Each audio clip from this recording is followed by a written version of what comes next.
Go.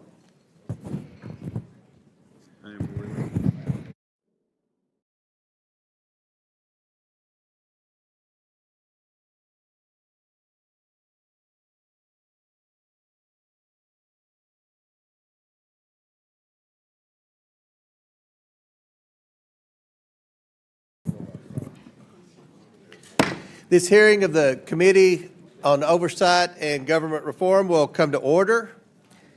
I want to welcome everyone here today. Without objection, the chair can declare a recess at any time. I now recognize myself for the purpose of making an opening statement. Good morning. Today, the House Oversight Committee will continue to examine the consequences of reckless and dangerous sanctuary policies that jeopardize public safety. 3 sanctuary state governors from Minnesota, New York, and Illinois are here to testify under oath about why they allow criminal illegal aliens to roam free in American communities. Let me be clear. Sanctuary policies do not protect Americans. They protect criminal illegal aliens. That is a fact that the Abraham family knows all too well. With us today is the father of Katie Abraham, Joe, and Katie's stepmother, Michelle. In January of this year, Katie was tragically killed in a car crash near the University of Illinois in Urbana. Urbana, like the state of Illinois, is a sanctuary jurisdiction. Katie's killer was a previously deported criminal illegal alien who was driving drunk. He fled the scene and the jurisdiction and was later apprehended by the U.S. Marshal Service in Texas. Katie was just 20 years old. She had a bright future ahead of her that was stolen from her and her very loving family.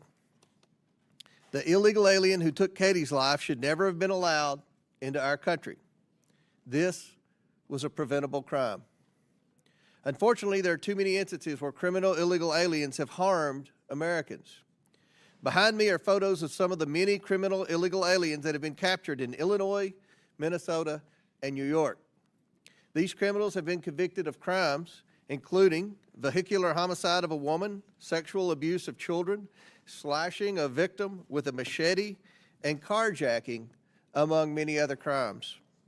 It's absolutely sickening that sanctuary jurisdictions seek to protect these criminals rather than protect Americans. Instead of putting America first, the Biden-Harris administration deliberately dismantled the border security to unleash the worst border disaster in American history. Their radical policies allowed millions of illegals to flood into our country. Americans voted to end the Biden border crisis, and President Trump has delivered on his promise to secure the border. He has taken bold, decisive action to restore our sovereignty and make America safer with each passing day.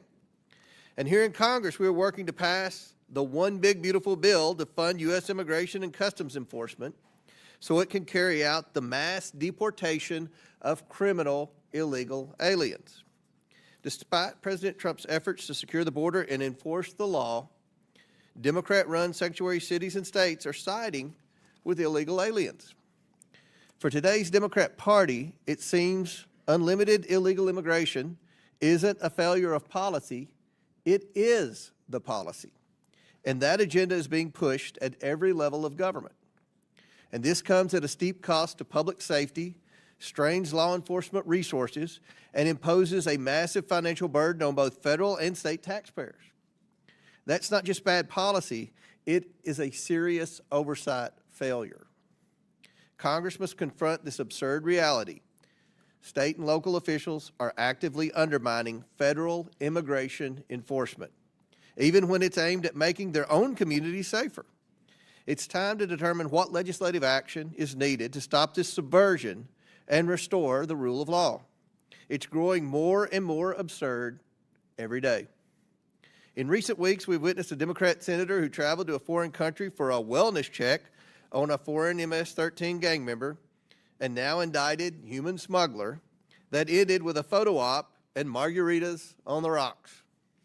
The fervor among Democrats who take the side of illegal alien criminals grew so strong that I even had to deny a written request from members of this very committee to go on a taxpayer-funded junket to visit with this same MS-13 gang member. Earlier this year, I launched an investigation into the radical pro-illegal immigration policies of sanctuary jurisdictions. At an oversight committee hearing with some of our country's worst sanctuary city mayors earlier this year, the public was able to clearly see how they care more about illegal aliens than their own citizens. They have pledged not to cooperate with federal law enforcement officials, not even to hand over criminals in their custody who were originally arrested by their own local law enforcement officials for crimes. The absurdity does not stop there. Several of those local officials pointed the finger to laws and policies that their state governments put in place. I invited these governors here today because, as the chief executives of their states, they willfully ignore federal law, shield illegal aliens, and pass the cost of free services onto their hardworking taxpayers. It's hard to figure out whose side these governors are on. They shield criminals while their own citizens pay the price. Just a few weeks ago, Minnesota Governor Walz stood at a commencement podium and smeared ICE agents as, quote, Trump modern-day Gestapo, end quote. Comparing brave law enforcement officers who risked their lives to uphold federal law to Nazi thugs is not just wrong, it's vile and disgusting. I can only hope this reckless remark was not meant to incite violence. Assaults on ICE officers are already up 400% compared to this time last year. And we have witnessed repeated attempts at obstruction and assaults against federal law enforcement recently captured on video in California.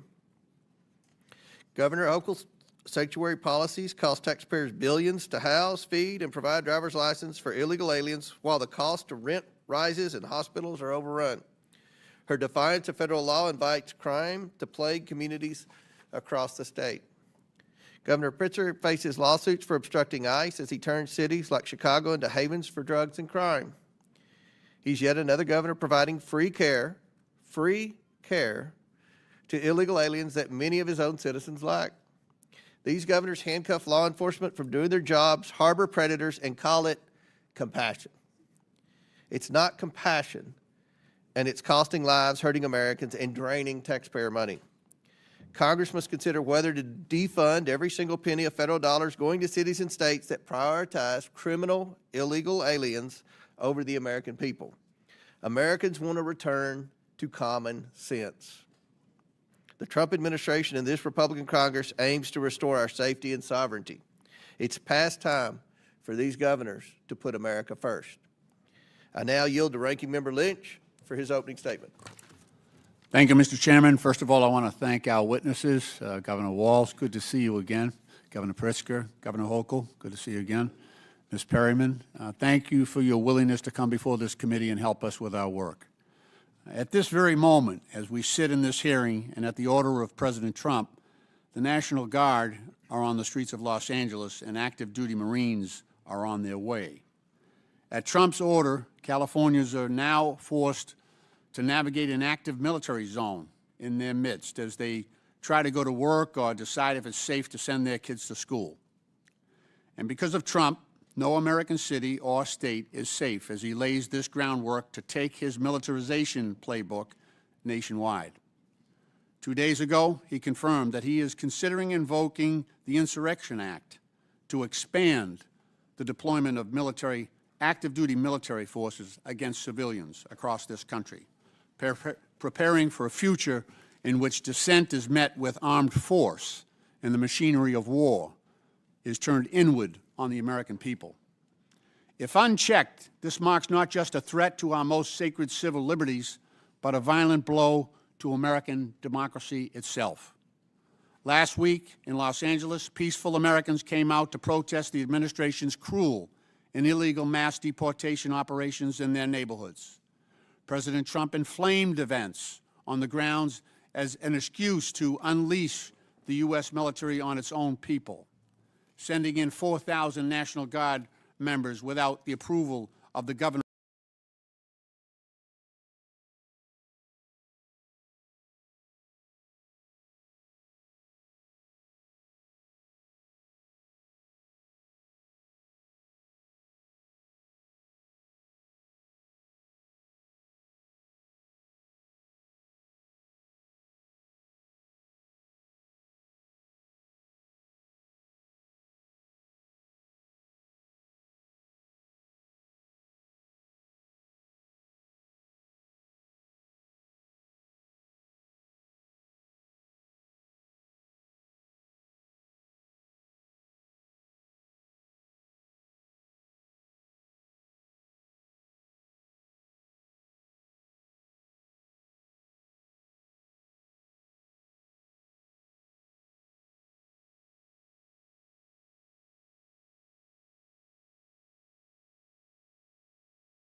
chose Boston because it's a place of intellectual freedom and respect for cultural freedom. And that trust was apparently misplaced. Ms. Ozturk's a Turkish national on a student visa to attend Tufts University. A video of that incident shows Ozturk walking along a public street in Boston, Massachusetts, my home city, when several masked figures just snatched her phone and backpack, handcuffed her, and hustled her into an unmarked vehicle. What's that sound like? What does that sound like? The Trump administration is putting extremism, cruelty, and chaos over protecting kids and families. Trump isn't focused on getting violent criminals off our streets. He's terrorizing our communities to fulfill deportation quotas with fathers and mothers, grandparents, and kids. And he's trying to strong-arm our city and state leaders to divert their limited resources away from serious public safety threats to instead focus on peaceful, law-abiding families, just as he has diverted federal resources away from combating drug trafficking, violent crime, and terrorism to fuel his lawless mass deportation campaign. Trump isn't trying to protect us. He's trying to divide us. It's us and them. He's trying to divide us. And some people are helping him. He's pitting neighbor against neighbor. But it's not immigrant kids who are about to kick millions of Americans off their health care. It's not them. And he's doing that to pay for a tax break for billionaires. And it's not immigrants who are using the military to silence Americans exercising their right to speak truth to power. These are not the strong and measured actions of the leader of a free country. They are the ruthless maneuvers of an aspiring autocrat hell-bent on consolidating power by any means necessary. This is disgraceful. It should not happen in this country. This is wrong. Deploying the military against a civilian population is wrong. And if we don't step up, this will continue. If we don't step up and declare what is right under our Constitution, then other cities, other citizens will meet this same fate. I'm proud of my Democratic colleagues who are willing to stand up to this thuggery. Trump is a wannabe gangster, and he's showing the world what he's about. And I'm proud. You know, my dad served in the Second World War. He fought the Nazis in Northern Africa. He fought the Nazis on the Italian peninsula. And I think he's looking down right now and he's happy that I'm fighting today's Nazis. He's proud of that. We all should be. Mr. Chairman, I yield back. Without objection, Representatives Stauber, Finstead, Fishback, Emmer, Morrison, and Craig of Minnesota, Representatives Miller, LaHood, Davis, and Ramirez of Illinois, Representatives Stefanik, Tenney, Lawler, Goldman, Ocasio-Cortez, Gillen of New York, and Moskowitz of Florida are waived onto the committee for the purpose of questioning the witnesses at today's hearing. Without objection, so ordered. Our witnesses today include the governors of 3 states. We want to welcome you all here. First, we have Tim Walz, governor of the state of Minnesota. He was sworn into office on January 7th, 2019. His second term began on January 2nd, 2023. Governor, welcome back to the House of Representatives. Next, we have JB Pritzker, governor of the state of Illinois. He was sworn into office on January 14th, 2019. His second term began on January 9th, 2023. I'm going to yield briefly to my colleague Raj Krishnamurthy for further introduction.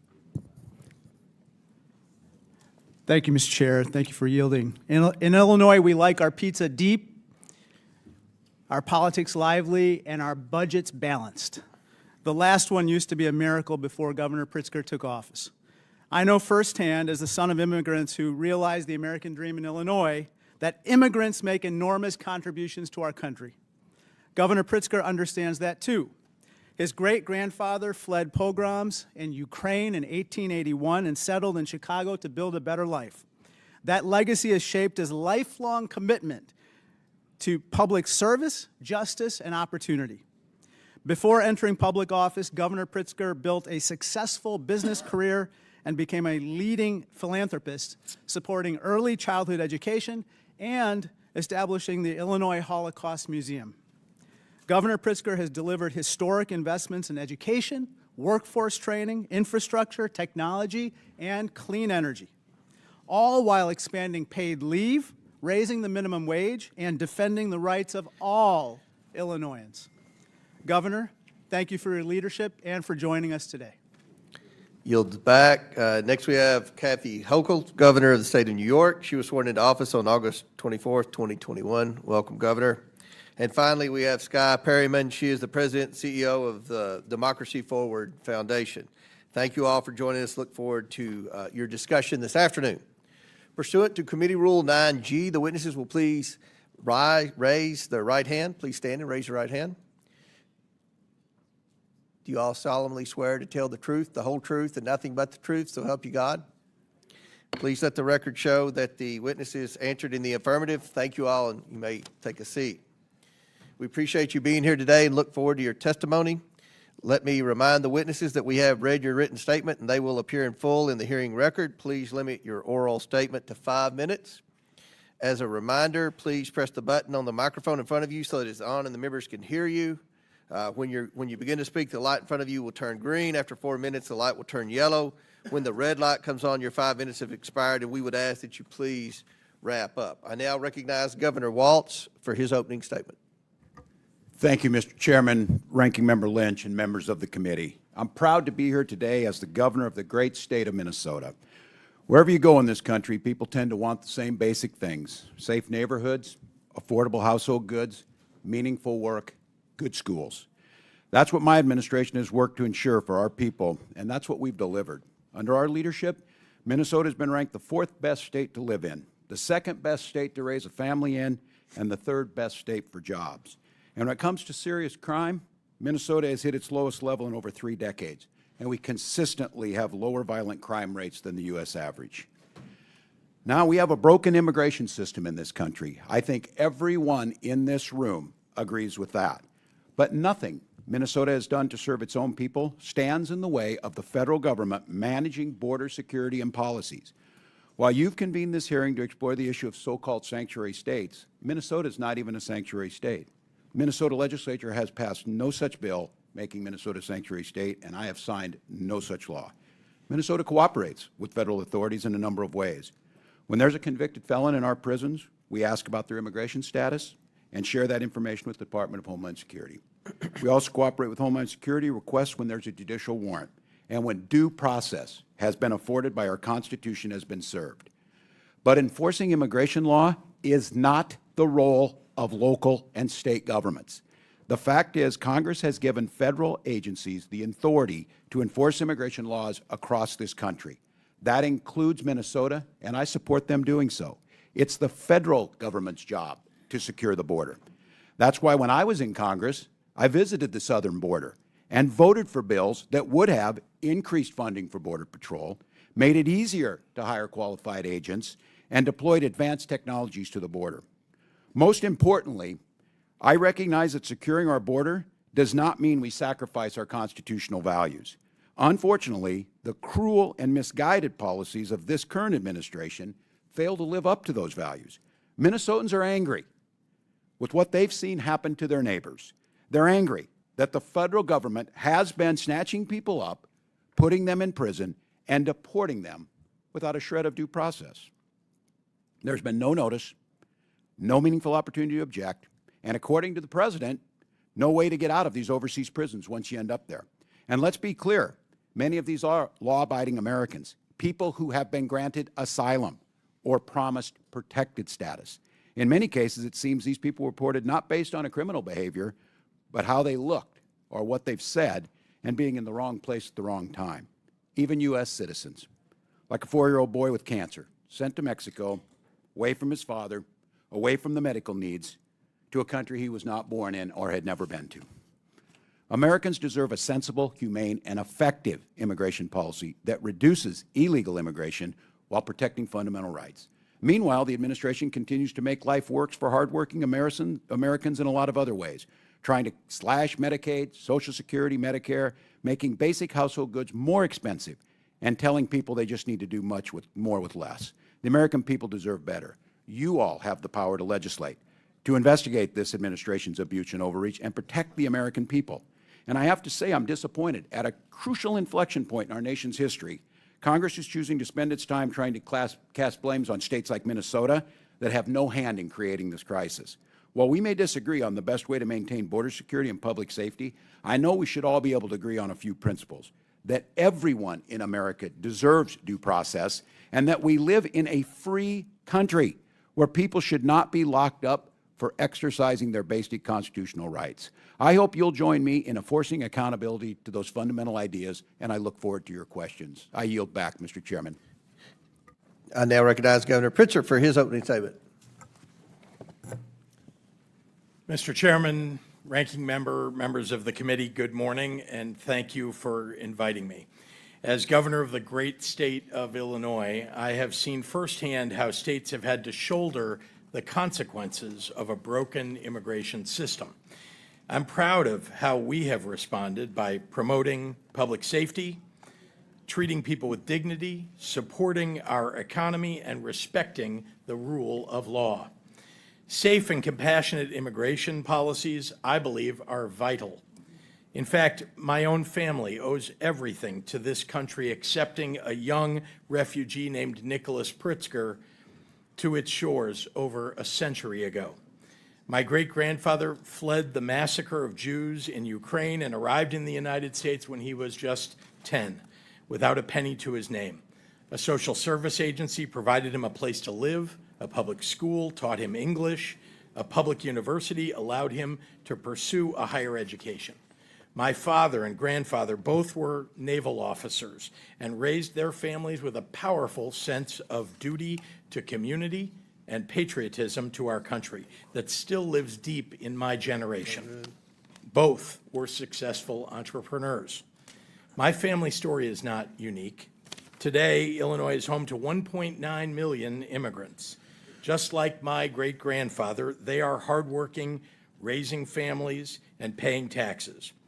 Our state and our country have been strengthened by people from across the globe seeking freedom, opportunity, and refuge here. Recently, children, pregnant women, and others fled poverty, violence, and persecution, seeking asylum at our border. Some border state politicians chose to treat them as political pawns, busing them to states like mine and dropping them off in the dead of night in the freezing cold. Illinois chose a different path. Faced with a humanitarian crisis, our state made sure children and families did not go hungry or freeze to death. By doing so, we helped to maintain safety and order in Chicago. As governor, one of my responsibilities is to keep the public safe. That is why I expanded our state police, banned assault weapons and ghost guns to take guns out of the hands of criminals, and invested more than ever before in violence prevention. As a result, violent crime is down in Illinois, and Chicago ended 2024 with its lowest homicide rate in 5 years. As I have consistently said, violent criminals have no place on our streets, and if they are undocumented, I want them out of Illinois and out of our country. And as we are reminded in Los Angeles this week, we can all agree that violence of any kind, whomever it is directed at, is unacceptable. People must be held accountable to the law. Illinois follows the law, but let me be clear, we expect the federal government to follow the law too. We will not participate in abuses of power. We will not violate court orders. We will not ignore the Constitution. We will not defy the Supreme Court. We will not take away people's rights to peacefully protest. We also respect, and expect this administration to respect, the traditions and legal precedent that dictate how and when our National Guard and military are deployed. As governor, I've had to make the difficult decision to call the Illinois National Guard into service. I have always done it in partnership with my local governments and law enforcement, and with deep and abiding respect for the sacrifice I was asking of our volunteer armed forces. It's wrong to deploy the National Guard and active duty Marines into an American city over the objection of local law enforcement just to inflame a situation and create a crisis. Just as it's wrong to tear children away from their homes and their mothers and fathers who have spent decades living and working in our communities, raising their families. Besides being a father and husband, the greatest honor of my life has been serving as governor. I believe with my whole heart that Illinois is the best place in the country to live, work, and to raise a family. Illinoisans take seriously their responsibility in upholding the most fundamental values of our nation, values like kindness, empathy, hard work, and fair play. Our people embody the most American ideal of all, that where your life began matters far less than the dreams you can realize here for yourself and your family. Thank you very much, Mr. Chairman. Chair now recognizes Governor Hochul for her opening statement. Chairman Comer, Ranking Member Lynch, and members of this committee, as we speak, an American city has been militarized over the objections of their governor. At the outset, I just want to say that this is a flagrant abuse of power and nothing short of an assault on our American values. My views on immigration are simple and direct. Our nation needs secure borders. Our nation needs comprehensive immigration reform from this body. And our state laws dictate that we cooperate with ICE in criminal cases. And our values dictate that we treat all law-abiding people with dignity and respect. The America I believe in is a nation of laws and a nation of immigrants.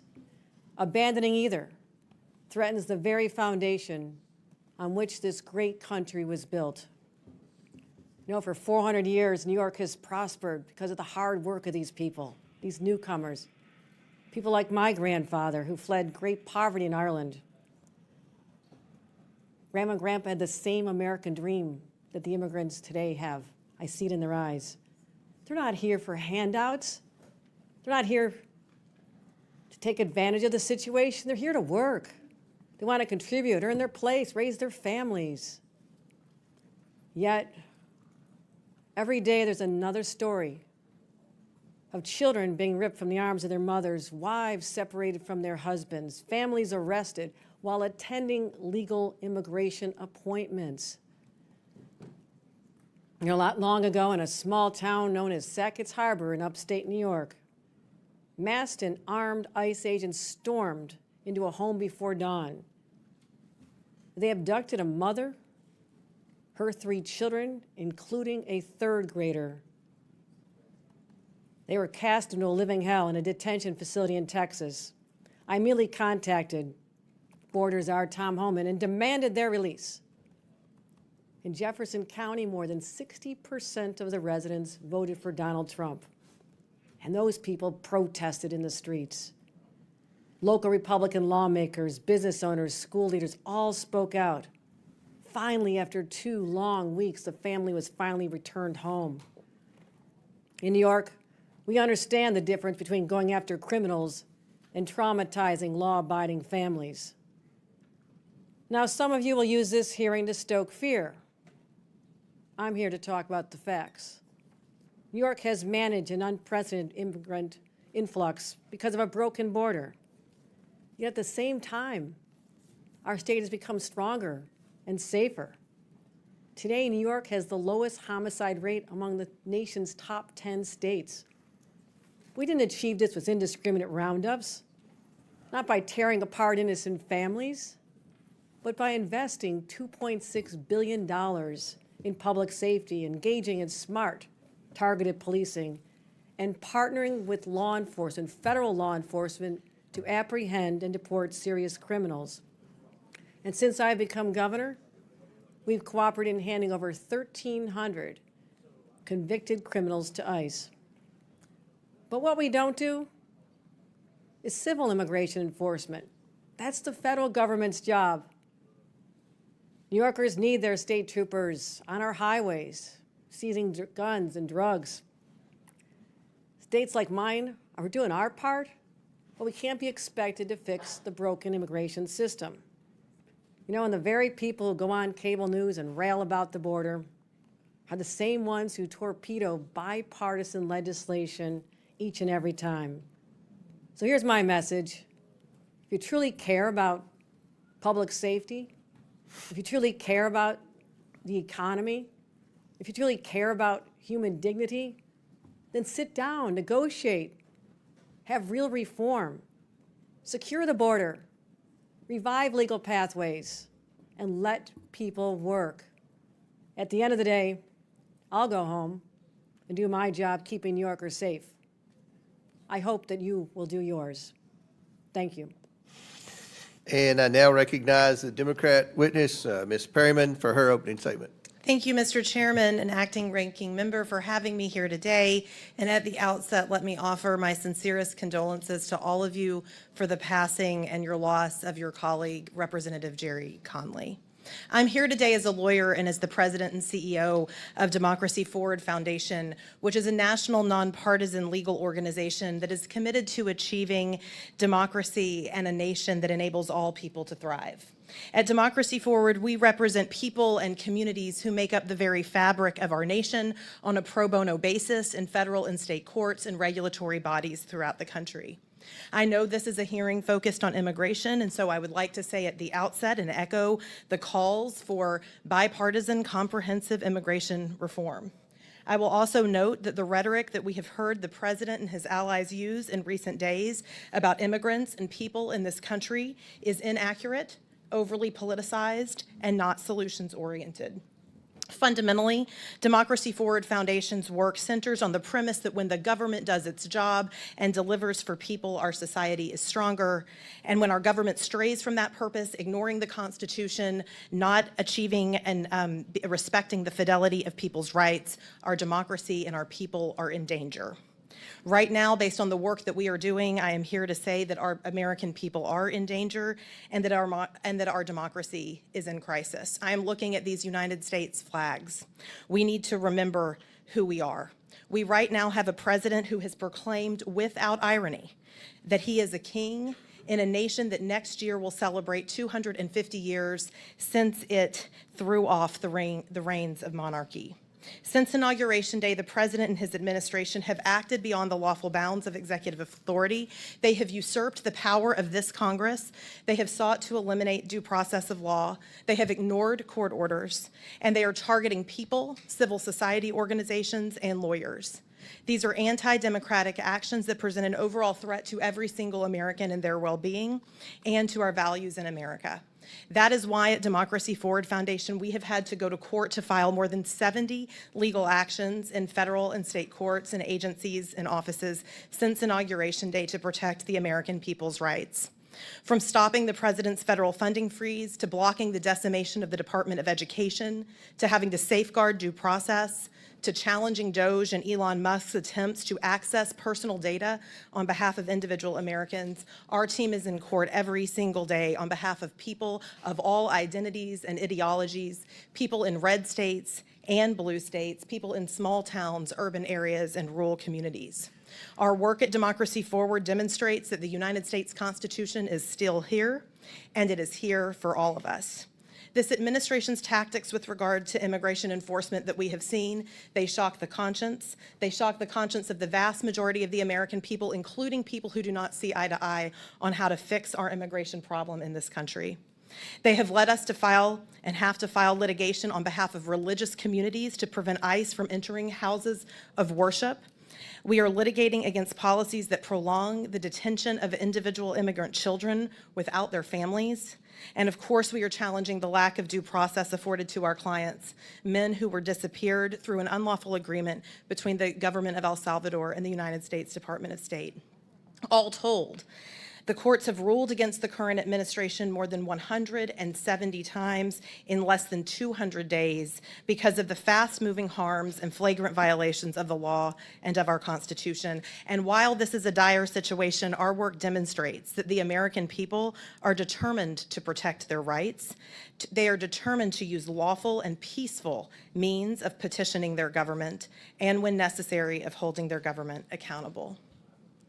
People have talked about their families, and last week was June 6th, which is, of course, the anniversary of when American troops landed on the beaches of Normandy in World War II.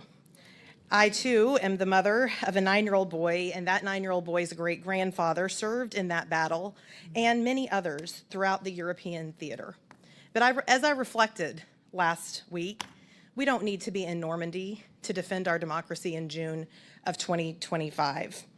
We need to be here, in these halls, doing the work, in courts across the country and in our communities. And we do need to remember the essential and historical commitment that our nation made at the end of that war to advance democracy and to ensure that we never turn our backs on people who are fleeing persecution. I so appreciate you inviting me here today to participate in this hearing, and it is with a sincere hope that we can come together that I offer my testimony and comments.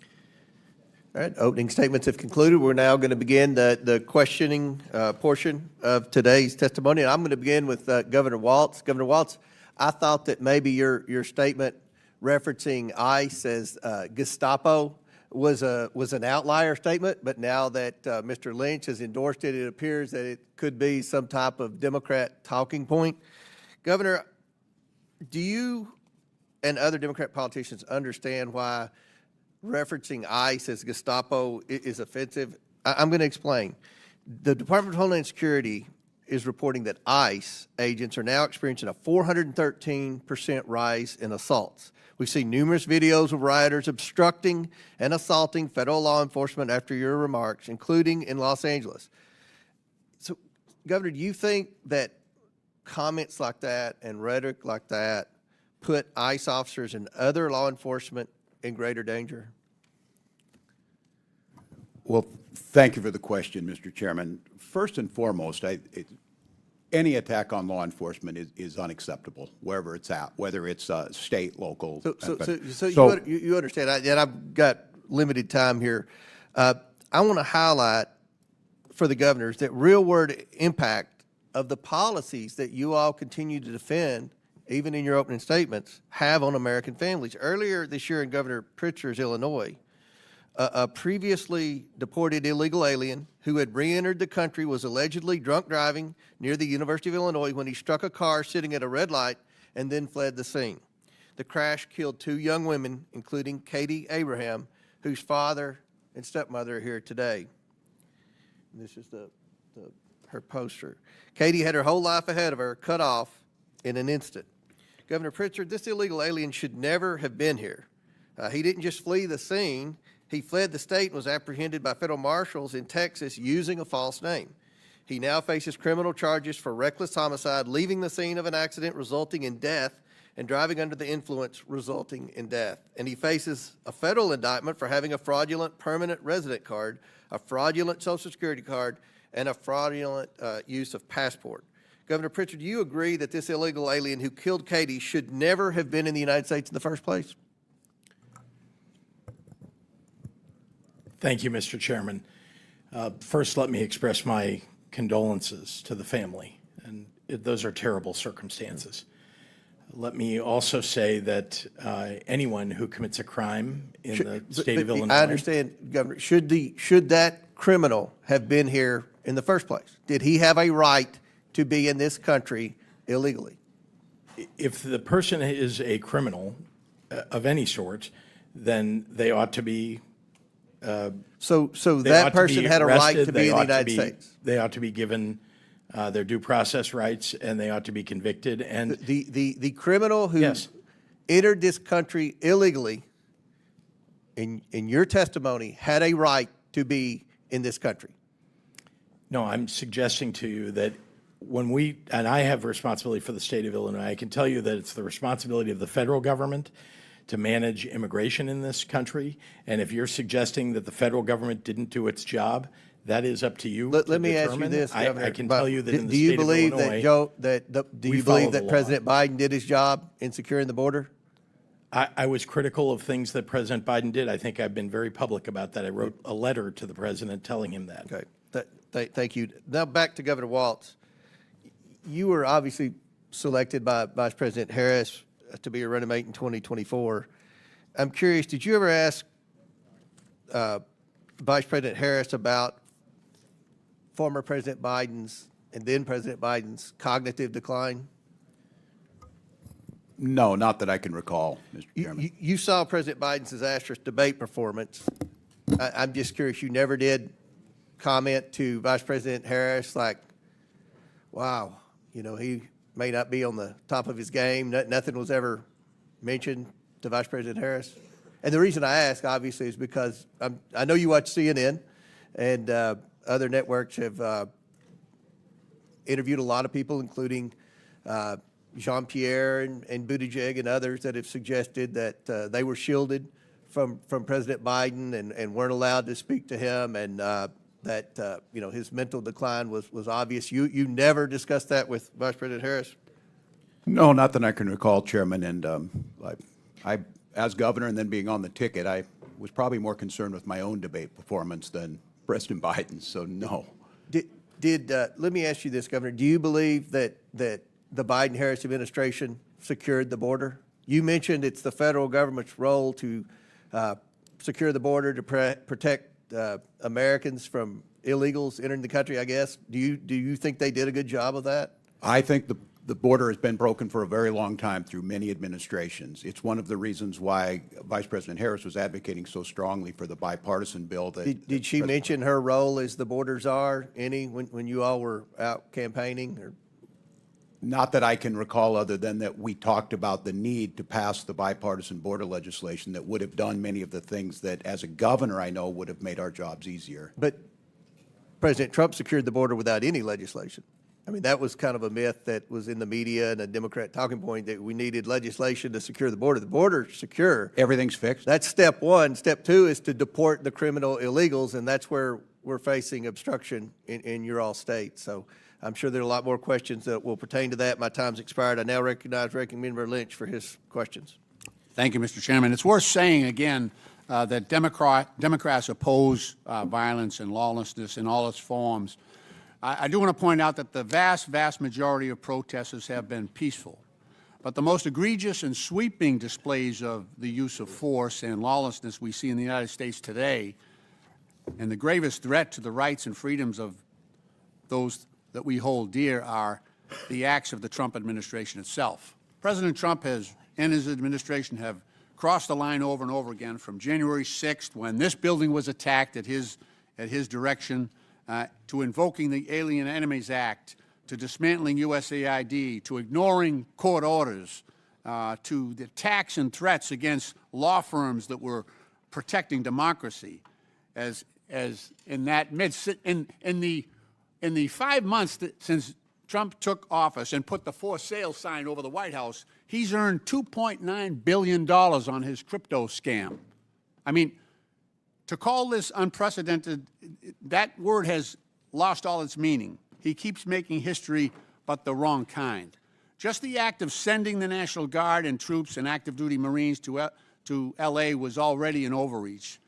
Supposedly, now we hear reports that those soldiers and Marines were sent to quell protests, but now are detaining civilians and are being trained to perform immigration enforcement functions. Ms. Perryman, what else could go wrong with the National Guard and Marines deployed in L.A.? What are the risks to the Americans who live, work, and exercise their right to freedom and to free speech there? Well, I would just say that what our Constitution recognizes and how good government functions is really based on trust. And when we look at National Guards, it is the governors that often call the National Guards in. And so, of course, the fact that we are seeing a situation where the president has taken this step without cooperating with the governor and with local communities there is deeply concerning. And of course, we know from history that could lead to escalations and could lead to violence that is really problematic for all of our communities across the country, including in Los Angeles. Thank you. Ms. Perryman, Secretary of Defense Pete Hegseth has talked about the deployment order, and he testified that this order, and I'm quoting him, this order is getting ahead of a problem so that if in other places, if there are other riots in places where law enforcement officers are threatened, we would have the capability to surge the National Guard there if necessary. Ms. Perryman, how does the President's broad order and the presumption before the fact that military force would be deployed. How does that pose a threat to other cities across the country? Well, again, it appears to be an escalation, and the main thing that's really important to so many Americans across the country, as well as local law enforcement in so many areas, that local law enforcement is there to help people be able to peacefully protest. And so there are ways that people in this country can express their views. We don't all agree with each other. And right now you really see the White House, for whatever reason, I think escalating, maybe seeking to create some made-for-TV moments. It's not clear.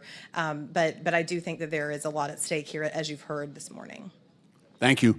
I want to ask each of the governors, this is a general question. How could each of the governors answer briefly how President Trump's policies, his assaults on the rule of law and his interjection of military force into California, how that would threaten your states, especially where Secretary Hagel has said that he would support that expansion?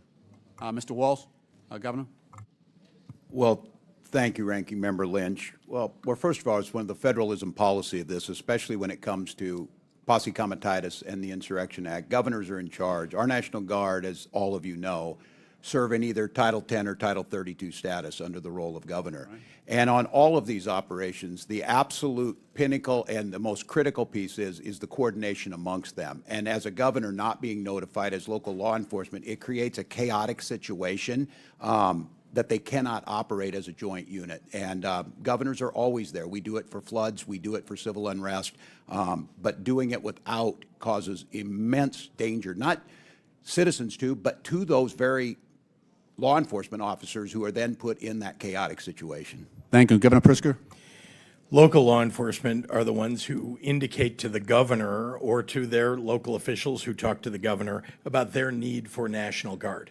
And indeed, I've had that situation in the state of Illinois and called out the Guard when I needed to. I'm careful about when I do it, but again, when local law enforcement indicate that they want that backup or they need that support, we do it. Now, I have to say, when the President of the United States is calling out your National Guard over the top of local law enforcement saying that they don't need it, that they have things under control, it tends to have an inflaming effect on what's going on the ground, just when local law enforcement and officials are getting things under control. And I think that's what we saw in Los Angeles. Governor Hochul? Those actions absolutely undermine the sovereignty of individual states. States' governors are the commanders-in-chief of the National Guard. They know what to do. As you've heard from my colleagues, we have deployed them in a number of occasions. But undermining confidence in local law enforcement, you're basically saying that there's not a belief that the highly trained individuals of our municipal police departments, like Los Angeles and the city of New York, for example, can handle their jobs. I have more confidence in our law enforcement than perhaps the president does, and we ought to step back and say this is an overreach of epic proportions. Thank you. Chair recognizes. Thank you for your courtesy on the time. Appreciate that. Thank you. Chair recognizes Ms. Stefanik from New York. Thank you. Governor Hochul, on your first day in office, you signed Executive Order 1. Is that correct? I believe it is. And you extended this executive order not once, not twice, but 3 times, most recently January 16th of this year. Is that correct? If that's what your facts show, I signed countless executive orders. I would and assume you'd know policies it's and laws. Executive Order 1. And this is a continuation of your predecessor's sanctuary state policies, correct? Is included in that. I want to be sure we are defining sanctuary state properly. I'll define it for you. It is the policy of the state that state officers or employees shall not disclose information to federal immigration authorities for the purpose of federal civil immigration enforcement. It goes on to say, law enforcement officers may not use resources, equipment, or personnel for the purpose of detecting and apprehending any individual suspected or wanted for violating a civil immigration office. Law enforcement officers have no authority in the state of New York to take any policy action solely because the person is an undocumented alien. That's a quote in your executive orders that you extended. Now, do you know who Sakir Akan is? I want to get back to the first part No, of I'm your asking a question. Do you know who Well, Sakir Akan is? I want to make sure you understand that this simply says that we will cooperate with ICE. No, in it does all- not say that. I read what it We will says, and let me talk to you about the results. Do you know who Sakir Akan is? You should, as the governor of New York State. Do you know? Refresh my recollection. He was an illegal migrant in New York. And do you know what crime he committed in addition to being here illegally? No, I do not. You do not. This was widely reported. He found a 15-year-old girl, threatened her with a metal pole, told her to get into the back seat of his car. He took her clothes off, and he violently raped her in Albany, New York. Do you know who Sebastian Zapita Khalil is? I'm sure you'll tell me there's many cases, whether they're These are here- high-profile cases. New Yorkers know about them, and you don't. So let's talk about Sebastian Zapita Khalil. Do you know who that is? I don't have the specific details at my disposal, no. Well, this is an illegal migrant in New York because of your sanctuary state policies. Do you know what crime he committed? I'm not familiar at this moment. I bet you're going to be familiar when I remind you. He found a sleeping woman on the subway, lit her on fire, and burned her alive. This is in Kathy Hochul's New York. And as I'm sure you are aware, and I'll remind you, that ICE issued an order to detain this violent criminal, but that was rejected by New York officials due to sanctuary state laws. Now, do you know who Raymond Rojas Basilio is? I just want to say this. These crimes are horrific. Because of condemn your, them, because of and I your would say sanctuary state policies. In all of these cases, we would work with ICE to remove You them. did not in this case. They are If they need walking our on the assistance. streets because of your policies and your executive order that you signed 3 times. Now, Raymond Rojas Basilio, do you know who that is? I'm telling you this. I will You don't know explain to who you it the is. policies of New York. We cooperate with, I know you're just You do trying not. to. You do not. Specifically, Miss- ICE was told not to detain this individual, and he burned a woman alive on the New York subways in Kathy Hochul's New York. So I will keep on going. What about Raymond Rojas Basilio? Do you know who that is? I'm going to tell you our overall policy, which will address all this. I'll tell We you do who not- that is. He is an illegal who molested an 11-year-old in our state because, again, of your sanctuary state policies. This illegal was shielded from federal immigration enforcement and able to commit this heinous crime. And what about Wilson Castillo Diaz? Do you know who that I am is? telling you this.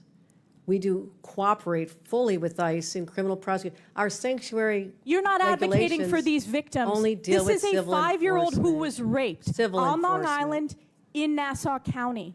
You are not advocating on behalf of these victims. You are shielding illegals. Even in your opening statement, That is you not true. prioritize putting illegals first. That is not Rapes true. of young girls, beatings of NYPD cops by illegals who are here under Kathy Hochul's failed policies, burning New Yorkers alive. This is Kathy Hochul's New York. It's one of the many reasons why you're hemorrhaging support from hardworking New York These are families. horrific crimes, and they're They're heartbreaking. horrific crimes that are committed on your watch. You signed this executive order on your first day in office. You signed it again and again this January. We deserve a governor who stands up for law-abiding New Yorkers, doesn't put illegals first, but actually puts New Yorkers first. I appreciate Rather the than going chairman's- after the viral moment, I suggest you No, look no, at the no. facts. I'm standing up for New Yorkers. No. Rather than addressing the illegals in New York, you are prioritizing your far-left sanctuary state policies, which you put in place with executive orders.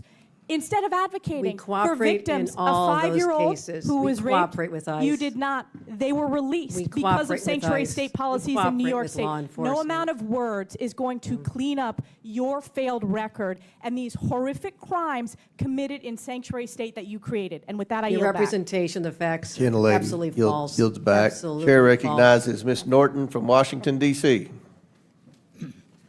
Thank you, Mr. Chairman. Let's be real. Since the start of the Trump administration, each day has been more nightmarish than the last.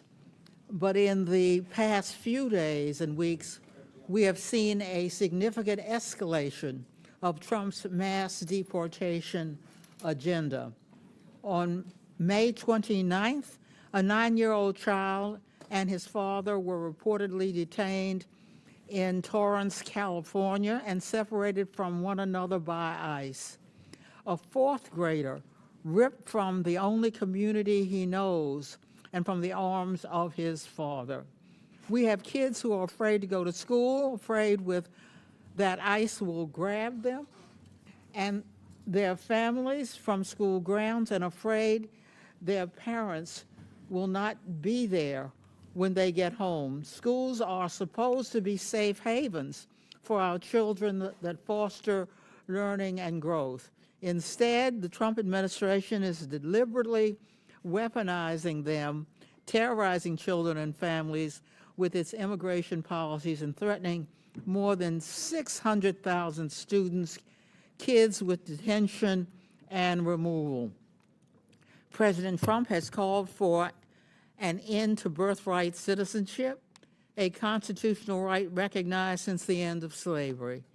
He has cut federal contracts that give 2-year-olds representation in immigration court. He has ripped the children who are immigrants and United States citizens from schools, their friends, their neighborhoods, and their homes. There is no other way to spin this. President Trump is waging a cruel and deliberate war against children. Ms. Perriman, do all children residing in the United States have a constitutional right to attend public schools regardless of immigration status? They do. Ms. Perriman, how is President Trump going further than past presidents in authorizing ICE to carry out enforcement activities in schools, hospitals, and places of worship? Yes, I mean, this is what brought us to court on behalf of the Baptists and the Quakers and the Sikh communities and other religious communities that are having to challenge this. For more than 30 years, the country had a policy that prevented indiscriminate enforcement activities at what we call sensitive locations. That includes houses of worship, and it includes schools.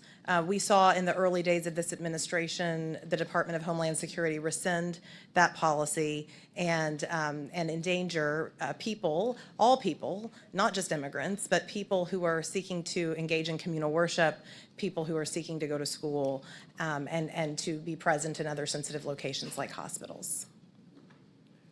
Governor Walz, what does it mean for children in Minnesota if ICE comes to their classrooms?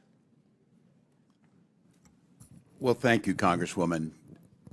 Minnesota prioritizes education. We're proud of our education system. We're proud that when students come to school, they get a good meal, they have well-qualified teachers, and it's a place where it's safe. It's a safe place where they can learn. We prioritize it because our economy depends upon it, and it's the right thing to do.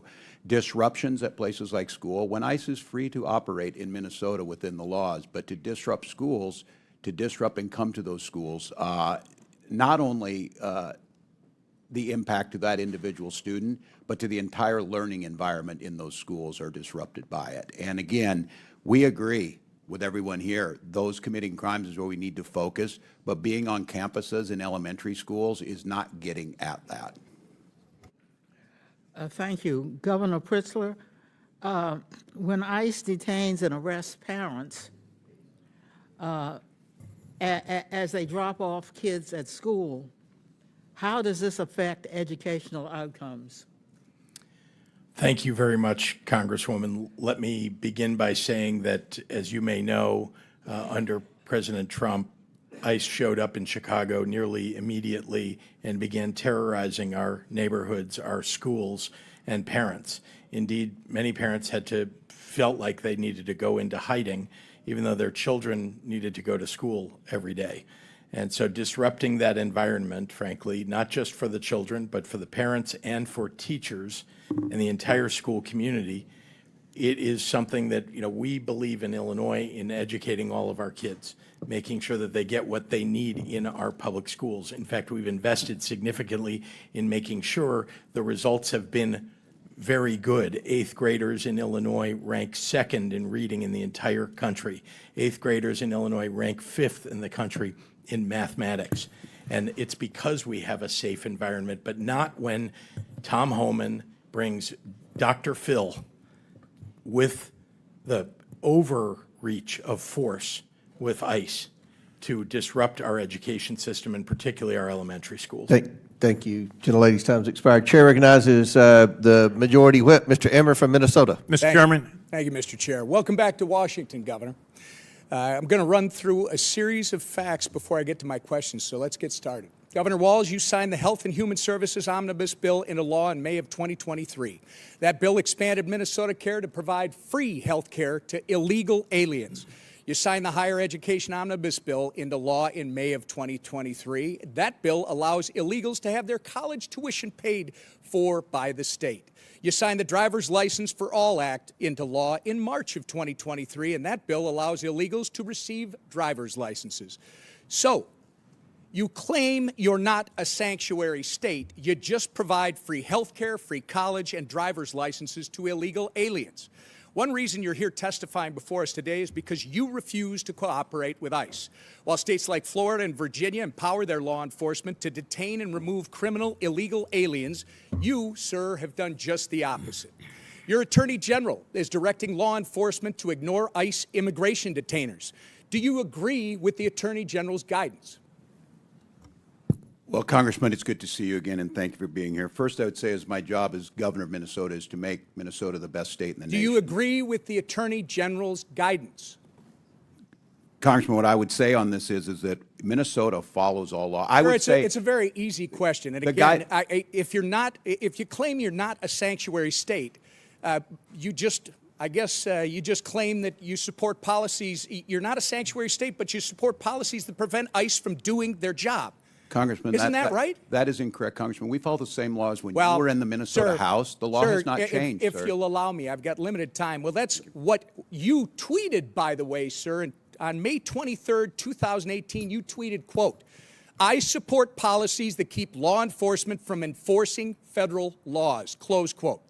On May 17th, just this spring, at the University of Minnesota Law School's commencement ceremony, you said, quote, "Donald Trump's modern-day Gestapo is scooping folks up off the streets." When you said the words modern-day Gestapo, you were referring to ICE agents. Gestapo, by the way, sir, was the official secret police of Hitler's Nazi Germany. So you're calling ICE agents modern-day Nazis. Given the attacks on ICE agents that took place in Los Angeles over the weekend, don't you regard your dangerous inflammatory rhetoric as a problem?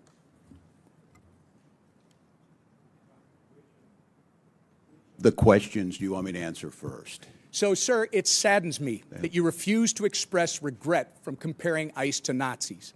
ICE agents are brave Americans who get up every morning, leave their families, and put their lives in harm's way to protect our country, sir. You, at the very least, owe an apology to these dedicated public servants.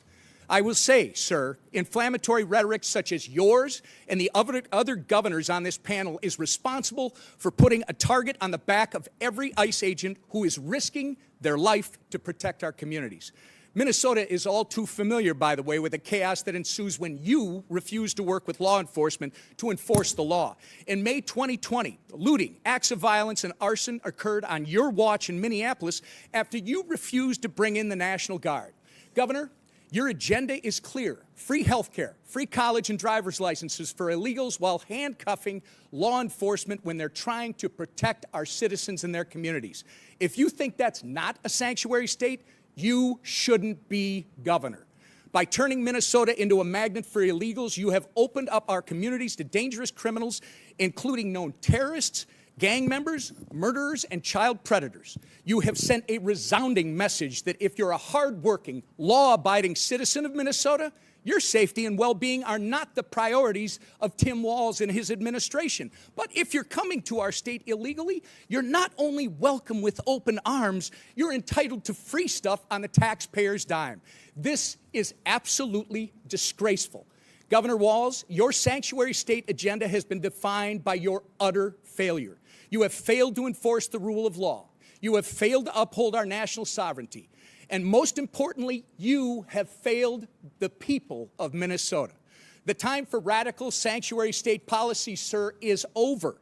The voters made that clear last November when they elected President Trump and Vice President J.D. Vance. You remember him, don't you?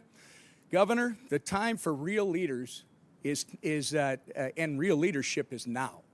And with that, sir, actually, Mr. Chairman, I ask unanimous consent to introduce into the record the governor's tweet that I referenced from May 23rd, 2018, which makes it clear his hatred for federal law enforcement. Thank you. Without objection, so ordered. Mr. Chairman? Thank you. Yes. Mr. Chair Chairman- recognizes Mr. Mfume. Mr. Chairman, thank you very much. I have a unanimous consent request, and I'd like to present both of those to you at the same time. Proceed. Okay. I ask unanimous consent that we enter into the record an article from The Hill of the 8th day of June. Latinos for Trump co-founder blast inhumane immigration arrest. Without objection, so ordered. Thank you, sir. And the second one is from the Independent of May the 28th. Trump ordered a critically ill 4-year-old Mexican girl to leave the country. Experts say she could die in days. I ask unanimous consent. Without objection, so ordered. Thank you, sir. Chair recognizes Mr. Kristamorte from Illinois. Thank you, Mr. Chair. Governor Pritzker, when it comes to immigration, you've been clear that Illinois follows the law. I'd like to go into this issue just a little further. First, there's been a lot of misinformation about the Illinois Trust Act. As you know, this is the 2017 law signed by then Republican Governor Bruce Rauner, which requires state agencies to cooperate with ICE when it presents a criminal arrest warrant for an individual, correct? Congressman, yes, that's correct. And just to be clear, the Illinois State Police, the Department of Corrections, and other Illinois agencies must cooperate with ICE when they present a criminal arrest warrant, correct? And do every single time. This is Illinois law. Yes, Donald it is. Trump may not like state law, as we're seeing in California, but what Donald Trump likes is irrelevant.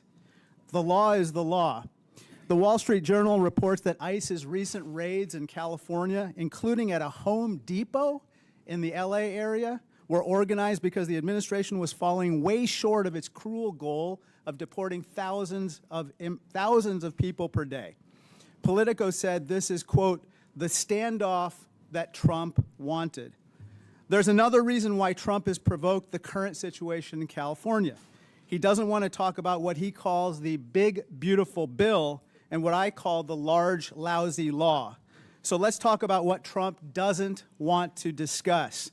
What Trump doesn't want to discuss is that his large, lousy law cuts $625 billion in Medicaid, a program that insures millions of Americans. Governor Walz, in a press release on Medicaid cuts, you said, quote, the victims of these cuts will be families, children, veterans, rural Americans, and pregnant moms. That's what you said, right? That's correct, Congressman. And Governor Hochul, in a recent op-ed, you wrote, even if you don't rely on Medicaid, these cuts affect you. Because when millions lose coverage, hospitals and other vital health care institutions lose funding. And that strains the entire system. That's what you wrote, right? That is correct, sir. Governor Pritzker, cuts in the large, lousy law are going to leave upwards of 700,000 Illinoisans without health insurance. Isn't that correct? Yes, people will die. Trump's large, lousy law adds trillions to the national debt as well, which could force $500 billion in automatic cuts to Medicare, in addition to the cuts in Medicaid that we just referred to. And of course, Medicare is a program that every senior relies on. Let me turn to my final topic. Governor Pritzker, President Trump has called Illinois, quote, a poorly run state. But the truth, of course, is the opposite. Governor, Illinois has had 7 consecutive balanced budgets, right? That's correct, Congressman. And our credit rating has been raised 9 times in the last 6 years, correct? After 21 downgrades under Republican and others. And it now stands at an A rating, right? It does. In contrast, under President Trump, every credit agency has downgraded America's credit rating below the top level, the first time in history that's happened. Isn't that right? That's correct. Trump and others claim the federal government props up Illinois. But in reality, we're one of 13 states in the country that actually give more tax revenue to Washington, D.C. than we receive in return. Now, let me turn to some of the reasons why Illinois is a donor state and not a taker state. Illinois has a $1.1 trillion economy. We produce the most soybeans in America, and we're the #2 producer of corn, right? That is correct. We're the #2 manufacturing state in the country. We are. And we're the #2 destination for corporate expansions and relocations, right? And Chicago is #1. Thanks to you, we have the world's first quantum and microelectronics park, correct? That's right.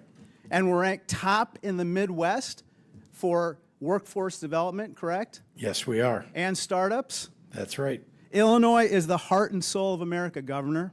It's where the cell phone was invented, was home to the first McDonald's, and was the home of amazing leaders, Lincoln, Reagan, Obama, Grant, even Superman, and yes, the Pope. And here's a picture of the Pope wearing a Chicago White Sox cap.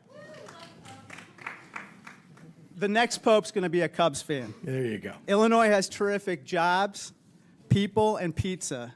Some may even say that God is on our side, Governor. I'm proud to be from Peoria. I'll always stand up for Illinois, loud and proud. I yield back. Chair now recognizes Mr. Jordan from Ohio. Thank you, Mr. Chairman. Governor Hochul, third paragraph, second sentence in your written testimony, you said New York State cooperates with U.S. Immigration Customs Enforcement in criminal cases. Governor, who's Jesus Romero Hernandez? Thank you. I want to reaffirm that we do cooperate in cases where That wasn't the question. I just read your statement. I can read your statement. Who is Jesus Romero Hernandez?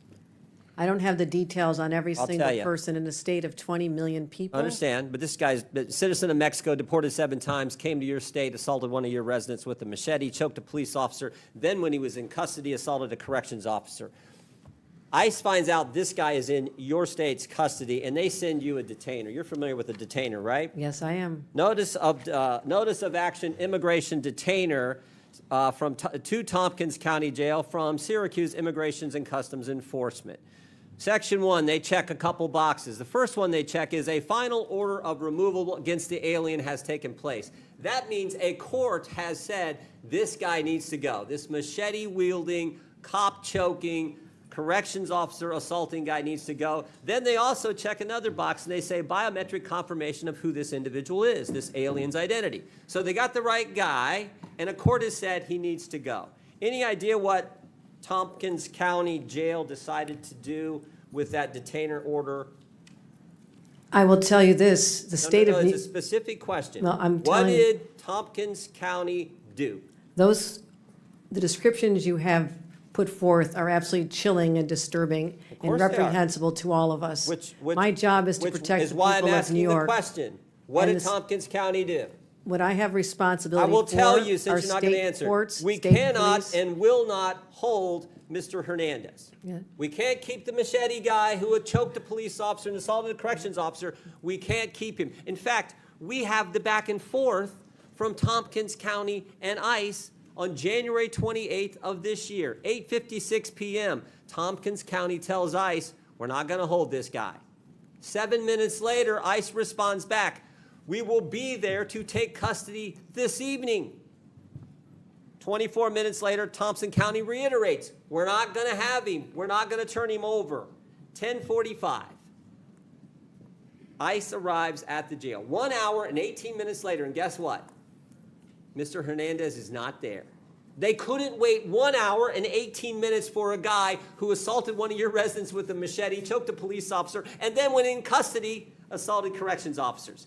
That is sanctuary policy in a nutshell, and that is what your state supports, and so do these other governors. That is what is so wrong, why the American people hate this concept. You're conflating what the state of New York does is I control state police and prisons. We have turned over 1,300 people. So you disagree with it? We turn over Did the sheriff 1,300 make the wrong people. call? Those are local policies that we would not have done in the state of New York. State of New York, that is So a you're local saying the sheriff's decision. wrong? I would say this, if it happened in a state prison, we have already turned over 1,300 people. And in Sheriff in fact, Tompkins County, I a want to say Democrat or this. Republican, Governor? There Hochul? have You any been idea? times, excuse The me, sheriff in Thompson County, a Democrat or Republican? excuse me, there have No, been excuse me, times. I when- ask the questions, you give the Well, I'm answers. Is he a asking Democrat or for a Republican? Do second. you know? I'm asking for this moment to explain that I'm sometimes I'm waiting for asking, ICE is he a to come Democrat pick or up Republican, people. and do you agree with the believe actions he's a he took? Democrat. Do you agree with the actions he took? How about that question? They are in conflict with what the state of New York would do. Well, maybe they're scared. By the way, he is a Democrat sheriff. Maybe the county guys are a little scared because you said this. I'm quoting from, it looks like the New York Times. We all know you can trust them. This is last month, May 25th. You said we have some counties that are renegade counties and work with ICE. Maybe they're nervous of being called a renegade county by their governor. So the Democrat sheriff says, we're not going to keep the machete-wielding, cop-choking, corrections officer assaulting guy. We're not going to keep him here for you to get here. We can't even wait an hour and 18 minutes. Oh, you know what else was interesting in this case? You know what else was interesting? There was actually an arrest warrant from United States District Court, Northern District of New York, signed by Judge Wiley Danks, magistrate from Syracuse. There was an arrest warrant, and they still couldn't keep him. The state of New York cooperates. We cooperate in removal of individuals who've served time. We respond to detention. You're confusing, and maybe there's a lesson in civics here that's necessary. Will you say on the record, right here, I got 12 seconds. Will you say on the record, was Tompkins County wrong in the actions they took on January 25th, 2025, when they wouldn't hold the guy for 1 hour and 18 minutes? Was Those are Tompkins not the County policies wrong? that we would have in the state of No, New no, York. Those but- are not the policies we would have in a. Were they wrong? Should Because they, I've should already they have turned said that guy over to ICE? It's a I've- simple question, Governor. that was a horrible situation. The person should not have been out there, and It's a horrible situation, but it's a yes or no question. it is a response that this is a locality. Do you agree or In the disagree? state of New York, Agree or the person disagree? should have been Yes held. or no? The person should have been held, and in the state of New York, we would have turned him over. That is in conflict with what we would do as a state appreciate with the chair's respect to indulgence. I prison. yield back. And I want to know why ICE won't come and pick up the individuals who have served time in our state. I have cases where they have not even shown Governor, a up. court order and a detainer for a guy who did the things Mr. Hernandez did, and Tompkins County can't hold him an hour and 18 minutes, and you won't say that's wrong? I have said we cooperate when there's a criminal case where someone has committed a This is crime. We sanctuary turn them policy. over. This is sanctuary policy in a nutshell. You won't even You're condemn something that anyone mischaracterizing. with common sense knows is ridiculous. You're mischaracterizing the I'm laws not of the scared. state I of had the New York. facts here. Oh, That's can all I right. do one other thing, Mr. Chairman? Now he's been rearrested, and guess what? This guy who's now been rearrested, there is imminent danger that this inmate will do injury give to him a himself and minute. to others and presents a threat to safety, security, and good order of the facility, so he's not permitted to leave his cell. So this guy's not even allowed out of his cell, but they let him out on the street a few months ago. That's how ridiculous this is. When he does leave his cell, it'll be go back to Gentlemen, his country under our time's orders. expired. of deportation. Chair recognizes Mr. Mfume, and I'll give you an extra minute. Oh, there you go. Thank you. Mr. Chairman, I've got 2 unanimous consent requests that I hope would not count against my time. Okay, we won't. Okay. Clock stop. I ask unanimous consent to submit for the record an article from Forbes magazine entitled "Trump Team Focuses Deportations on Immigration Numbers, Not on Criminals," Without objection, so ordered. and an article from the Rolling Stone from the 6th of last month entitled "Trump has now deported multiple U.S. citizen children with cancer." Without objection, so ordered. That's a good diversity of sources, the It is. Rolling Forbes Stone and Rolling Forbes, Stone. yes. I like that. All right, proceed. Thank you very much, Mr. Chair. A couple of things on the record and then some observations. I don't know that I necessarily have any questions, but I do have some observations and a statement. I think before we let this get out of control, everybody on this side of the aisle is against violence of all forms. Everybody on this side of the aisle finds that to be unacceptable. We believe that convicted criminals who are incidentally illegally here and have been convicted should have no safe harbor.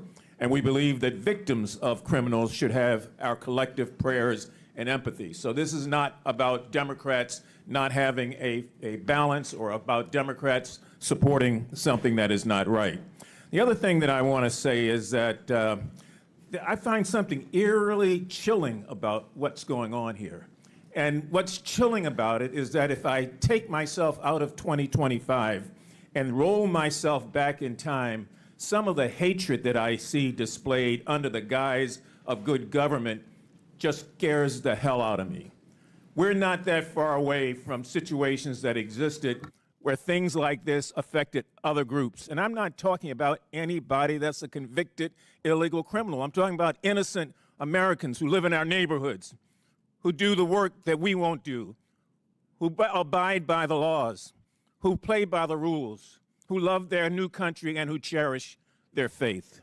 Because if we just roll this clock on the wall back 75 years, we'd be looking at a time in Nazi Germany where people ran around with signs like this new ICE sign that says, "Report all foreign invaders to ICE," with Uncle Sam there holding up the sign. This could have been a Gestapo member 75 years ago, report all Jews.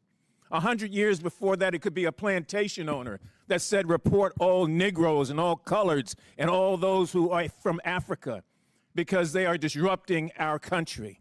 So let's not get it twisted here. We in this country are not pure and pristine. We had runaway slave laws to get the people who ran away from slavery. We had 50 years of black codes where you got fines and you got rewards and you got all sorts of things if you did or did not do something to report black people. After 150 years of slavery and 100 years of segregation and 100 years of Jim Crow after that, you could be arrested for anything in this country not that long ago. I remember when the National Guard was deployed in 1968, and I walked out of my house facing fixed bayonets with men in uniform, not knowing what the hell they were there for, but obeying the chief executive officer of this country. And I know what it's like to face a bayonet and to face a National Guardsman. And I've seen the tension that it brought about and how that group of demonstrations across this country continue to go for days and days and days. And so don't give me something about, there's something about these people because they're immigrants. No, there's something about them because they're people, and like all groups, they've got bad people in them.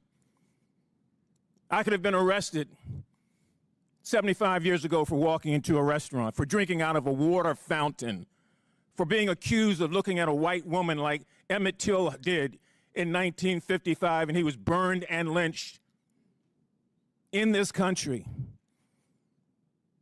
When future generations peer through the telescope of time, I hope that they look at us and realize that there are some who chose not to shirk their responsibility, not to run away from the reality and to face it head on.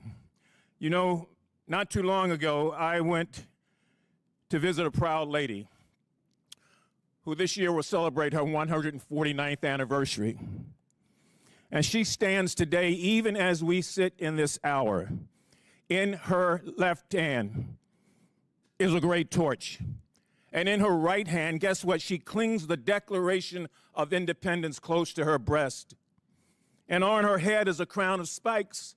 And on her feet, broken shackles, symbolizing freedom from tyranny, the tyranny that so many immigrants faced before coming to this country. And as that plane flew over, I could still hear her cry out through silent, concrete lips, saying, "Send me your tired, your poor, your huddled masses who yearn to breathe free. The wretched refuse of your teeming shore," she says. "Send those, the homeless, tempest-tossed to me. For I left my lamp beside the golden door, that all of you and all of you and all of you might follow." And so we came. Some took the circuitous route, some came for a thrill, and some of us came against our will. But we came and became what we are today as a nation, and we must never lose sight of the things that make us great or the things that take away from our greatness. Mr. Chairman, I yield back. Thank you. Chair now recognizes Mr. Gill from Texas. Thank you, Mr. Chairman. Governor Pritzker, do you know how much illegal immigration costs your state each year? No, sir, I do not. Costs over $780 per family per year. That's a lot of money, isn't it? Yes, it is. And may I ask, what do you mean by the That cost? is a lot of money for the cost the of cost to illegal your state. immigration. Let me ask you, do you know who Franklin Jose Pena Ramos is? Are you talking about the federal government's I'm cost to asking the you if you state know of who Illinois as a Franklin result of the Jose failed Pena Ramos is. immigration policy? It's a yes or no question. I'll take that as a no. Do you know who Jose Martinez Rangel is? No, sir, I do not. You don't. You should. Those are two men who came into this country illegally, raped and murdered 12-year-old Jocelyn Nungary in my home state of Texas. Do you think that elected officials should have welcomed them into our communities? Sir, Yes, no question. before they committed a crime, I'm not sure what you're asking. Do you think that they should have been welcomed into our communities?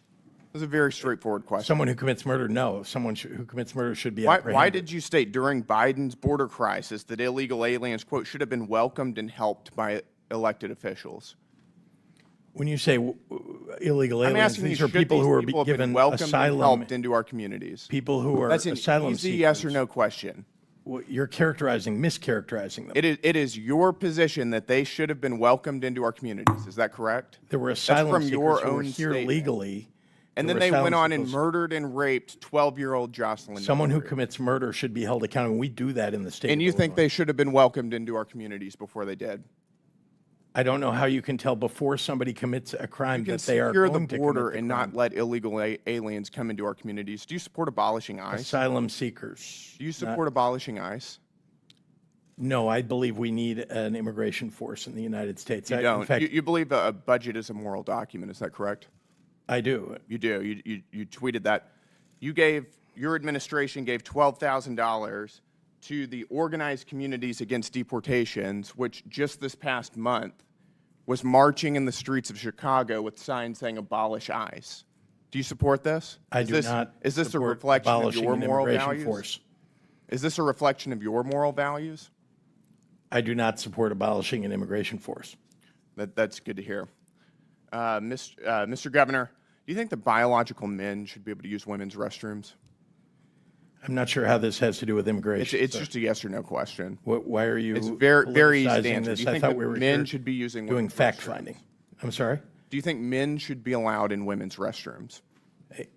I'm not sure why this has come to this You issue. It has tweeted nothing that to do as with a immigration. protest against President Trump, everyone should use the other gender's bathroom today. Have you ever used the women's restroom? Not that I can recall ever, sir. No. You wanted everybody else to do it, but you didn't? Sir, I'm not sure why we're on a topic that has I'm nothing to asking do you, with you're today's hearing. advocating for men to use women's restrooms, but you didn't do it? I do not advocate that, no. Well, actually, you did. You said everyone should use the other gender's bathroom today. I can tell you that you are Do you regret politicizing saying this this? in a way that what we ought to be focusing on is Do you the regret failure of the federal encouraging men to government use women's restrooms? and the Congress to deal with immigration reform. Do you regret encouraging men to use women's restrooms?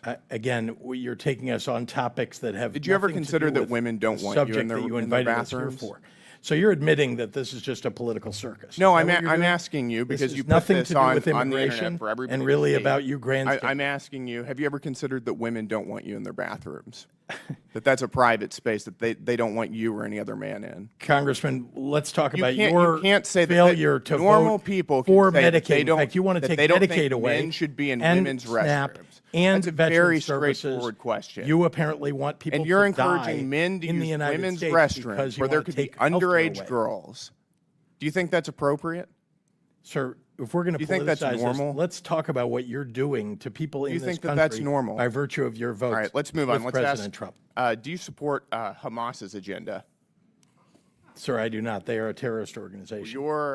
Your administration gave a grant to the Muslim Civic Coalition, which just 2 weeks after October 7th was marching in the streets of Chicago to, quote, stop the U.S.-backed genocide against Gaza. Is that a reflection of your values? I have spent my life fighting anti-Semitism. No, I'm asking, is this a reflection of your values? I'm not sure why you're attacking Because me your about something in an administration organization. gave money to this organization. I'm explaining to you that what we do in the state of Illinois is stand up for what we believe are You didn't our have to rights give and money to freedoms. the Muslim Civic Coalition People to have march the and right to call, express themselves. to That- stop we- the we don't- U.S.-backed genocide against Gaza. That was your choice. I know that was your Republicans want to administration. take away people's right to free speech. We don't in the state of Illinois, and I They've do got not the believe right to that free is speech. proper. They don't have the right to tax dollars, and you gave them to them. You want to take those rights away from people. I understand. Gentlemen, time's expired. Chair recognizes Ms. Brown from Ohio. Thank you, Mr. Chairman. The Trump administration isn't serious about public safety. It's not serious about solving immigration challenges. It's only serious about blatantly violating constitutional rights, stoking fear, and demonizing immigrants for political gain. That's why Trump is weaponizing ICE to recklessly and lawlessly target immigrant communities. And here's the reality. 2 weeks ago, I met with community leaders from across my district. Multiple Hispanic faith leaders told me the same thing. Their congregants, regardless of immigration status, are afraid. Afraid to speak Spanish in public, afraid to attend community events, afraid to go to church because ICE under this administration has shown it will harass, detain, and deport even wrongfully. No due process, no oversight, no transparency. And now we're seeing this fear weaponized at scale.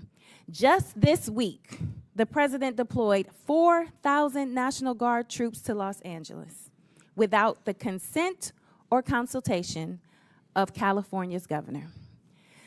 So let's be clear. This isn't about border security. This is not about law and order. What it is really about is a reckless power grab. Militarizing American cities doesn't make anyone safer. It escalates and puts everyone at risk. So, Governor Pritzker, as Commander-in-Chief of your National Guard, how concerned are you about this executive overreach? Thank you very much, Congresswoman, and thank you for the remarks that you just made. Our job as governors is to concern ourselves with the public safety of our states. And indeed, one of the very important things that we do is listen to our local law enforcement and listen to the local officials who ask us for help when they need it. We have probably, in my view, forgive me, governors, we have the best state police in the entire country, and we have terrific 13,000-person National Guard.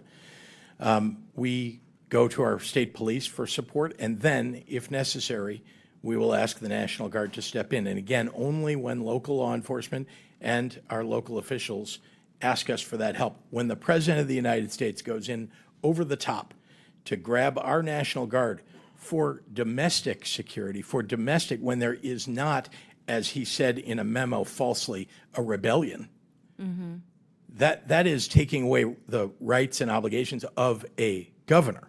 And it ought to be done in consultation with governors. In fact, the more local you get, the more accurate, I believe, the information is about what's happening on the ground. That's why I speak with local leaders of law enforcement, CPD in Chicago or others, before we take any action with National Guard. The President of the United States fails.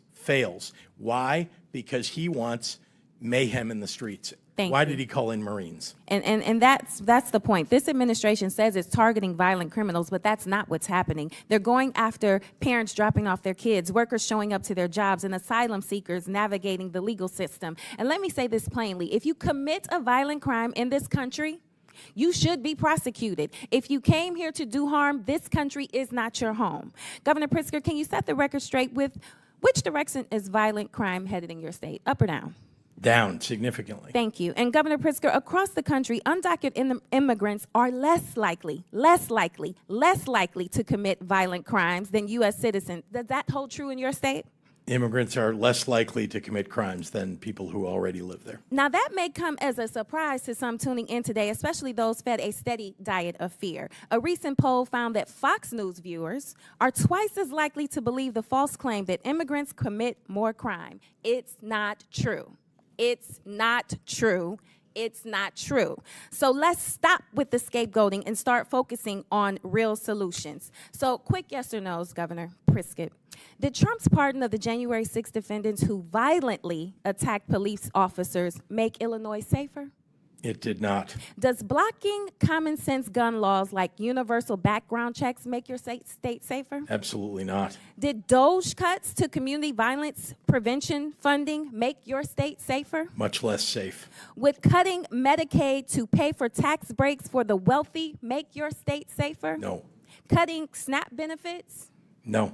Okay, so this is what we are dealing with this current administration, things that are not making our country any safer and are doing harm to the people who need it the most. And with that, Mr. Chairman.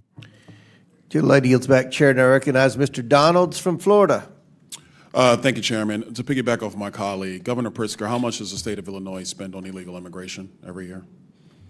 Again, illegal immigration, that's a federal responsibility. They could tell how much is wasted as a result of their failures. Governor, don't you keep track of how many people are on your Medicaid rolls, how many people who are illegal immigrants in the state of Illinois who are getting actually benefits in your state? Doesn't your government keep track of that? They don't get Medicaid in Illinois or any state as far as I know. Governor Pritzker, You do not keep track of any public service dollars in the state of Illinois that goes to illegal immigrants or goes to people in your state who are not legal residents of the United States and of the state of Illinois. You don't keep track of that. We absolutely keep track of our budget, and we're very closely, and in fact, it's been balanced for 7 years in a row, unlike the Republican before me, yeah. You know, it's interesting. I noticed that in the state of Illinois, you guys don't really keep track of your money, because I asked your mayor in Chicago similar question about a month ago, and he didn't have an answer. It was quite interesting. I think this might be an Illinois problem. Governor Hochul, in your state, you are spending about roughly $4 billion on illegal immigration. And at the same time, you are actually asking the federal government for $4 billion to finish Penn Station. Don't you think it would be better to stop funding illegal immigrants in your state and actually use those resources to finish Penn Station as opposed to coming to the federal government for the money? Penn Station is owned by Amtrak, not by the state, so it's an appropriate use of their dollars, and Donald Trump has agreed to spend upwards of $7 billion. I appreciated that very much. What we spend on immigrants, the immigrants who are here hardworking to live a life and working on our farms and taking care of our parents in nursing homes and taking care of our children, they have been coming here for 400 years. And we don't keep track of individuals based on their status. We make sure that people have services so we don't end up with an unexpected.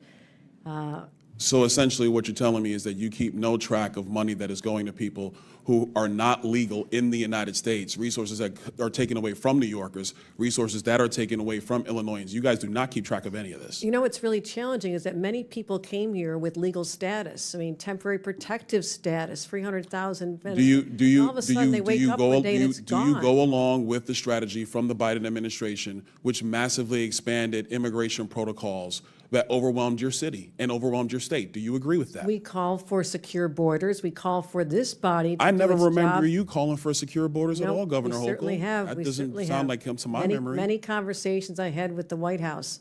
And we asked for federal resources. I mean, you're putting a federal problem on our laps, and you know what? It gets old after a while. I wish you would just do your job. If your here party and actually would pass do the job of meaningful securing reform. the nation the way President Trump has now had to do twice, we wouldn't be in this predicament. Wouldn't you agree? It's a Do you federal- agree or it's a disagree federal that job. securing the nation's borders is the job of the President of the United States? President Trump has done that job twice now, Well, and previous Democrat presidents have not done that job. Wouldn't you agree with that? this has been a problem that's been in place since I was a young staffer here on Capitol Hill. We worked on immigration, and Ronald Reagan signed amnesty for 3 million people. You know, it's to interesting get you bring up situations. Reagan's amnesty in '86. You know, part of that deal was to actually build border wall and secure it, but the Democrat Party refuses to build border wall. You oppose it every single time. Is that your position? Do you now support border walls, There Governor has Hochul? been many times when bipartisan legislation is presented to this body and people just walk away from it. They refuse to do the hard work of governing like governors like us have to do every single day. When I leave here, I'm going to go home and govern a state. I'm not going to tweet about this experience because I have too much work to do taking care of New Yorkers. And You're keeping really them not doing a safe. good job, Governor Hochul, because a lot of New Yorkers are actually coming into my state, in Florida, many of them. They come all the time because they actually want to come to a state that is well-run, that protects citizens, does not allow illegal aliens to victimize citizens like they are victimized in the state of New York, like they are victimized in the state of Illinois, like they are victimized in the state of Minnesota. They choose states like Florida and Texas to find safer places to live and raise their families. Hold on, Governor Hochul. We've had enough crime time. rates are much Governor lower Walz, than you've been yours, sitting over there much pretty lower. quiet. I got a question for you. I love to talk. Thank you, Congressman. Fair enough. You said earlier that the ICE agents under the orders of President Trump are a modern-day Gestapo. Do you realize how disgusting a phrase that is, considering the history of Nazi Germany? Would you like to recant that statement? What I said, Congressman, and I have a long history of supporting law enforcement, I said President Trump was using them as his modern-day Gestapo, not identifying who you are, coming up in unmarked vans, taking people away and giving... Is it the responsibility of ICE to actually deport illegal aliens in the United States who are here? Isn't that their responsibility? Yes, it is, Congressman, except that the Constitution is not an inconvenience. It's not an either-or. Nobody You said can an do your inconvenience. job and He have a practice responsibility to deport illegal aliens, and the Through due president is process. going through that process right now. We are And not let's be very clear, the previous administration, they abused every process there is under border laws to allow more than 10 million people into the country illegally. And this is a burden on all Americans. And so the president is doing his job. So it is sick to refer to Americans who are ICE agents as Gestapo. Governor, you're wrong. You need to apologize to these agents. They're doing their jobs. They are Americans. They serve this country with honor and decency and respect. Do not diminish their work simply because you tried to make a cheap point that you could tweet. I yield back. Chair now recognizes Ms. Stansberry from New Mexico. Thank you, Mr. Chairman. Well, some interesting theatrics today. Welcome, everyone, to the Oversight reality TV show. I know Mr. Trump loves himself some good TV, and today is not disappointing. And in fact, I want to say welcome to some of the members who've showed up to this committee who I've never seen here before. It's great to have you here in the hearing room with us. Now, before I get started on the topic at hand, I want to take a moment to speak directly to the immigrant community who might be watching and listening today. I want to say to everyone out there who is living in fear, we see you, we love you, we respect you, and we are fighting for you and every community that is being targeted by this administration and this Congress. We also want all of you out there to know that you have rights. You are protected by the law, and you should not have to live in fear and wonder whether or not you're going to be safe if you leave your home or if your family is going to come home at night. We see you. We are fighting for you. You have rights. Now, let's turn to the situation in California, which, of course, much of this hearing has focused on. As someone from a Marine veteran family, let me be clear. Marines are combat troops. They are highly trained, highly disciplined, lethal fighting force combat troops, and they should never, never be deployed against the American people who are exercising their constitutional rights. This is a gross and disgusting abuse of power. A disgusting abuse of power by fake tough guys who think that they can intimidate our communities while taking away their rights. And this is from the same man who dodged the draft and called our military service members suckers and losers. That's your commander-in-chief. And here, these folks here and the president want to say they're for our military and our veterans while they're illegally deploying service members, violating state sovereignty, gutting the VA, firing generals and lifelong service members.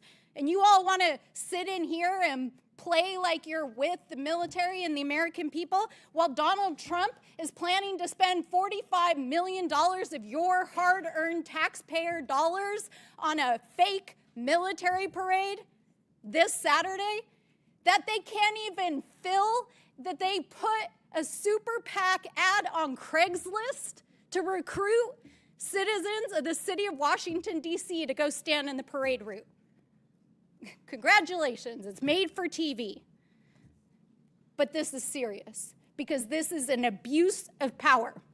So I want to read a list of grievances: obstructing the administration of justice, refusing to assent to the laws for the public good, sending swarms of officers to harass our people, keeping standing armies without consent of our legislatures, transporting Americans overseas to be tried for pretend offenses. Mr. Chairman, I wonder, do you know where these offenses come from? No? Aw, that's too bad. Because it's actually the Declaration of Independence. That's right. It's the Declaration of Independence. And my colleagues across the aisle might want to bone up on that in the U.S. Constitution before they go attacking our communities, especially as we head into the 4th of July holiday and celebrate our independence from an abusive and mad king. Because here in America, there are no kings, and we reject people who believe they are. And no one is above the law, and we will hold them accountable. But I think it's very clear today, and I think it's been borne out by every witness that we have here, that what Donald Trump is doing is not only an abuse of power, an abuse of the military, an abuse of our citizens, but also, y'all should know this, while you're sitting here creating this made-for-TV moment, that 2/3 of Americans, according to the polling yesterday, are opposed to what Donald Trump is doing with both immigration and the deployment of the military in our communities. It's wrong, it's immoral, it's illegal, and it's a violation of our rights. And with that, I yield back. Chair recognizes Mr. Langworthy from New York. Thank you very much, Mr. Chairman. Governor Hochul, yes or no, do you think someone who's committed murder or rape in this country, and that they're here illegally, should have tools at their disposal to avoid deportation? As the governor's It's a yes primary or- responsibility is to yes protect or the no people of question. New York. I'm Those sorry. crimes are abhorrent. I'm sorry, whatever response you prepared to give today dwarfs in comparison to your actions as governor. I would like to remind you of someone named Gianfranco Torres Navarro, an illegal alien and suspected leader of a violent Peruvian gang. He was tied to 23 murders in Peru and came to this country illegally across the southern border. He had his victims' faces tattooed on his body, and he was hiding in plain sight in Endicott, New York, for an extended period of time where ICE could not locate him. And why did it take so long to find him? Because policies like your green light law, which blocks ICE and U.S. Border Patrol from accessing critical DMV databases. In fact, it threatens the badges and threatens to charge with felonies any officer that shares that DMV data with federal agents. These agents rely on data to be able to know who they're pulling over on the side of the road. They're taking their lives into their hands every time they're trying to, keep our streets safe.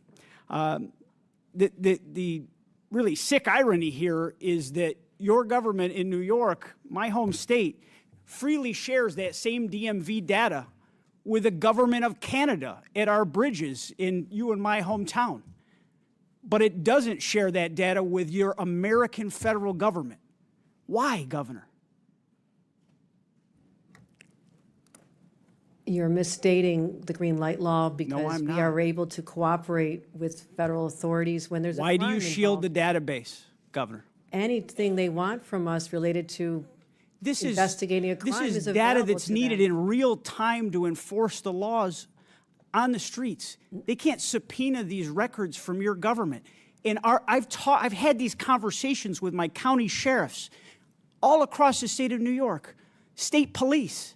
They want to work with the federal officials. They want to clean up these messes, but they can't because they are being threatened by you and our Attorney General that they'll take away their badge and end their careers. Been countless instances where we've cooperated with federal law enforcement. It happens on a daily basis. And so your characterization is just incorrect of how we provide information to people who ask for You it. share the database in its entirety with Canada, but you don't share it with the federal government.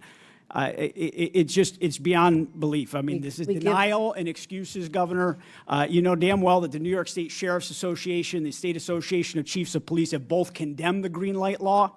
Sheriffs from Erie County, Niagara County, Monroe, Albany, Broome, Dutchess, and Oneida counties, multiple parties represented here, not just Republicans, have warned that your law ties their hands. It puts officers' lives in danger, and it shields criminals from accountability. When you refuse to work with law enforcement, when you refuse to hand over data that can protect communities and save lives, you are actively aiding the illegal alien criminals who have crossed our borders and committed violent crimes. And the consequences are not hypothetical. Your bail reform law is the reason that Laken Riley is dead. He should have been in jail in New York, and he wasn't. He went to Georgia. He fled our state because he should have been in prison. These are tragic and real circumstances. In Buffalo, a Venezuelan illegal immigrant hacked his wife to death with an axe. In Syracuse, an Ecuadorian national strangled a young woman on her birthday and dumped her body in a park. In Irondequoit, in Monroe County, a Dominican national slaughtered an entire family, including 2 toddlers, and he set their house on fire. Governor Hochul, you took an oath to serve the citizens of the state of New York, and you've allowed violent criminals who came here illegally to hide in plain sight and to avoid federal officials because of your support for the green light law. I mean, this is an abomination. This is not keeping New Yorkers safe. We turn over the information you're referring to all the time. You're misstating the laws and its purpose. We cooperate all the time. As much as I want to believe you, Governor, I believe the cops more. Well, I believe the cops that I know and I trust in our same hometown that are out there in the streets every single day. Your laws put lives in danger. Your laws have led to people being murdered.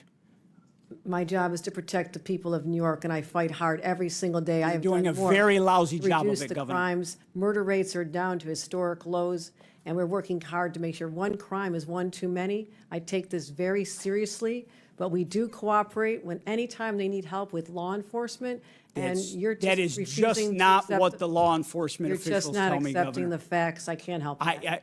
I trust the professionals. You and I aren't police officers.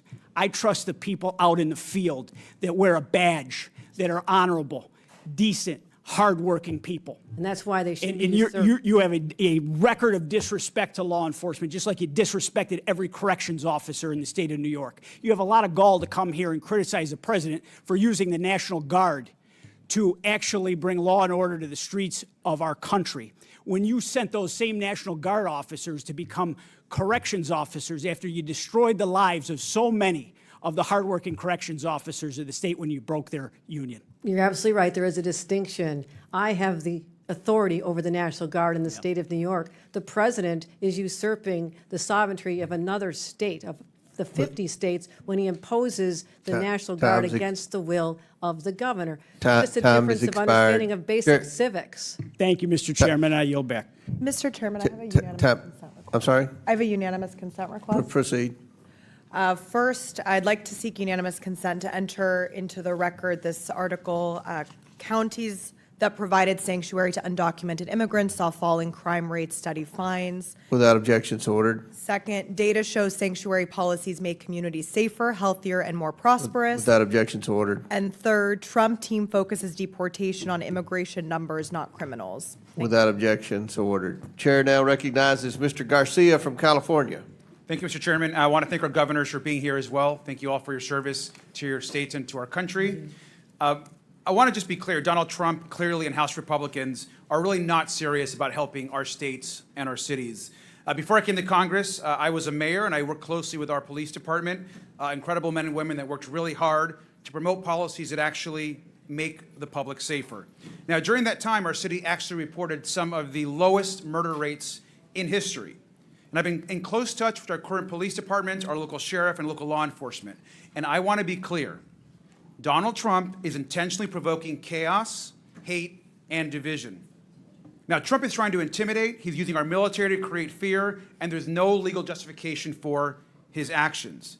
I strongly believe he's trying to keep American citizens from peacefully making their voices heard.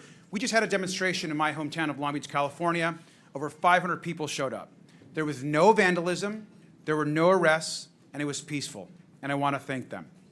Trump is trying to make it very clear that this is about intimidation.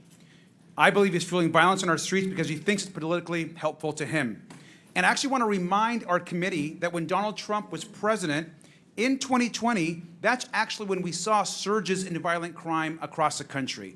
They increased under Donald Trump's watch. We should be focused on actual public safety threats, but we know that Donald Trump is taking federal law enforcement away from actually investigating serious crimes and cartels. And if you ask any police department, police chief across the country in your states, they will tell you they want their police focused on the issues in their neighborhoods, in the state, traffic violations, speeding, domestic violence. Those are the issues that people want to see addressed. Law enforcement should be focused on those issues, and I know the governors agree. Back in my home district in Downey, California, we've had agents just yesterday grab people in front of churches, their houses of worship. Agents refused to identify themselves and show warrants. An elderly man was dropping off his granddaughter at their local church and was detained in front of the property and the family. That is outrageous and should be disturbing to every single American. And we know this does actually nothing to protect the public. But this, of course, is Donald Trump's playbook. He doesn't care about the safety of the American people. He fuels hate and fear. It's no coincidence that Donald Trump is fueling chaos. At the same time, he's advancing legislation which the American people know is completely toxic and harmful to this country. We're looking at 16 million people losing health care. It's being debated right now as we speak in the Senate. Nutrition cuts for seniors and veterans, huge tax cuts for the wealthiest and the largest corporations in this country. And while this is being debated, Donald Trump is causing chaos and fear across our country. I want to ask the governors in the remaining time that we have. It is clear that health care and these impacts of this bill will impact all three of your states greatly.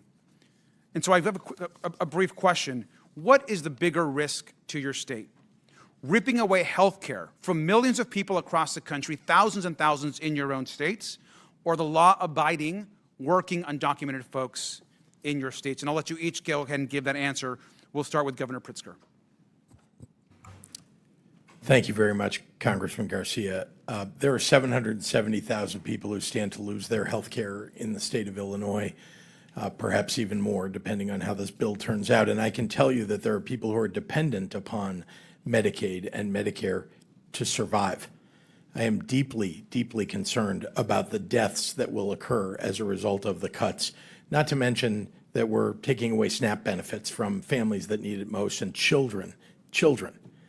Veteran services, people who have PTSD, who need to see their therapist at a certain time, now have to wait much longer periods of time because of the threat of this bill. So I'm deeply concerned. DOJ has taken away one of our facilities in the state of Illinois already. It's a huge problem, and that is the threat. Thank you, Governor Walz. Yeah, thank you, Congressman. In Minnesota, in 2023, we were ranked as the top state for health care, home of the Mayo Clinic. We have more people covered almost than any other state. This bill would take 250,000 people off of health care, make it more difficult, reduce the outcomes we're getting. 40% of those are children receive their care through that way, and over 70% of nursing home patients. It would be catastrophic, and the state has built it up to improve lives of all of our citizens. Thank you. And finally, Governor Hochul. Health care is a basic human right, and I'm proud in the state of New York that 95% of people in our state have health care coverage. But these devastating cuts will throw off at least 1.5 million New Yorkers, and not just those individuals, but when hospitals in rural areas have to shut down, the entire community will lose important services. So this will have a ripple effect through our economy and hurt more than just the people who lose their Medicaid. And it is devastating and absolutely unwarranted. And we encourage everyone to stand up, speak up on behalf of their constituents, especially those from the state of New York who represent rural areas. They're counting on you. Thank you. Governors, I thank you, and I yield back. Chair now recognizes Mr. Biggs from Arizona. Thank you, Mr. Chairman. I get a kick out of you, sanctuary state, county, city leaders who talk about having to deal with the border crisis. Cracks me up, actually. But at least, Governor Pritzker, you did call it a crisis in your statement. I appreciate that. Ultimately, as you said in your statement, you received 50,000 illegal aliens into Cook County. And Governor Hochul stated that New York received about 220,000 illegal aliens. That's fantastic that you know those numbers roughly. Now I want you to imagine you're a southern Arizona community of about 80,000 people, sitting right on the border. And over the course of the Biden administration, a couple of million people came through your little town. And I quote you, Governor Pritzker, Illinois didn't ask for this crisis, and I'm going to tell you, neither did Yuma, Arizona. Its lone hospital, only hospital, couldn't handle the influx, nor could its single food bank, its law enforcement, its schools, and other services and infrastructure. That was a failure, you're correct, on the part of the federal government under Joe Biden. That's all stopped now. That's all stopped now. Because it didn't take a new law, it took enforcement of the current law. But you know what drew a lot of those people? Because you might have been down there once. I've been down there dozens of times. I've taken more people from Congress down there than anybody else here. And you know what those people told me? They're coming here because they wanted to get to places, and they would name Chicago, and they would name New York to me. And I'd say, why the heck are you crossing here and not crossing at Del Rio? Because you guys offered sanctuary policies. They believed that they would be protected in your jurisdictions. And now that these millions of illegal aliens are here, permitted to get here by the Democrats and the Biden administration, your jurisdictions actually hinder the enforcement of immigration laws because of the sanctuary policies you've adopted.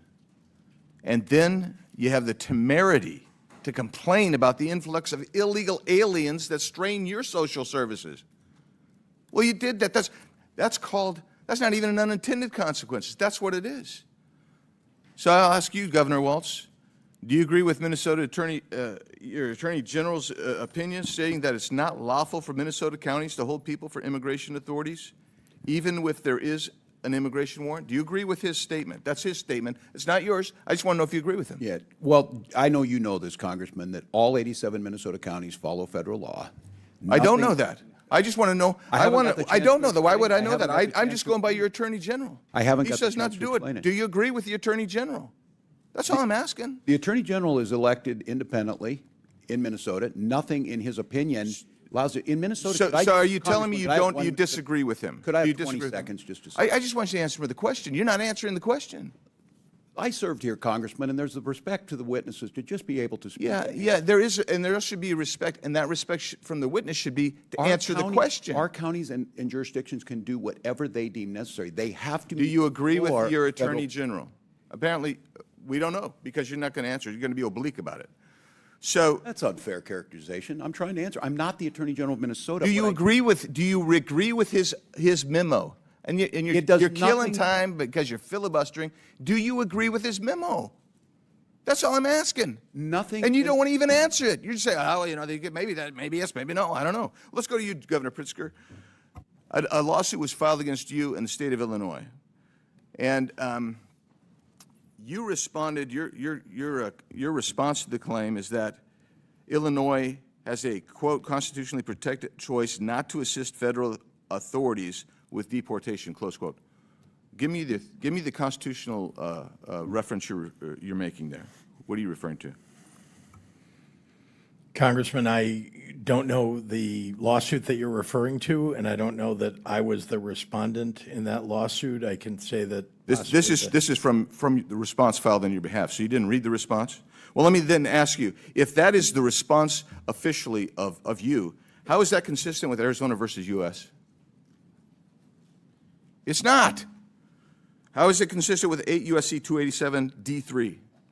It's not. Let's just cover it in the last 18 seconds. When you guys say we do give these people information only on a criminal warrant.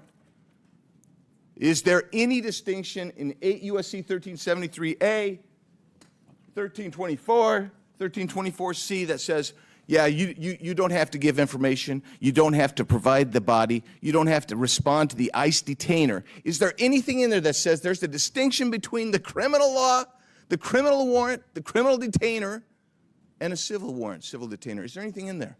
The answer is no. I'll answer for you. You do violate the law. You are sanctuary cities.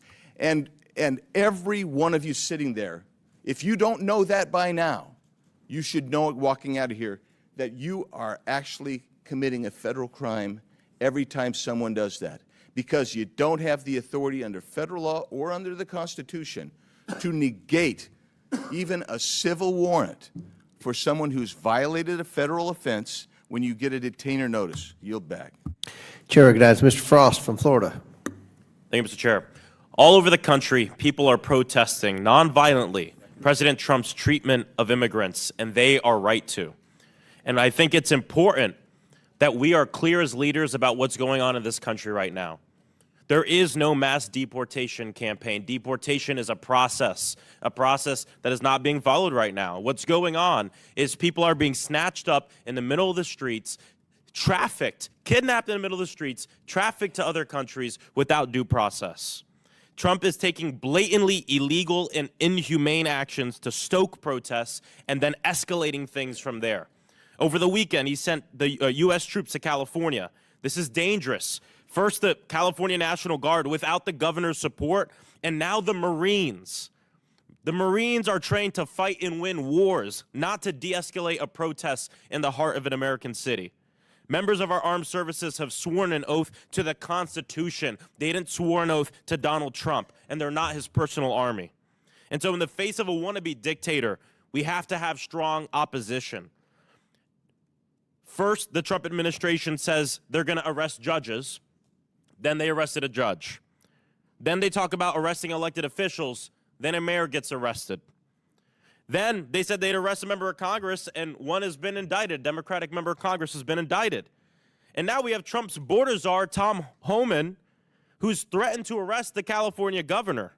And I don't think we should take this as an empty threat. Why is Trump now saying he wants to arrest governors? It's because he knows that some of the people who are going to be the greatest opposition to his lawlessness are Democratic governors standing up for their people. And so I'm just curious to hear from our three governors here today, because these things can be put forth as hypotheticals, but they're not hypotheticals. Elected officials are being arrested. This is happening. The DOJ is being weaponized against us. So if federal agents were to come to your door, to the governor's mansion, approach your security staff to arrest you, you have Tom Homan on the news saying, I want to arrest Governor Hochul, Governor Pritzker, Governor Walz. What do you do? What do you say? I'm just curious. Governor Hochul, if you can start. If Tom Homan comes to Albany to arrest me, I'll say, go for it. You can't intimidate a governor. What is this country coming to? When people can threaten us on social media and on cable news and try to stop us from doing our jobs, we're here on the front lines every day, fighting to defend our rights, our values, and the public safety of our residents. And so anything threatening our responsibility is an assault on our democracy, nothing short of that. Thank you, Congressman. Let me begin by saying I have the highest duty to protect the people of my state. And indeed, if Tom Homan were to come to try to arrest us, I can say, first of all, that he can try. I can also tell you that I will stand in the way of Tom Homan going after people who don't deserve to be frightened in their communities, who don't deserve to be threatened, terrorized. I would rather that he came and arrested me than do that to the people of my state.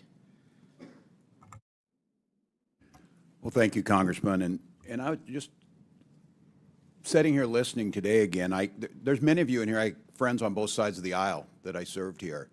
The job of governor is very different than the job you're doing, but we need you. We need to work together. No one here wants to hear these horrific stories, but we have a job to do on limited resources. And equating that not doing ICE's job means we're not cooperating, we're patrolling our highways. I'm proud that Minnesota's a state third lowest in traffic deaths. If we start doing all the things at ICE, and nothing we do precludes them from doing their job. And so threatening and political, and I did not realize, I guess, I watch it, I didn't realize how much animosity there's here. We have a responsibility to the American public to work together, and I think threatening arrests on elected officials, Congressman, it doesn't help any of us. Governor Pritzker's right. Our citizens are scared and angry, and it's not necessary. We can fix this with a bipartisan border bill. Help us out. Thank you, Governor. I want to end by saying former Governor and now Secretary of Homeland Security Kristi Noem just last year said that federalizing the National Guard would be a direct attack on states' rights. And now she's cheering it on. President Trump has consolidated power so much in his own party, there's little to no, pretty much zero, opposition left to his lawlessness. We hear it in this room right now. And the last thing I want to say, too, is what's going on right now is not just a distraction from the fact that they want to pass a massive tax break for the richest Americans and take away services and things from working families, but it's to enable it. These aren't two different stories, because the only way you rip away health care from 15 million Americans in this country and not feel like you have to fear for your job or that you're going to be protested every day is by scaring the people and suppressing their First Amendment right. What's going on in Los Angeles and what Donald Trump wants to do around the nation is directly connected to the fact that he's going to take away health care from all of these people, 15 million Americans, to benefit people like him and his donors. And it's shameful. These aren't two different things. It's the same thing. I yield back. Chair recognizes Mr. Higgins from Louisiana. Thank you, Mr. Chairman. Governors, I guess thank you for being here today. This was staged to be it was bound to be political conflict here. But I like to get pretty real with each of you. I know Governor Walz pretty good. He and I came to be, believe it or not, America, Governor Walz and I came to be quite friendly. I consider him a friend for many years. And it was fascinating that we disagreed on almost everything politically. I doubt there was a vote we had in common, but I'm pretty sure I could call Governor Walz and get a straight answer, even now, at least in private. But in a setting like this, it's difficult to get a straight answer because you're being viewed so closely. All of us are. So I'm going to try and be real with you. And Governor Pritzker, I don't know you. Governor Hochul, I don't know you. I can tell you that that you strike me as extremely political, and rather arrogant, quite smug, good lady. And this is a serious topic, man. We have hundreds of thousands of Americans dead from fentanyl that came across our border. Our nation suffered generational trauma for 4 years from open border policies. And we listened in ad nauseum, speech after speech after speech about how Mayorkas, who struck me as equally smug in many horrific meetings, said we need more money, we need more laws. We never needed more money. We never needed more laws. We needed an executive branch that had the will to enforce the law and thus end the trauma that the American people were continually suffering at our southern border.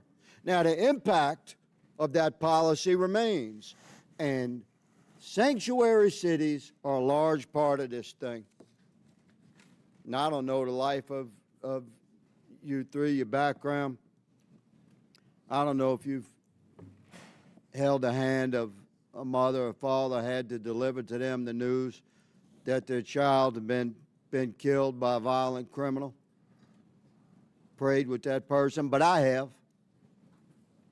And the victims of crime commonly have a simple refrain.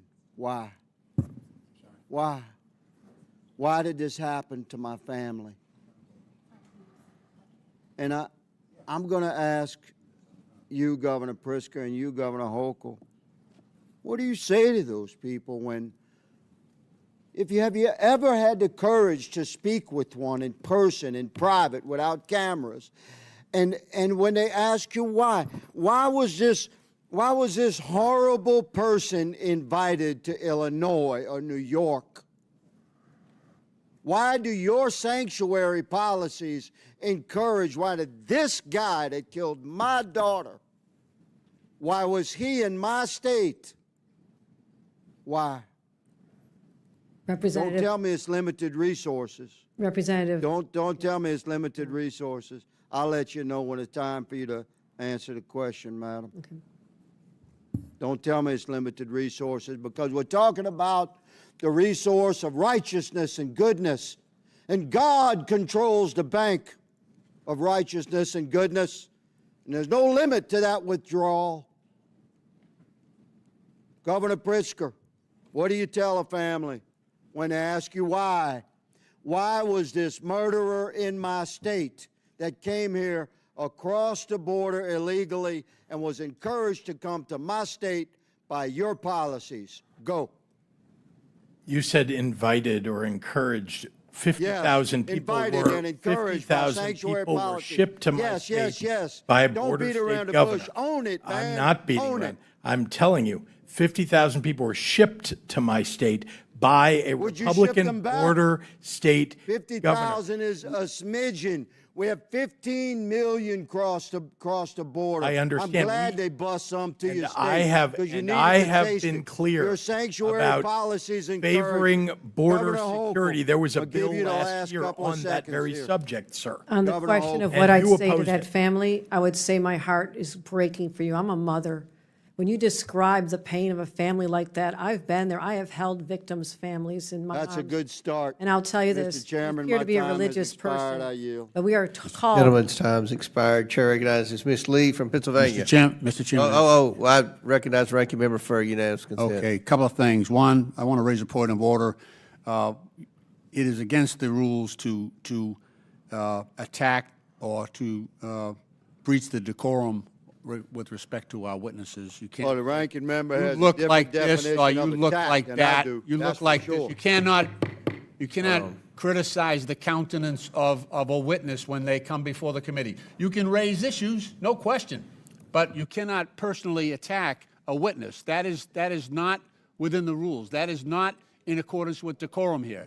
And I would raise that same concern if Did the ranking if one of member our not call members us was attacking Nazis? me. All right. Secondly, Proceed with unanimous consent. Secondly, unanimous consent. I have asking unanimous consent to submit a document entitled "Trump Wants to Cut Funding to Sanctuary Cities and Towns, but They Don't Actually Violate the Federal Law." Without objection to order, Chair now recognizes Ms. Lee from Pennsylvania.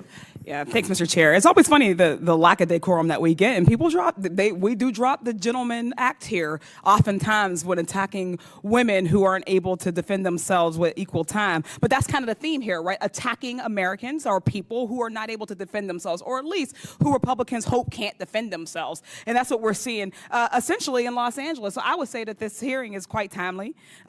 What's happening with ICE and the military in Los Angeles is terrifying, and is directly caused by Trump's policies and his cruelty. It was Trump's overzealous ICE agents who started this specific incident. And now they want us to get bogged down in arguing over the right types of protest or the right types of way or the right way to defend yourself, the mythical perfect type, so that we could ignore that Trump is the one who is escalating all of this. Trump is the one who ordered in thousands of National Guardsmen over the objection of Governor Newsom, something that hasn't been done since 1965. Trump is the one deploying Marines not on an enemy abroad, but on the American people who are exercising their First Amendment right in this instance. The only opportunity that they have to defend themselves against lawless lawmakers who are imposing cruelty upon them. For a party of so-called law and order folks, they sure are stampeding over people's constitutional rights and intentionally inciting more chaos, more fear, more anxiety, and increasing the likelihood that people will get hurt. In the end, what's happening in Los Angeles is just one of many incidents where Trump and his administration have not given a single damn about people's safety. For one, the ICE and DHS agents that are arresting people and raiding places often don't even have any kind of uniform or identifying badge. They're masked, and they're in unmarked cars. Ms. Perryman, just briefly, why is it so dangerous to have masked, plainclothes ICE agents arresting people? So I'll just thank you, Congresswoman, for your question. I'll go back to what I said before, that we know our Constitution recognizes and our country recognizes the importance of trust between local law enforcement, the federal government, and governors. And what we're seeing here is a breach of trust. It's an escalation, and it's dangerous for the American people. Trump said he was only going to go after undocumented criminals, but that's clearly not the case. Whether through incompetence or straight up racial profiling, ICE and DHS agents are wrongfully arresting U.S. citizens. We've talked about it today, and catching these mistakes often happens too late, after an American citizen has already been illegally thrown into another country, and Trump's administration is doing nothing to get them back. These agents are also going into previously protected spaces, as we've discussed, like churches and schools and hospitals. DHS agents tried to get into an elementary school by lying that they had the permission from the parents. That is a cartoonish level of evil. ICE also arrested a Massachusetts high school senior, Marcelo Gomez da Silva, on his way to volleyball practice. Governor Walz, you're a former teacher and coach. Do you think these kinds of actions create instability for students? And do you worry about increasing anxiety of kids coming to school? Well, thank you, Congressman. I certainly do. Creating that safe environment where our kids can come and the expectation is to learn, they certainly do. Once again, there's no reason to use these enforcement actions at those locations when there are other tools. And I think, again, this false equivalency that we do not want violent criminals to be to be arrested, detained, and go through due process, we do, but hugely detrimental to the educational system, hugely detrimental to a system that is dependent on trust and the goodwill of everyone in that school system. So yeah, it is detrimental. Thank you, Governor Walz. These same kids getting arrested are often being separated from their families. They're scared. They're alone. An attorney is one of the few resources they had access to that is now being taken away as well. The Trump administration has canceled contracts with legal groups that represent those undocumented children in immigration court. This is going to force thousands of kids as young as 2 years old to represent themselves very quickly as we're running out of time. Ms. Perryman, how's a 2-year-old supposed to represent themselves in court? A 2-year-old can't represent itself in court, him or herself in court. And I'll just say that we are in court every single day seeking to try to ensure that people have access to legal representation, which of course this administration is really seeking to curtail. They're seeking to ignore due process rights. I was going to say, would you say that it is due process if a 2-year-old is left to represent themselves? Absolutely. It's a flagrant violation of our Constitution. It's also something that shocks the conscience. We'll leave it there. Thank you. I yield back. The witnesses have requested a 15-minute bathroom break, but before we do that, I'm going to go to Dr. Fox for 5 minutes of questions. After Dr. Fox, we'll take a 15-minute break for the witnesses, and then we'll start back with Mr. Kassar. So Chair recognizes Dr. Fox from North Carolina for 5 minutes. Thank you very much, Mr. Chairman. Governor Walz, as you're aware, Minnesota saw the largest COVID-19 fraud scheme in the nation. The so-called nonprofit Feeding Our Future falsely claimed to have served 91 million meals to children, for which it received nearly $250 million in federal funds. According to the FBI, the $250 million in federal taxpayer money was, quote, funneled into luxury homes, cars, and lavish lifestyles while families struggled. In March, 2 individuals were convicted in connection with this case, and I understand related investigation continues.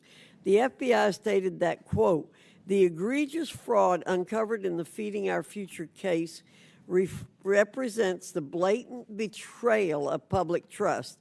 The FBI will not allow criminals to rob federal programs and walk away unscathed. We'll expose their schemes, dismantle their networks, and ensure they face the full weight of justice. Do you support the federal government's efforts to bring to justice those who stole federal taxpayer money at the expense of hungry children in your state?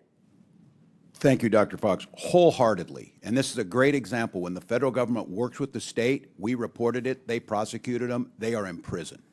So do you support federal efforts to bring to justice those who commit federal crimes in Minnesota? I most certainly do. Okay. Does Minnesota honor ICE detainer requests? Congresswoman, thank you for the question. I've been making sure I get my opportunity here. Minnesota follows all federal law. State law requires, and I would say the state law requires all state and county facilities to ask for immigration status when a convicted felon is committed and tells DHS if they're undocumented. All state facilities. DOC calls DHS before a convicted felon leaves prison. We have a controlled handover. How can we be sure that your state is serious about cooperating with the federal government to enforce our immigration laws? We do it on a daily basis, Congresswoman. And again, I say this is the floor. Counties can do more, but here's the confusion we have right now. Last week, a list of supposed sanctuary cities or counties were put out. Many of those were counties in Minnesota that had gone above and beyond. Their sheriffs said it put them at risk because they were doing that. They were sharing information and doing what they're supposed to do. It's a coordination issue. But you said in your answer it's only if they've been convicted of crimes that or a judicial warrant. Or a judicial warrant. That's correct, after due process has been served. So that you don't cooperate if they're illegally here and the ICE comes to get them? If they have gone through the process, Congresswoman, and they have received due process, and ICE's job is to come and get them. It's what I've been saying all day. But if they're here illegally, then they're here illegally. There's no, they've broken the law already. Many are here as asylum seekers. They've overstayed a visa. I have another question to ask you, Governor. As I've said before in this committee, innocent American taxpayers are collateral damage in the Democrats' pursuit of open border policies. Americans pay with their wallets, their safety, and all too often their lives. This is unacceptable. I'm sure you're aware, Governor, that your state has spent hundreds of millions of state taxpayer dollars to address the surge of illegal aliens in Minnesota. Are you also aware of any NGOs operating in your state that provide services to illegal aliens, and have those NGOs received any federal funding? I can't answer that at this time. I don't have it in front of me. Well, we have to end the shameful practice of NGOs working against immigration law enforcement efforts. That's why I introduced H.R. 245, the Grant Integrity and Border Security Act, to stop NGOs who work against U.S. laws from receiving a single cent of taxpayer funds. Americans should never tolerate a government that uses their own tax money against them. And, Mr. Chairman, I yield back. Gentlelady yields back. Before we recess, recognize the ranking member for UC. Thank you, Mr. Chairman. I ask unanimous consent to submit an article from the Seattle Times entitled "National Sheriff's Association Head Tears into Fed's Sanctuary List." Without objection, so ordered. Pursuant to the previous order, the committee will stand in recess for 15 minutes. The committee stands in recess.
The committee will attempt to come back in order. Give the witnesses a second to find their seats, and then we'll recognize the next questioner.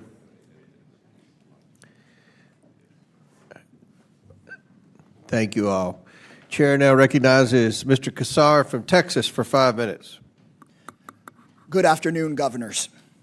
Republicans have dragged you in today for questioning because they say your immigration policies are dangerous for American citizens. So I want to ask each of you some questions about recent events affecting U.S. citizens. Governor Pritzker, was it your administration or was it the Trump administration that arrested a 10-year-old U.S. citizen recovering from brain cancer and sent her to Mexico? It was the Trump administration, sir. Correct. That was the Trump administration.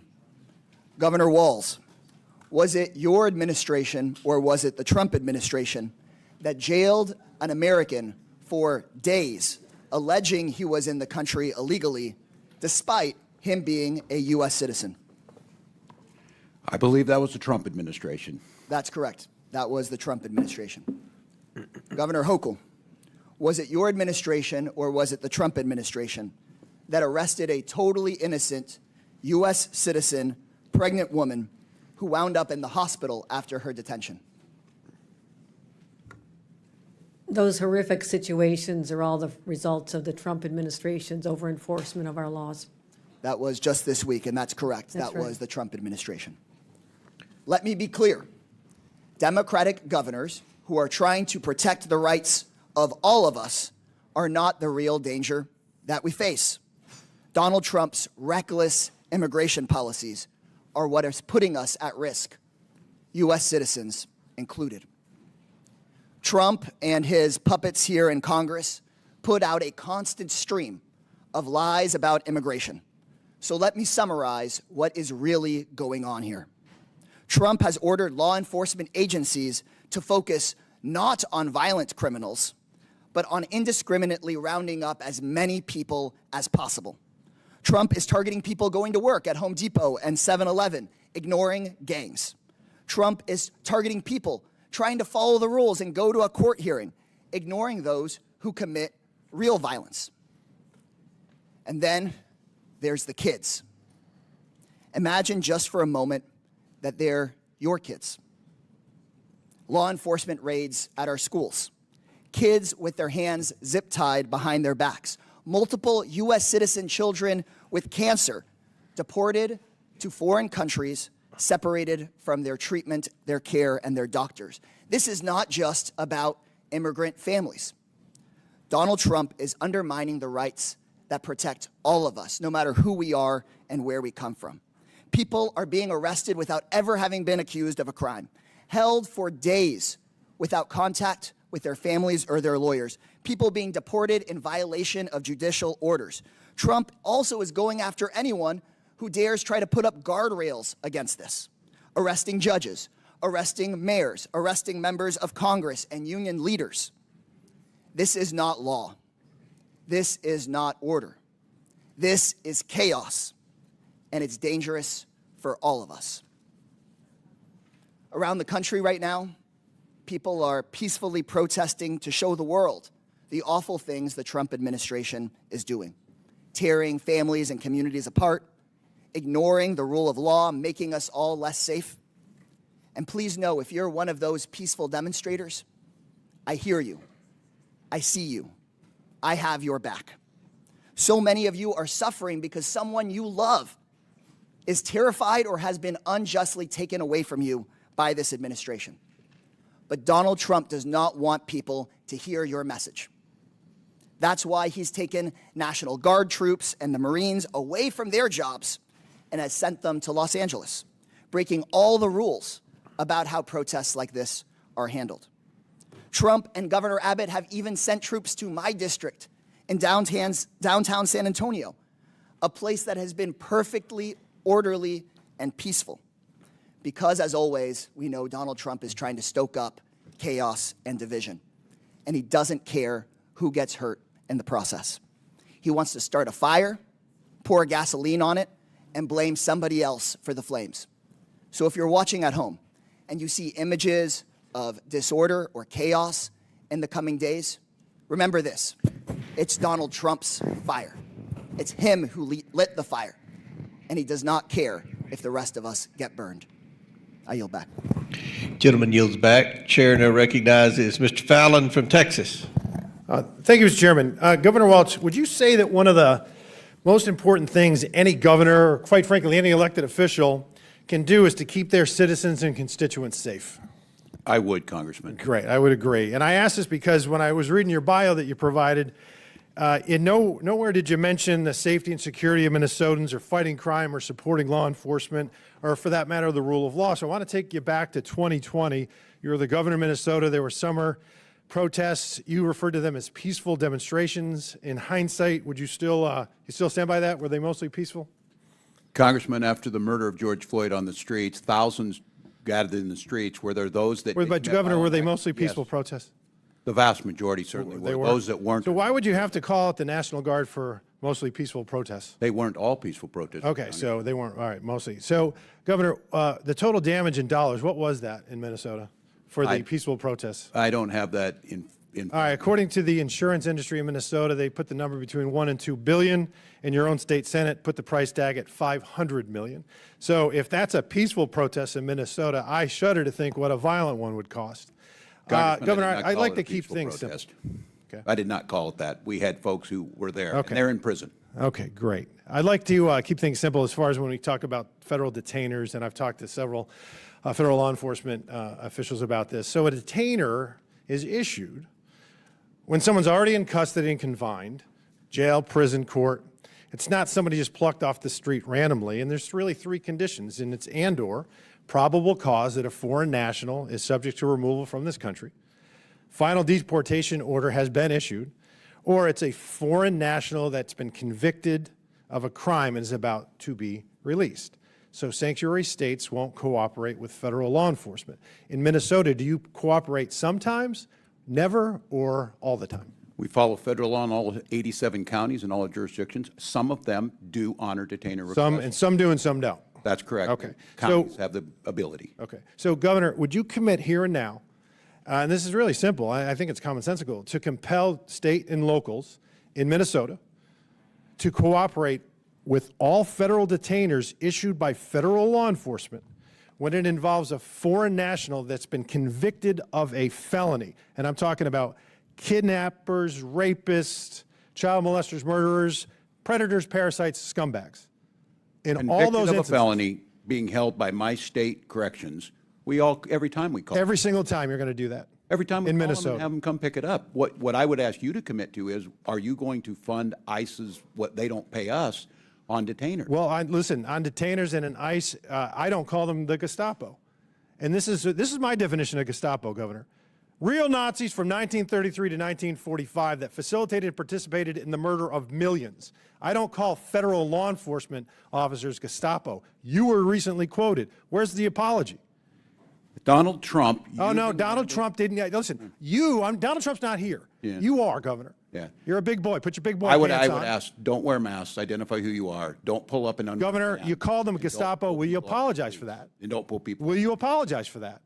Congressman, my job, I'm a history. Okay, so you won't. Okay, we're going to move on. No, Mr. Chairman, I reclaim my time. If you won't answer the question. I think that's hyperbolic demagoguery. I mean, you said that in a speech, maybe you got a little carried away. I don't know if you apologize for that too, that you were, quote, going to kick Republicans' asses.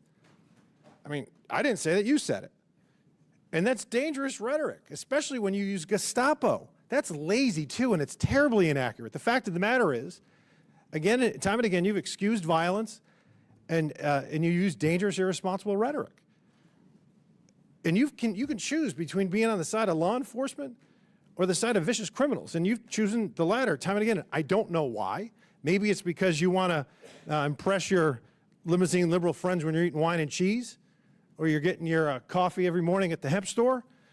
I don't know, but I think it's ignorant, and I think it's culpable, and I think it's disgusting. And I can see why the American people on November 5th made it a very bad night for you and a very great night for our future. Mr. Chairman, I yield back. Chair now recognizes, is Ms. Crockett here? Okay, then Chair recognizes Mr. Bell from Missouri.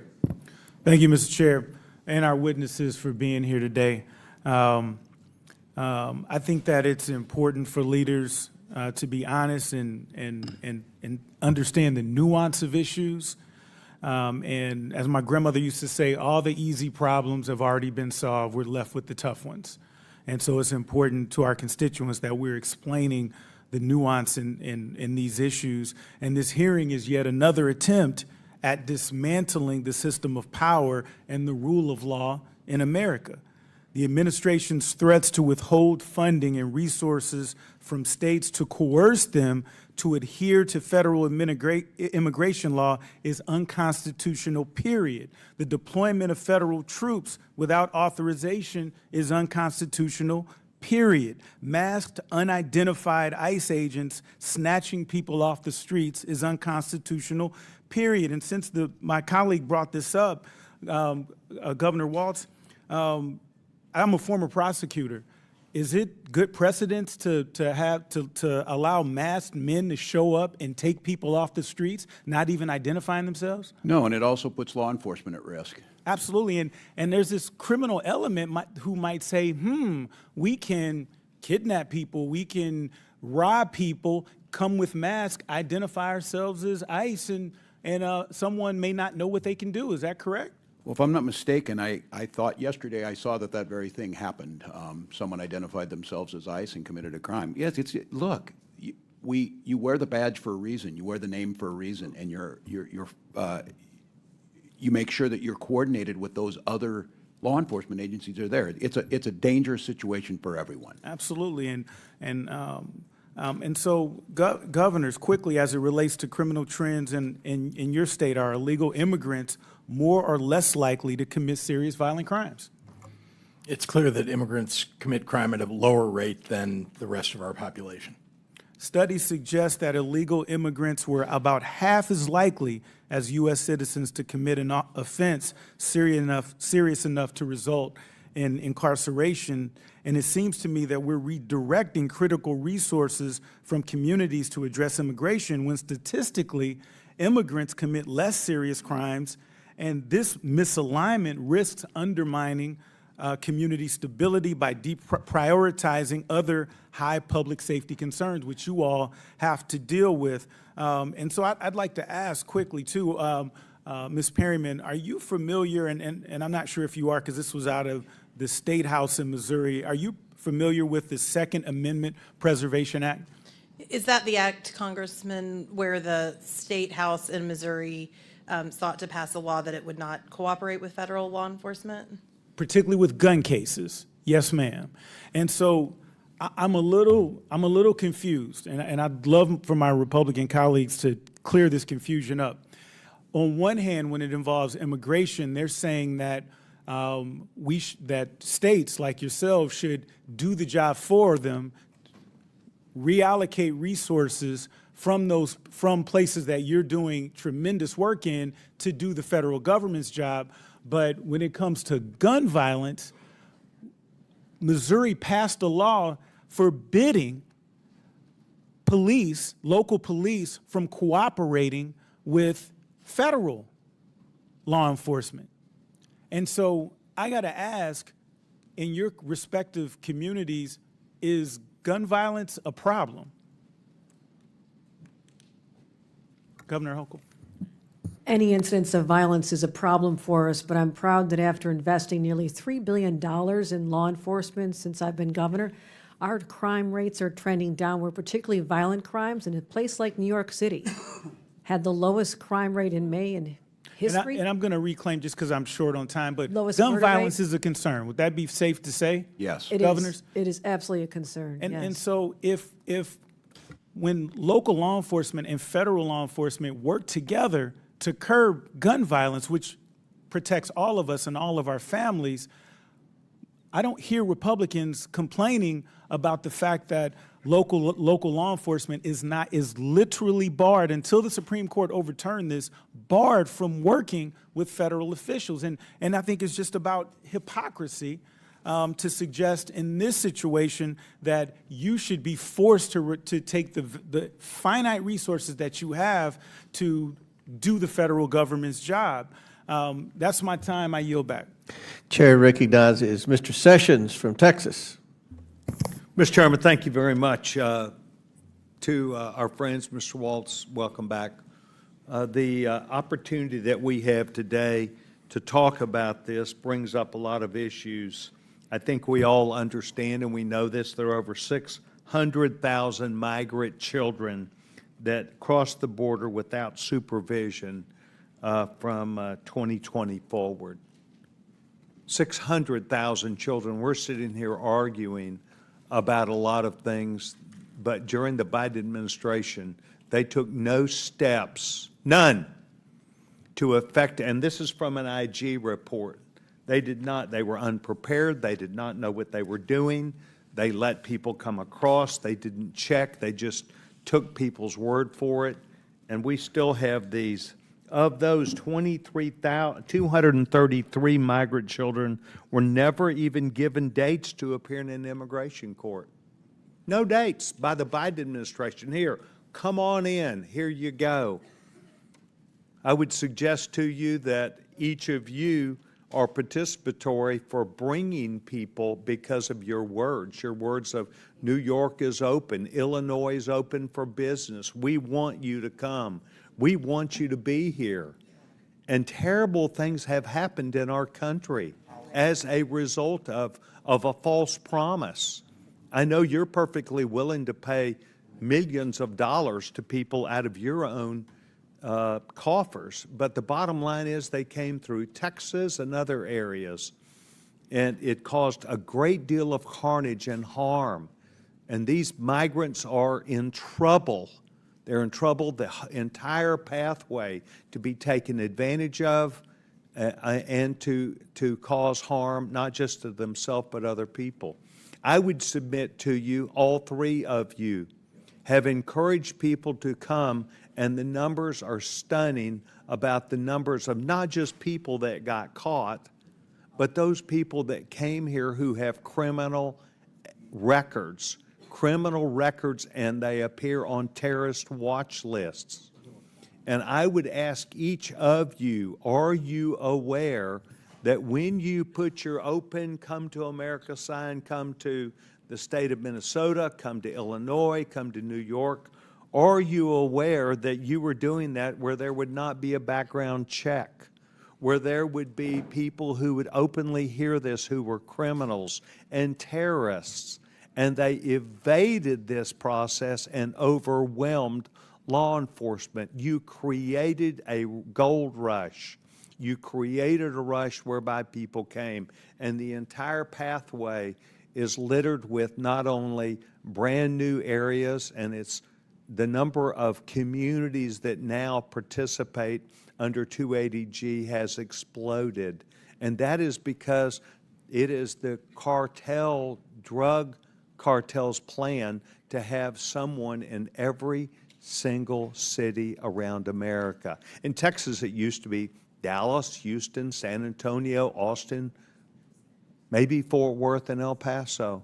Now it is smaller cities, even in the congressional district that I represent. They brought their marketing team with them because there are people who still owe the cartels. This is not a new story. When Vice President Biden, he spoke about receiving a briefing from DEA, understanding there were people that had to pay off the cartels for being here. Each and every one of you have participated. Each and every one of you have put a green light out. Please come, be with us. We'll take care of you. And it has caused carnage. Governor Walz? Well, thank you, Congressman. First of all, I think the idea of a nation of immigrants, no one asked for folks who were illegally. We bring in over 1 million people Absolutely that not. legally go through a process, know what our rules are. We do background checks. That's why we're we need to do talking the about legal- that's why we need millions to of pass a people, bill. no background check. We need to make sure the legal process is done, and those that shouldn't be here aren't. Okay. That's your viewpoint now. That's not what has been said in the past. That's not what Governor Hochul said. At the period of time when people were flooding in, it was seen as being okay, just come. Governor Pritzker? Thank you, Congressman. As a great-grandson of an immigrant to this country, I can tell you that my views about immigration are that it's a positive for this nation. In general, immigration is legally. Positive. Legal immigration. Now, let's talk about what has happened over certainly the last 40 years, if not much longer, which is... Why don't we go the last 4? Because we've never had understand. anything like the last 4. Let's not put this into a context of history. Let's put it under you as governor, your public comments, Governor Walz's comments, and Governor Hochul's public comments to encourage people to break the law, to come through my state and cause carnage, and drug cartels to have people now where they have a marketing organization everywhere to where communities have to have a 287G problem because they have people staying where they had never stayed before. Well, that mischaracterizes things that I have said. Let me just be clear. We have had 40 years of failure at the border and failure of immigration policy. We'll talk about the last 4 years, right? There were people that came to the border, got because the federal government decided that because there's law that allows this. Right? There was not law that allowed it. There was a presidential directive. Okay, fair enough. We're not in charge of the border in Illinois. I can tell you that. We don't have a border with a foreign Well, you nation other encourage than knowing there we have Lake Michigan be between us and tens of Canada. thousands of children that would come. Governor Hochul? We had 50,000 people who came from Texas because they were shipped to us. And let me tell you, I was in favor of helping them find helping Texas, indeed, find a way to provide for them. We, as a nation, should be welcoming people to this country. Not illegally. And handling, That's the difference, and you need to say that. Mr. Chairman, I know my time is up. I'd like to ask unanimous consent to enter to the record United States Department of Homeland Security Management Report, August 19th, 2024, March 2025, where unaccompanied alien children. Without objection, so ordered. Chair recognizes the ranking member for unanimous consent. Thank you, Mr. Chairman. I, too, have a unanimous consent request for an article from The Nation magazine dated May 23rd, 2025, entitled, "Trump Wants Thousands of Migrant Children to Represent Themselves in Court." Without objection, so ordered. Chair recognizes Ms. Tlaib. Thank you, Mr. Chair. To all the witnesses, all of our governors, thank you for being here. I want to start with questions, just really quick, yes or no. Do you believe in due process for everyone, no matter their immigration status? I do. I do. Yes. What if they didn't vote for you? I still support them. I represent Doesn't matter, everyone in my right? You know, they disagree with you on immigration. They disagree with you on climate, LGBTQ, right? All of you? We take care of everyone who lives in our state. So what about Palestinian human rights? I'll start with you, Governor. Yes, support. Human rights for everyone, yes. Do you believe they deserve due process, even if you disagree with them on Palestinian human rights position? Yes. Governor? Yes, we have, and by the way, we have Well, the Governor largest Hochul- Palestinian American population. Oh, I know. in the I'm aware country. of that, Okay, sir. yes, ma'am. Governor Hochul, how about you? Yes, we do. Your constituent Mahmoud Khalil is still in ICE detention. Are you aware of him? Very much so, and I'm hoping he's returned home on Friday because Yeah, he we're has been working on that. So been he's a legal denied due permanent resident. process. I know, this is important. He's a legal permanent resident. He was kidnapped over 3 months ago. And, you know, one of the things I want to do is, if I may, Chairman, submit for the record a letter from Mahmoud Khalil to his son, who was born while he was kidnapped and illegally detained by our country.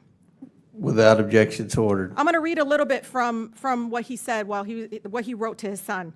Quote, "I waited on the other line, end of the phone, as your mother labored to bring you into this world. I listened to your pain breaths." Do you understand they had to put the phone next to his wife birthing his child while he was illegally detained? "I listened to your pain breaths, her pain breaths, and tried to speak comforting words into her ear over crackling line. During your first moments, I buried my face in my arms and kept my voice low so that the 70 other men sleeping in this concrete room would not see my cloudy eyes or hear my voice catch. The cruelty of what is happening in our country. Everyone, to all my colleagues, should understand the human toll of separation of families.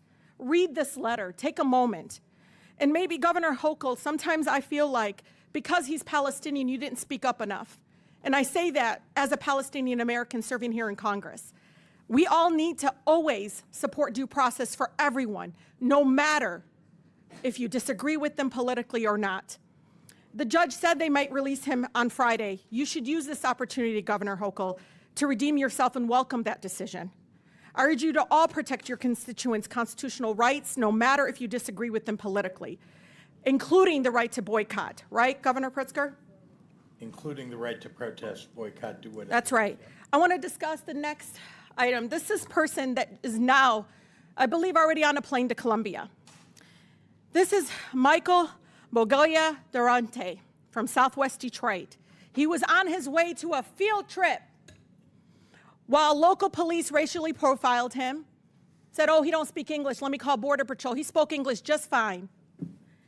That set in motion to separate him from his mother and his community. He was 3.5 credits away from graduating high school. To us, he was our son. Our son. He was not a criminal. He was trying to do the right thing. He had attorneys at a nonprofit legal agency. And you know, governors, I think about him and his trip, and he's there, and he's with all his friends, and he's trying to experience this beautiful thing that we all have experienced.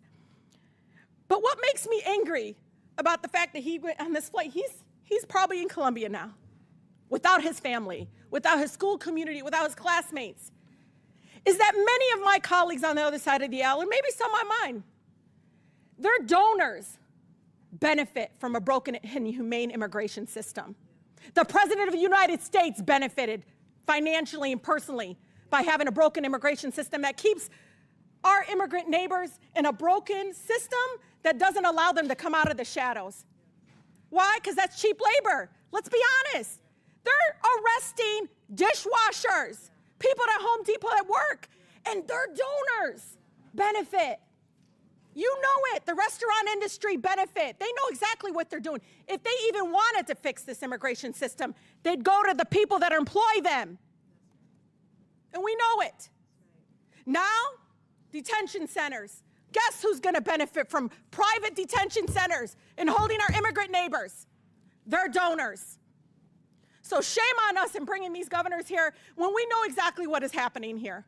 This is all for profit, all for cruelty, and fear and division. Fix our economic system in our country. People are starving. People can't afford basic needs. And you're ripping our loved ones away from us because you don't have the courage to fix our broken immigration system. It's been inhumane for decades.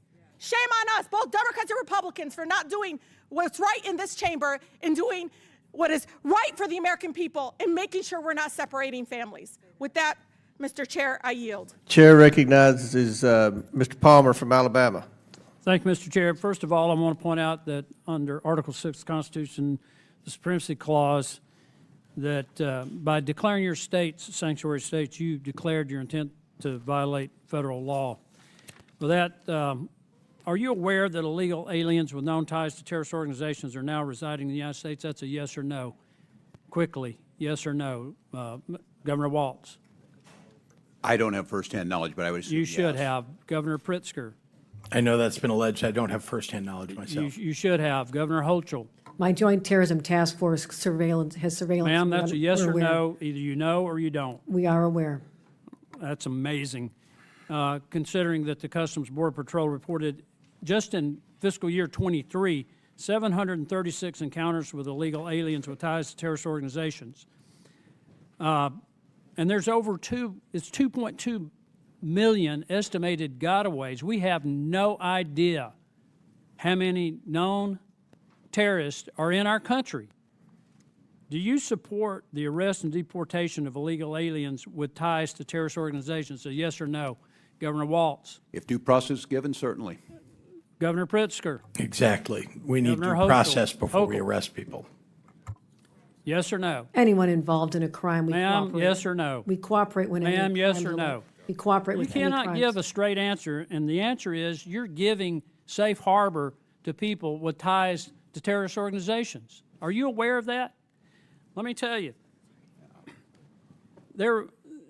You're shielding members of known terrorist organizations such as MS-13, Tren Aragua, Brown Pride Azteca, Barrios Azteca, Serenos, which is otherwise known as Sur 13, and the 18th Street Gang. Those are designated terrorist organizations. Many of these are the people responsible for bringing fentanyl in that's killed, along with other drugs, killed over 100,000 people per year. We're no longer in a war on drugs. We're involved in a war with drugs. These are casualties.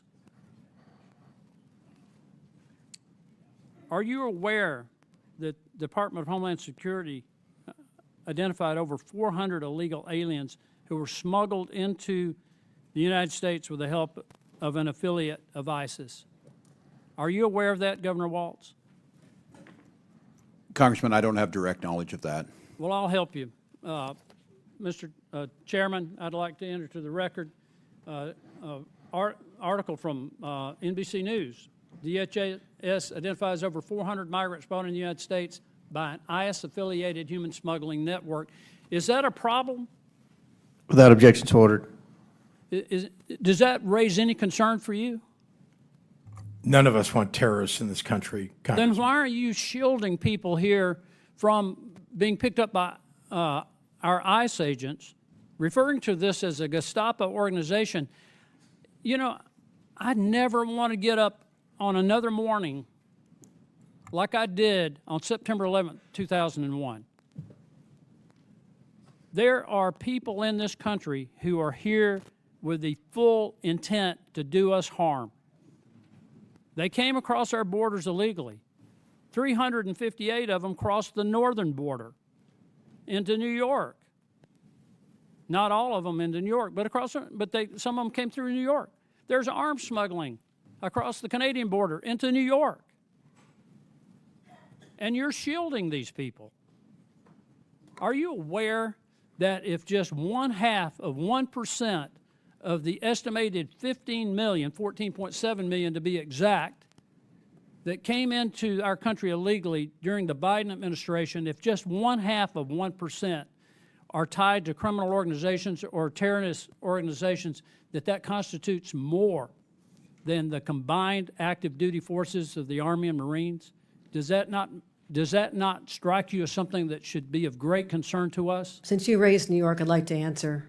Are you aware? We cooperate fully with all investigations, particularly terrorists. I mean, you cannot say 9/11 and not invoke incredible emotion. How do you know, Governor from us. Hochul, that they're terrorists if you don't allow people to be picked up who came here illegally to at least give an account for their presence? We say how they do you should be vetted know at the if they're border. not part of that 400 that we know came in through an ISIS-affiliated human smuggling operation? You don't know. You're not even looking into that. You're pointing to an abject failure of the federal government to do its job to secure our borders. What I'm pointing out here is that your sanctuary policies now constitute a threat to our national security. We cooperate in all criminal investigations. You are engaged always in have, always operations will. against federal government attempts to enforce federal law that I think now constitutes a threat to our national security, and you're in violation of federal law. That's 100% false. And charges for obstruction should be brought against each one of you for doing this. I'll leave that up to the Department of Justice. Mr. Chairman, I yield back. Chair now recognizes Ms. Crockett from Texas. Mr. Chairman. And Mr. Chair, point of order. That was intimidation of the witness. Do you have a point of inquiry? Yes, I have a point of inquiry. State your point. Raising the prospect of charges against witnesses is a form of intimidation, is it not? Thank you. Thank you, and I withdraw the question. I appreciate it. Chair recognizes Ms. Crockett. Thank you, Mr. Chair. And thank you so much to our governors. And I want to say I apologize. I apologize for the abuse that you are facing in this committee that is supposed to be about waste, fraud, and abuse. And I also apologize for wasting your time, because this is nothing more than political theater. Now, again, this committee is supposed to be about waste, fraud, and abuse. We did not have to have this faux creation of Doge. The committee itself, that is our job. So what I want to talk about is something that the American people may want to know, which is, Economically, how is this impacting them? These failed immigration policies that are only put on so that they can have a show, because we have a reality show president who seemingly still believes that this is all about TV instead of real lives. So let me talk about something really quickly, because I want to clarify something, because I believe that all of you understand the importance of something like tourism. Are you aware, any of you, are you aware as to whether or not tourism in the United States is anticipated to decrease to the extent that we are estimated to lose $12.5 billion in international vendor spending in just the year 2025? I can answer as the tourism capital of the country. I assume you could. Tourism's already down. It is down in the North Country, where the Canadians refuse to come over because of the hostility toward their country. It's happening in New York City. It's happening at our sporting events here, our theater. There's a ripple effect throughout our entire economy because of the change in attitude that our country, that once welcomed people from all over the world to visit and recreate and to live here, now feels like a very hostile place to them. It is going to have an economic impact on our bottom line, without a doubt. So let's talk about it a little bit more. So I am supposed to have a number of FIFA games in Dallas, and I am fully anticipating that we are going to have a problem, because I've been receiving phone calls that people don't feel safe coming here, and it's not the immigrants.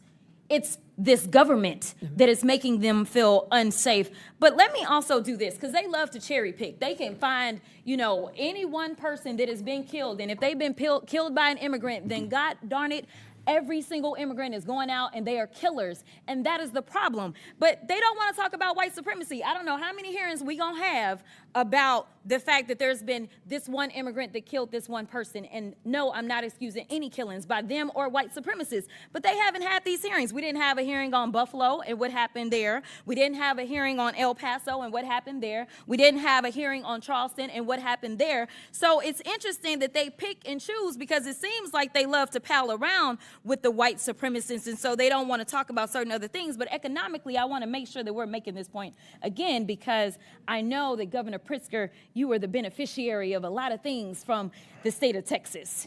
And a lot of people believe that Republicans are fiscally responsible, but instead they are actually fiscally irresponsible, because what he spent was a whopping $221 million transporting people from Texas to your state. Something tells me that he could have done something else with that $221 million.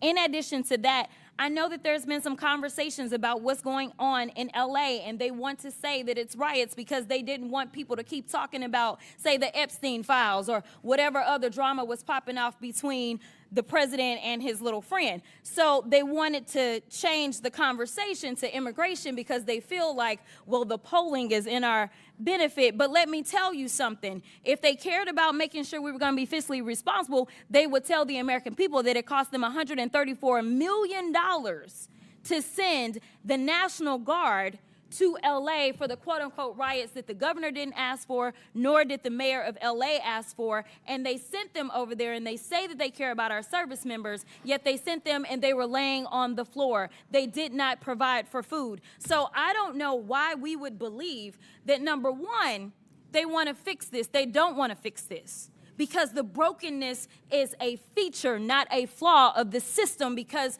it is beneficial to them when it comes to campaigning. If they can't stoke fear, then why are they going to, say, have anybody vote for them? Because that's what people are doing. They're voting out of fear. But Ms. Perryman, we know each other a little well. And I know you got a law degree. And it seems like we all need law degrees in here nowadays to understand the Constitution. So really briefly, I just want to make this point.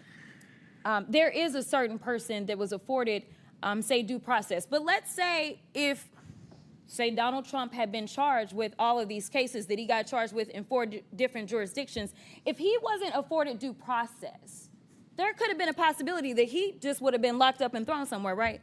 That would be a possibility. And then maybe we wouldn't have a tariff war or anything else that we're dealing with or all the other nonsense. But the point is, he was afforded due process, and regardless of the political opposition, Democrats, Republicans, and independents, I thought, believe that due process should be afforded to everybody, even him. Due process is for everyone. Okay, so the Fifth Amendment doesn't say that it's just for the people that are Americans?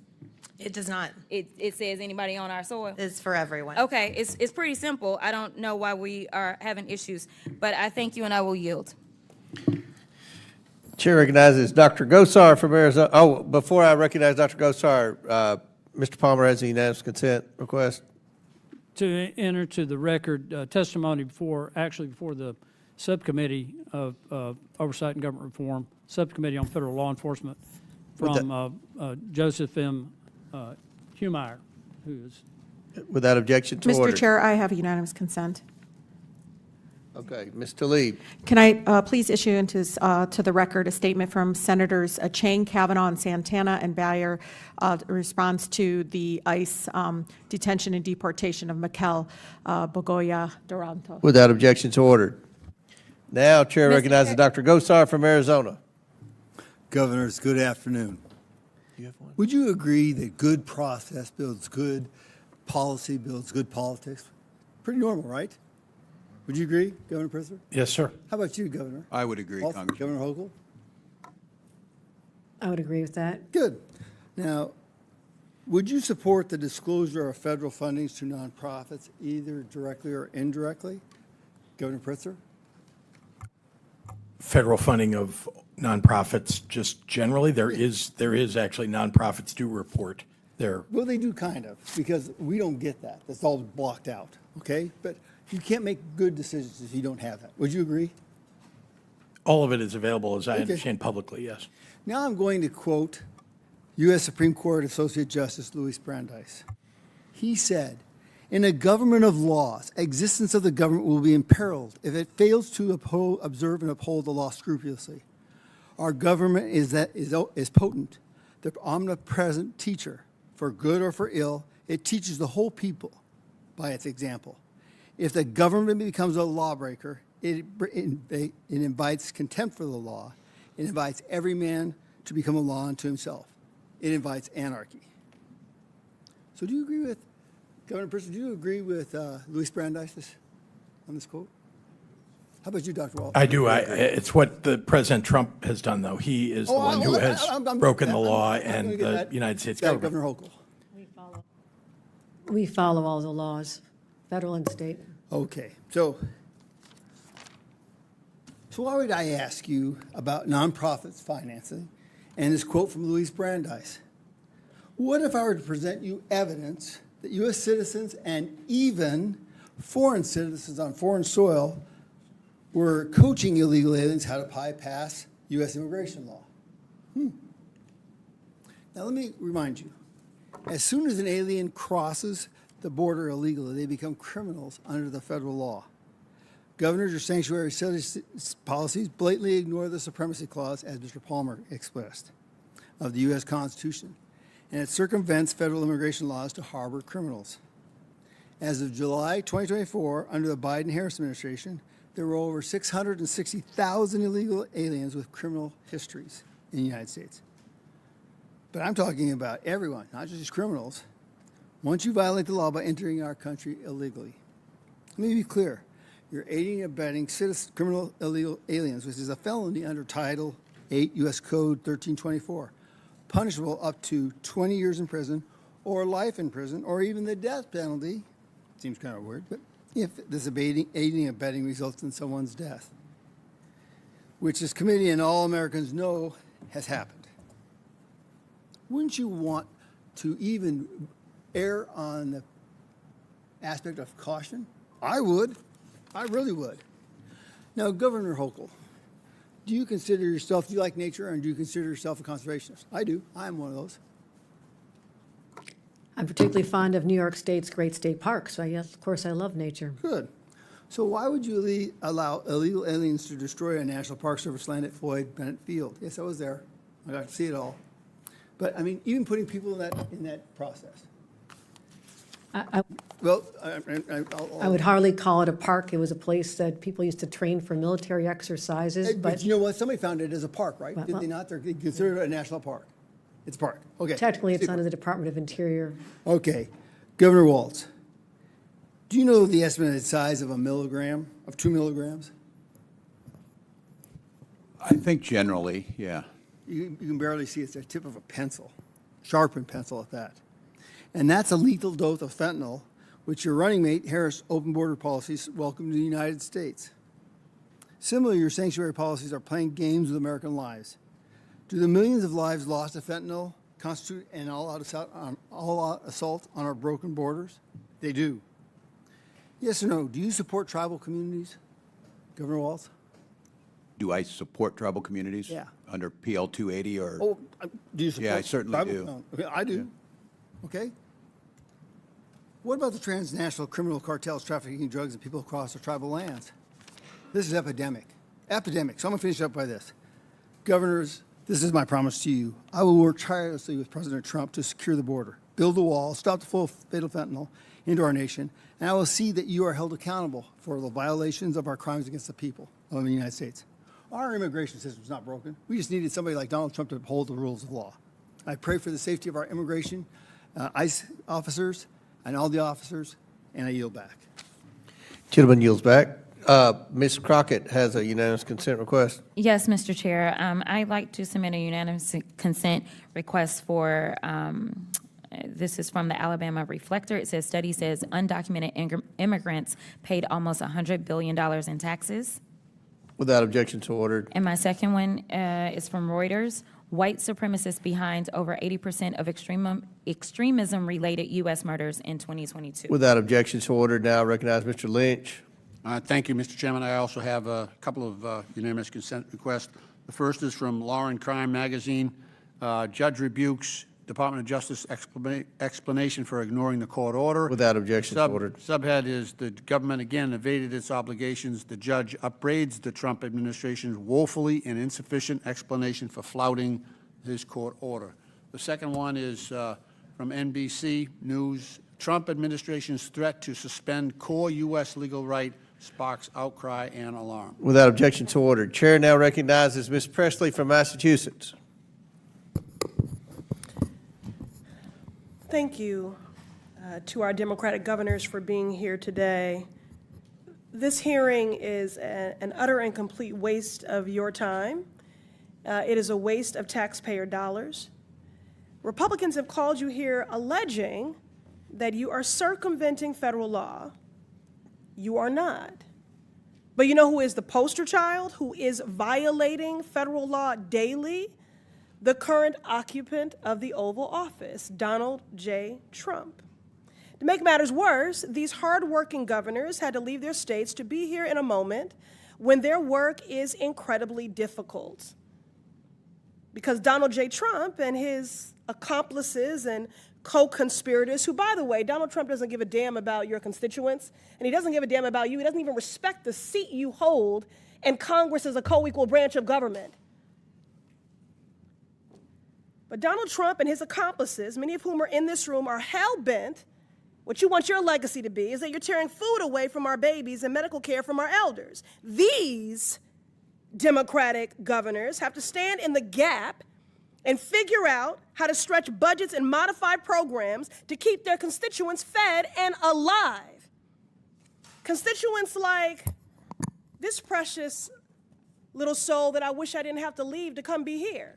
Layla, who drew me this rainbow, a 5-year-old who lives with a rare liver disease, had a successful liver transplant at Boston Medical Center. Thank God. She is thriving today. But Layla will need immunosuppressant drugs for the rest of her life that are paid for by Medicaid. And without Medicaid, well, I shudder to think what might happen to Layla. But for sure, a family will at least go bankrupt trying to do everything to keep their baby alive. That's what these governors, that's the situation that they've been put in because you're a big-ass, ugly bill, and if it comes to pass. And they're dealing with the fallout of this White House pulling federal grants recklessly. Grown men throwing temper tantrums. So again, let me be plain. The Trump administration is breaking the law, not these Democratic governors. Ms. Perryman, how many legal challenges is the Trump administration currently facing? I believe there's over 300 right now. And Ms. Perryman, can you explain how litigation like this has helped to shield and defend vulnerable communities? Absolutely. Without our courts upholding the rule of law and upholding the rights of people, right now there could be federal funds frozen across the country that would endanger things like Head Start and Meals on Wheels and community safety programs, including community safety programs that help prosecutors and help law enforcement in states and communities across the country. The administration has terminated over $800 million in Office of Justice Program grants that we are having to challenge in court, and the list goes on and on and on. Thank you, Ms. Perryman. Thank you for your good work. That's right, in case after case. The media might not want you to know, but we are winning. Trump tried to end birthright citizenship, blocked. He tried to shut down asylum, blocked. He tried to defund cities, blocked. And because we are winning in court, Republicans are trying to change the rules to rig the system. Tucked in the big ugly bill the Republicans voted for is a provision, Section 70302, titled Restriction on Enforcement, that would restrict the judiciary from enforcing court orders and holding government officials accountable. This is an intentional and deliberate attempt to undermine the courts so that the Trump administration can break the law with impunity. Republicans, Ms. Perryman, pretend to care about law and order, but this provision is the exact opposite. What message does this send to people who count on the courts to protect their rights? It suggests that the people that voted for the bill don't want the American people protected and that they don't want them to access their courts and access the ability to protect their rights. Don't want the American people protected, that part. Allegedly all in the name of law and order and safety. This is about nothing but power and control and abuse of power and terror, which makes everyone less safe. The shame and the sham of it all. I yield back. Chair recognizes Mr. Grofman from Wisconsin. Thank you. Glad to see we have 3 governors here. I hear a lot about Illinois being from Wisconsin. I just had some builders in my office yesterday talking about all the Illinois people building houses in southern Wisconsin to get out of Illinois. In any event, I think we have a very generous country here right now. Every year, about 850,000 new citizens are, another 8 million new citizens are sworn in, naturalized in this country. I think we have about another 500,000 people coming in this country on work visas, and a little under that coming in on student visas. So we're very generous about allowing people in this country. I should have said 850,000 new people sworn in. In any event, it's not impossible to get here legally. Nevertheless, we have a lot of people every year overstaying visas or still sneaking across the border. And the question I'm going to ask you guys and gal is, do you believe we should have immigration laws in this country? We'll start, I guess we'll go right down the line. Governor Walz. Congressman, the question is, should we have immigration laws? Yes, that's it. Yes, we should. Governor Pritzker. They're very important. In fact, we should have more robust immigration in this country, and it should be done under a law. Ms. Hochul? Yes, of course, we should have immigration laws. Okay. In fact, we do. The question is, when people come in this country and break those laws, do you believe they should be enforced? Let's say people come in this country, Gulf of Mexico, Pacific Ocean, however they come here. Should they be spun around and sent back out of the country, or should we just allow them to stay here?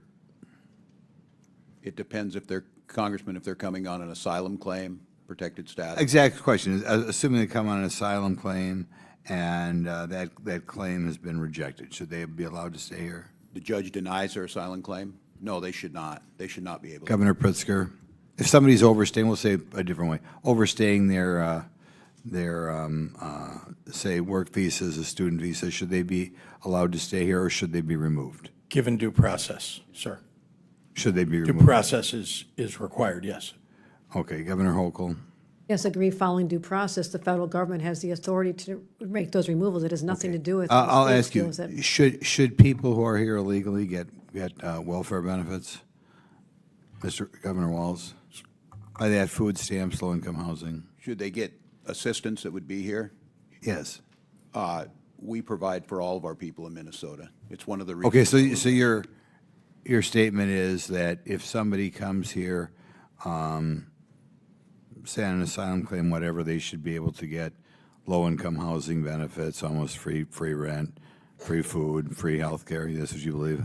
I believe states' rights, and in some states they do. Well, I know that's what you believe we should do. Okay, Mr. Governor Pritzker? It's the federal government's job to determine what welfare benefits at the federal level, and I can say to you that we have hundreds of thousands of people in the state of Illinois who are undocumented but have been living, abiding by the law, holding down a job, paying taxes. Okay, so are they years and getting, years. are they, do you believe it's right then that if they come here, they should get free housing, free medical care, free food? It depends on the circumstances. I'm just explaining to you, though, that we have millions of people across the United States who are here, and were here long before you got No, elected. I know all or that. got I mean, the elected. question is, you don't have a problem with them getting benefits, these benefits? Again, law-abiding, tax-paying. We're talking about people who are adding to Okay, our I'll take it to society. be, well, not if they're not working. But either way, you have no problem giving them those benefits? We provide benefits to people all across. Okay, Ms. Hochul, is that the same thing with you? Do you believe people come here who are not citizens, come here, make a asylum claim, they should all be getting food, health care, housing?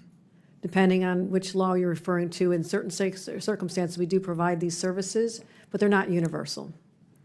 Okay, well, to most people, your average person who's overstaying a student visa in New York, do you think they should be getting food stamps, housing, medical care?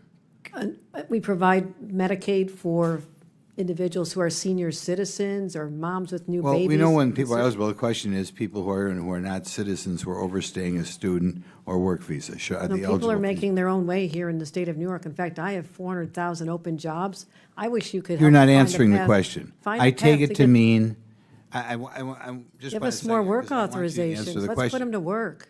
Let's put them to work. But you refuse to answer the question. If somebody is otherwise eligible for low-income housing or food stamps or medical care in New York, do you believe they should be entitled to those benefits? There's as an not a American? blanket answer to that. It depends on which provision of the social services law. In some cases, it's allowed. In some cases, it's not. Okay, thank you. Chair recognizes Ms. Simon from Arizona. Thank you, Mr. Chair, and I would hope that I am also able to go over my time. I'm sorry, California.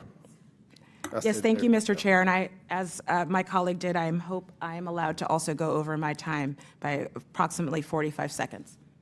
Well, I've been very fair. You've had, Mr. Frost went over a minute and a half. Okay, I'm just asking. Thank you. I appreciate that, sir. I just want to I didn't say you could, but you can go ahead. I just want to make sure that I have a fair opportunity to also speak as an individual of this body. Thank you, Mr. Chair, and thank you, Ranking Member Lynch. I am so honored to be here today and having this really important conversation. You know, we talked about victim advocacy in this place. Actually, I was a victim advocate. I was a 8133 in San Francisco for many years and had to sit with families who buried their folks and sitting, literally figuring out how to mend together obituaries. I've worked with young people who have been victims of gun violence and literally have had to scrub blood off the streets. There is nothing that anyone can say to a family, I get it, that is grieving. We have a lot of work to do, not just here in this country, around the world, to deter violence. I come from a state, the fourth largest economy in the world, with the best public education, higher public education system in this country. In fact, at California, Berkeley, we lead some of the research that are keeping folks here and your relatives alive. Those labs and that research is being attacked by this administration, but I digress.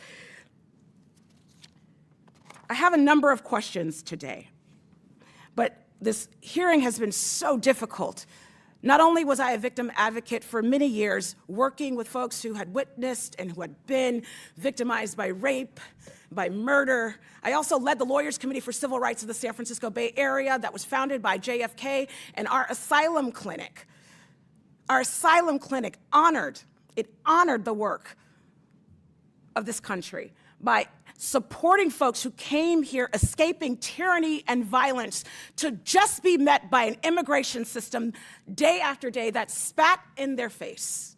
I'm thankful to both members of the private bar and our community lawyers who are doing their American duty by supporting people who are leaving tyranny. I have actually one question. I'm concerned that we're deflating the conversation around public safety. It's my understanding that the current administration, and this question goes to you, Ms. Perriman, has deducted or stopped payments of upwards of $1 billion in local public safety funding around the country. With my time remaining, can you talk to us a little bit about this very hypocritical moment in time where we're uplifting public safety and yet we're taking resources away from communities, police departments, community safety leaders, and organizations that are taking guns out of kids' hands? Give us a little bit of the flavor. Talk about what money has been taken away from communities under this administration. Yes, since January, the administration has abruptly terminated a range of funding and grants for community programs across the country, including grants under the Office of Justice Programs, which was obviously a law that President Reagan signed. And there's been over 800 million grants and funding that have been abruptly terminated that we are having to litigate right now. They have also cut off funding for programs that help lawyers and law enforcement become trained in what they're doing in communities across the country to keep people safe. And then I know that one of the colleagues mentioned terrorism, and as part of the administration's broader funding freeze, federal funding freeze that we had to block in the first weeks of this administration and that remains blocked by a federal court, officials from states like Arizona and Oregon swore out declarations in court talking about the risk to counterterrorism funding that they were concerned about with respect to this administration's federal funding freeze. Those are just some examples. Our team is literally in court every single day. Ms. Perriman, so would you say, is it of your knowledge that police chiefs, their grants have been frozen? Yes, many people in community safety programs. And so taking away literally upwards of $1 billion in local public safety funding from around the country, including violence prevention and gun safety programs, would you say this administration is making us more safe or less safe? Less safe. Any members, any other governors? Would you have any? I have a few seconds.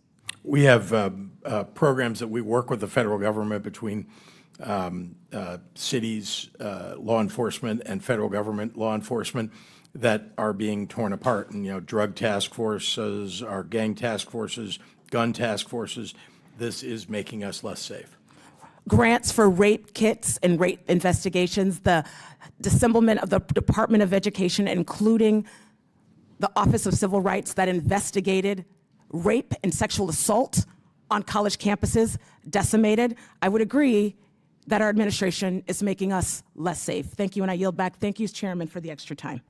Chair recognizes Mr. Perry from Pennsylvania. Thank you, Mr. Chairman.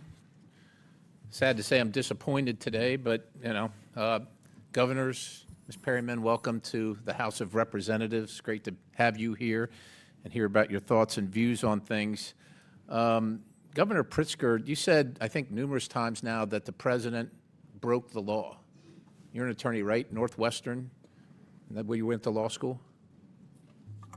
Congressman, yes, sir. So just, can you cite which law in this regard he's broken? Well, there have been congressionally approved appropriations that this president has cut off, and we've had to go to court.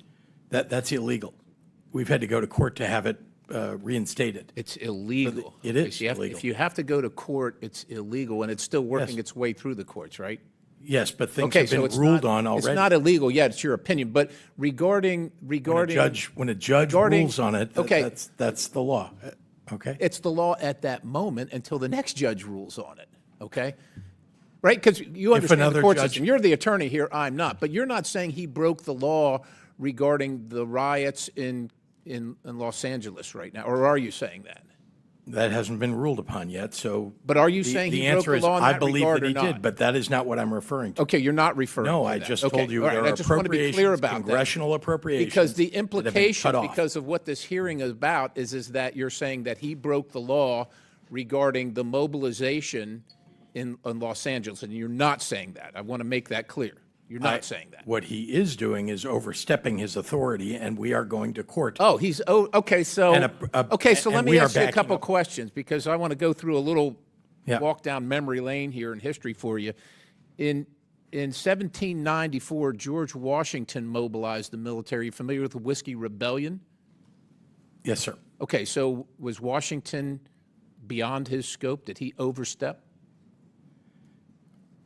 What about inciting riots I'm just on asking January if he 6th did. at the Capitol, right We're in this talking- building? Sir, sir. Well, you're asking. I'm asking, you're saying he's breaking the law. Yes. Ms. He Hochul, has broken the Governor law, Hochul, and he you're is also breaking an attorney. How about Abraham Lincoln, 1862? Did he do it?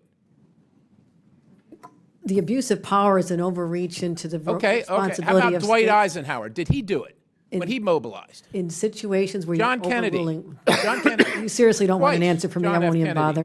How about Lyndon Johnson, 1865, 1965 and 67, and 68? Is that you're saying that's against the law? What the president is now doing? Are you guys? You're the attorneys here, and I'm not talking to Governor Walz here because he's not an attorney. He called himself a knucklehead, so I'm leaving him out of this right now. Are you guys familiar with sections 251 through 255 of Title 10 of the U.S. Code? The conditions under which a president may usurp the authority of a governor in activating the National Guard is under an invasion or an insurrection. I would argue that neither one of those Governor standards have Hochul, been met. I would refer you to Section 253. I'm not going to bore everybody with reading it for you, but you're wrong. And to accuse the president, quite honestly, that's the least that you've accused him of. You've also, in this room, he's been accused of being a dictator, maybe not by you. And if you're willing to say he's not one, we'd love to hear it.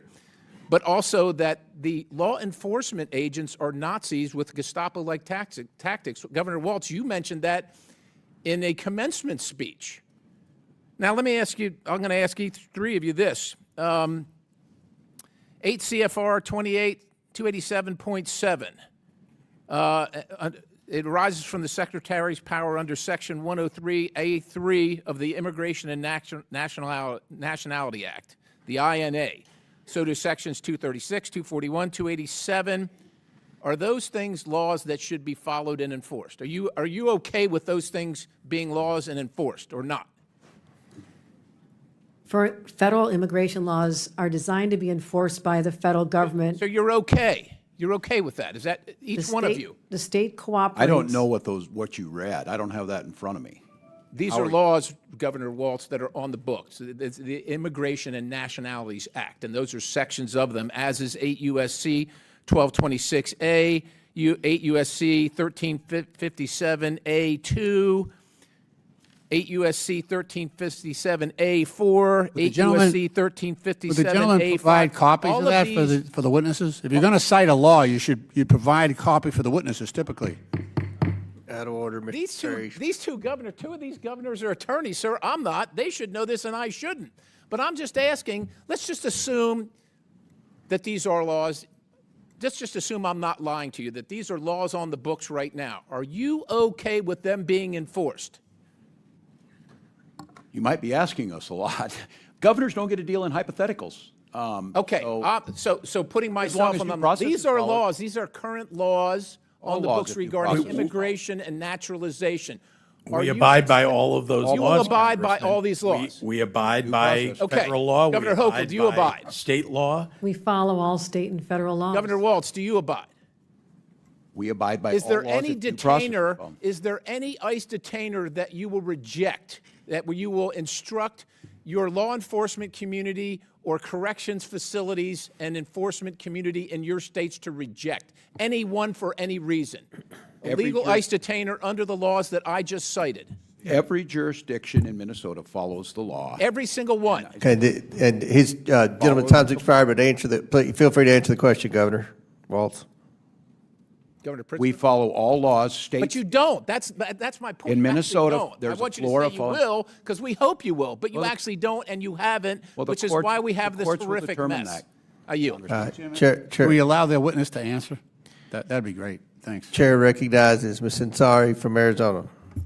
Thank you, Mr. Chairman. Thank you so much, governors, for being here. I am the proud daughter of immigrants who fled an authoritarian regime, and it is especially devastating as a first-generation American to watch Donald Trump's reckless, cruel, and radical policies transform this country into an authoritarian regime.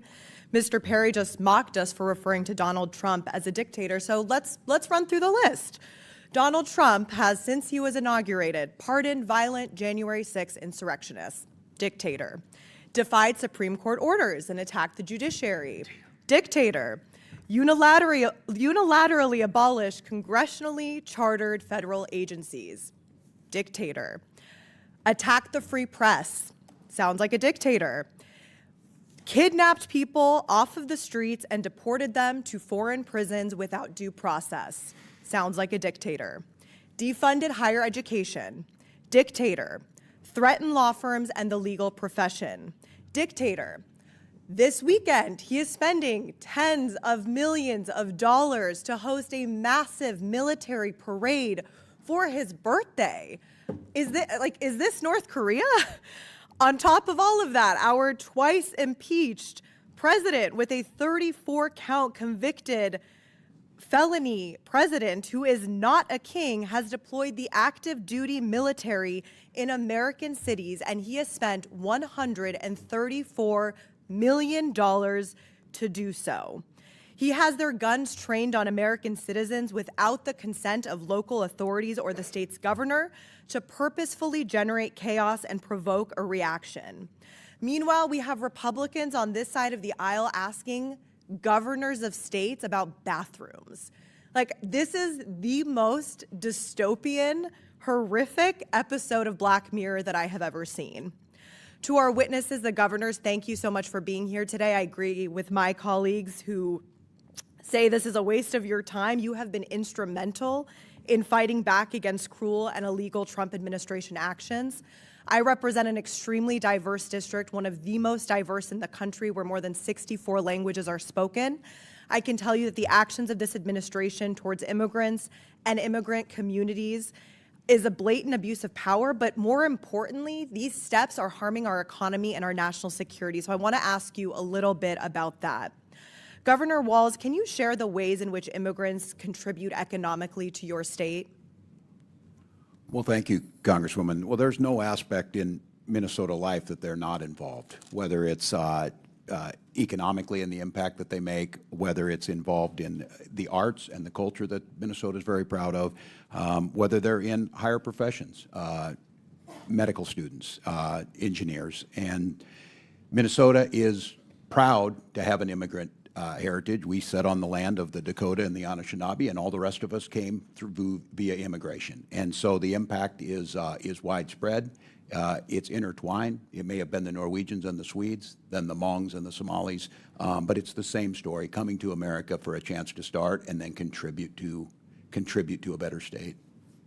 Thank you so much, Governor Walz. And in fact, according to the American Community Survey, immigrants paid $382 billion in federal taxes and $196.3 billion in state and local taxes in 2022. Undocumented immigrants using individual tax identification numbers paid $59.4 billion in federal and $13.6 billion in state and local taxes in 2022.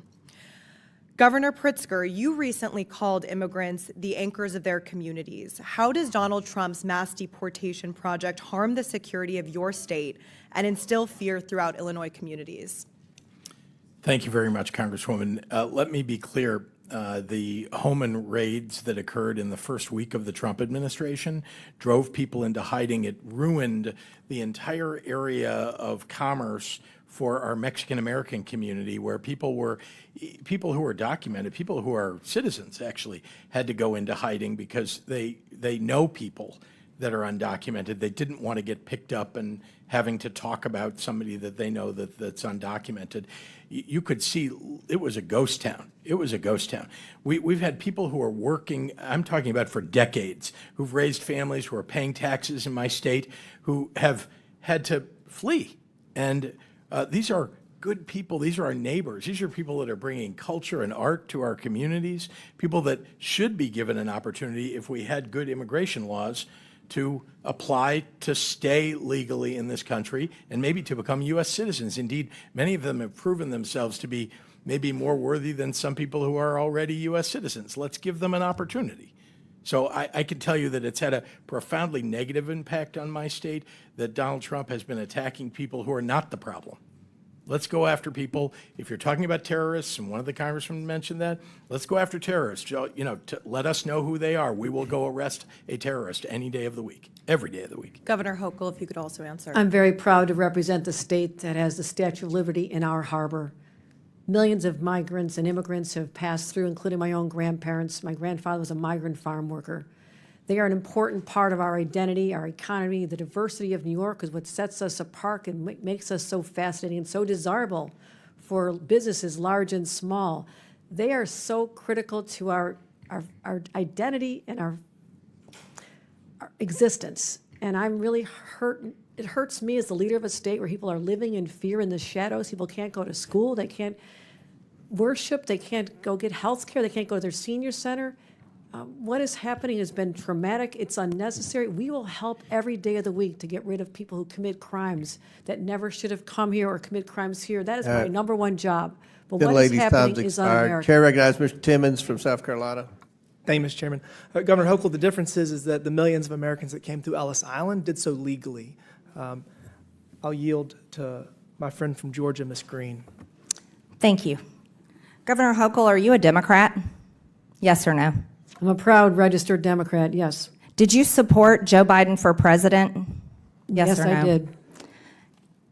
Did you support the Biden administration's policies for the past 4 years? I raised my concerns in many That's meetings a yes with the or no administrations question. about how the border was being enforced, and so I raised concerns. So I you said- just stated, I'll reclaim my time, you said you're a proud Democrat. You supported Joe Biden for president. Clearly, you supported the Biden administration's policies. I Did supported you many of swear, them, yes, Governor I have. Hochul, did you swear an oath to faithfully uphold New York's Constitution and laws? I certainly did. In 2017, New York became a sanctuary state when Governor Cuomo signed Executive Order 170. This states, it directs that no state officers or employees, including law enforcement officers, shall disclose information to federal immigration authorities for the purpose of federal civil immigration enforcement unless required by the law. Do you support this law as governor of New York? Yes, this pertains to civil enforcement. So you do enforce sanctuary policies of New York? I supporting helping law enforcement when it comes and ICE when it comes to. Thank dealing you. with I real reclaim my criminals. time. You support sanctuary policies that have led to the horrific murder of people, Americans. This Fox News got it wrong. It should say monster. Arrested in broad daylight rape of a 13-year-old in a New York park. This girl was raped at knife point in the park near New York Mets Stadium. That's your state, Governor Hochul. New York Post also got it wrong and called him a migrant. That's a monster. Busted in brutal beating of New York PD cops in Times Square are members of bloodthirsty Trinde Aragua gangs. That's your state where you support your sanctuary state laws. Also, Governor Hochul, do you recognize this image where a homeless woman was burned alive by an illegal alien monster? Where you uphold the laws to protect these monsters in your state, and then you force the New York citizens that pay taxes to pay for these people. This is the result of your sick and disgusting treasonous laws that you uphold as governor. New York is not a I sanctuary didn't state for recognize you, criminals. Ms. Hochul. This is my time. Do you know the name Laken Riley? Do you know the name Laken Riley? Yes, I do. Oh, you do. Jose Ibarra murdered 22-year-old Laken Riley. He's an illegal alien monster from Venezuela, convicted of 10 charges. He was first arrested by the Biden administration that you stated that you support. Joe Biden for president, right? Proud Democrat, Governor Hochul. First arrested at the border and released by the Democrats that you support. Then, guess what? He made it to New York because the Biden administration flew illegals all over the country, and your state was one that accepted them. He lived at the Crown Plaza Hotel in Queens, an upscale hotel that was turned into an illegal alien shelter at the taxpayers' expense. $2 million a month went to this hotel. The second time he was arrested was in the state of New York for endangering a child. But he was released quickly before ICE could even issue a detainer, because you support those laws, Governor Hochul. Then he flew, get this is shocking. He flew from the state of New York to my home state in Georgia, and you all paid for it. Because, why? Because it was reticketing, and that was the little gift that you were giving my state by sending monsters there. Costs the state of New York $5 to $10 million a day to feed and house illegals. Are you smiling at me about this? I'm not. You look like you got quite a smile on your face.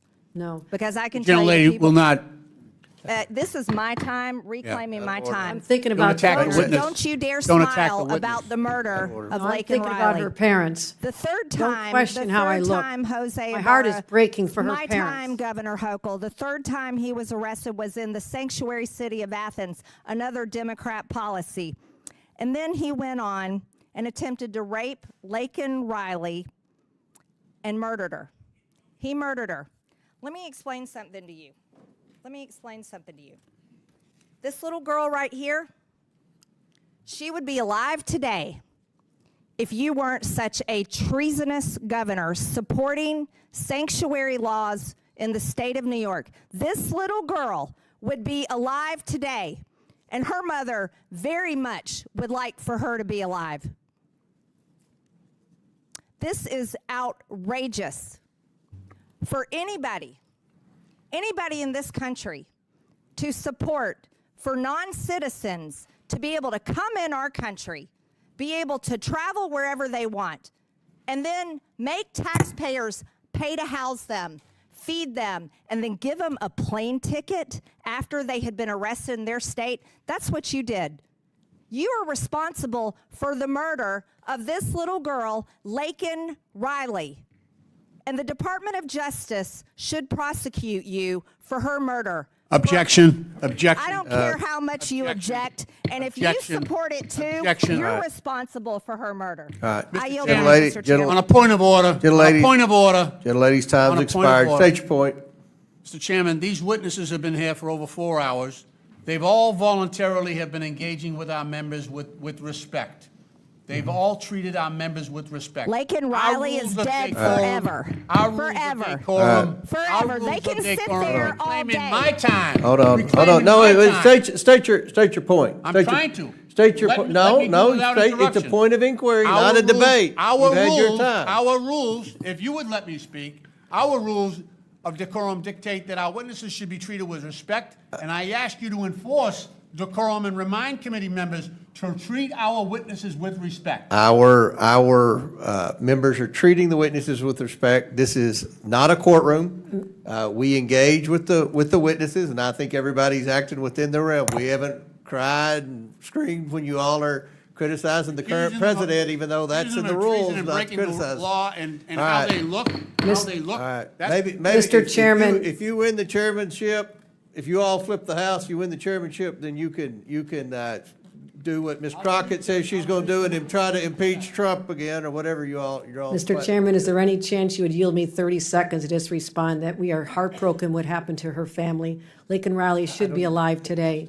And I'm so sorry for what happened to her. I truly am what happened. But this has nothing to do with our civil enforcement of the laws. We are always cooperating with criminal investigations, always have, always will. So misstating our policies is not serving the purpose of making sure we have meaningful policies that'll actually move the dime. Why aren't we working together to come up with meaningful immigration reform, secure our borders, do vetting at the Wait a border? minute. We're simply asking We're going to for go that. back. Okay, Governor, with all due respect, there was no, the policy of the previous administration was an open border. It was an open border. You all supported that. Now you're saying we need. Point of order, whose You were time is saying it? you were, no, wait a minute. Point of Ms. inquiry, whose time is it? Ocasio-Cortez, I will recognize you because I like you. Thank But now, you. but here, wait, Thank wait you just so a much, second. Mr. Chairman. I appreciate that. Here's the border was open, and you all said nothing. All right, now you said we had to pass legislation. We didn't have to pass legislation. Donald Trump secured the border on the first day. Now, there's no question you all have been obstructing and criticizing and failing to work with this administration in trying to apprehend the criminal illegals. That's what this hearing's about. It's not about theater. It's about trying to get a consensus on working with this administration to deport the criminal illegals. We do it every day of the week, Not defend all Mr. the Chairman. people who are over here illegally, to deport the criminal illegals. So We do it every day of the everyone's week. out of order. I'm going to let Ms. Not- Ocasio-Cortez state her point, and then we're going to go to Ro Khanna. Oh, we can continue. I was just curious whose time it was, but we can proceed. right. Thank you. Mr. Chairman, I have a unanimous consent request. Okay. I'd like to seek unanimous consent to enter into the record this tweet. Just happened, stunning. Senator Alex Padilla from California was just forcibly removed from the news conference being held by Without DHS. objection to order. You just have to state the title. Go ahead. This is the title. Mr. Lynch. Chair recognizes Mr. Lynch. All right. Mr. Chairman, I have a unanimous consent request. This is from MSN.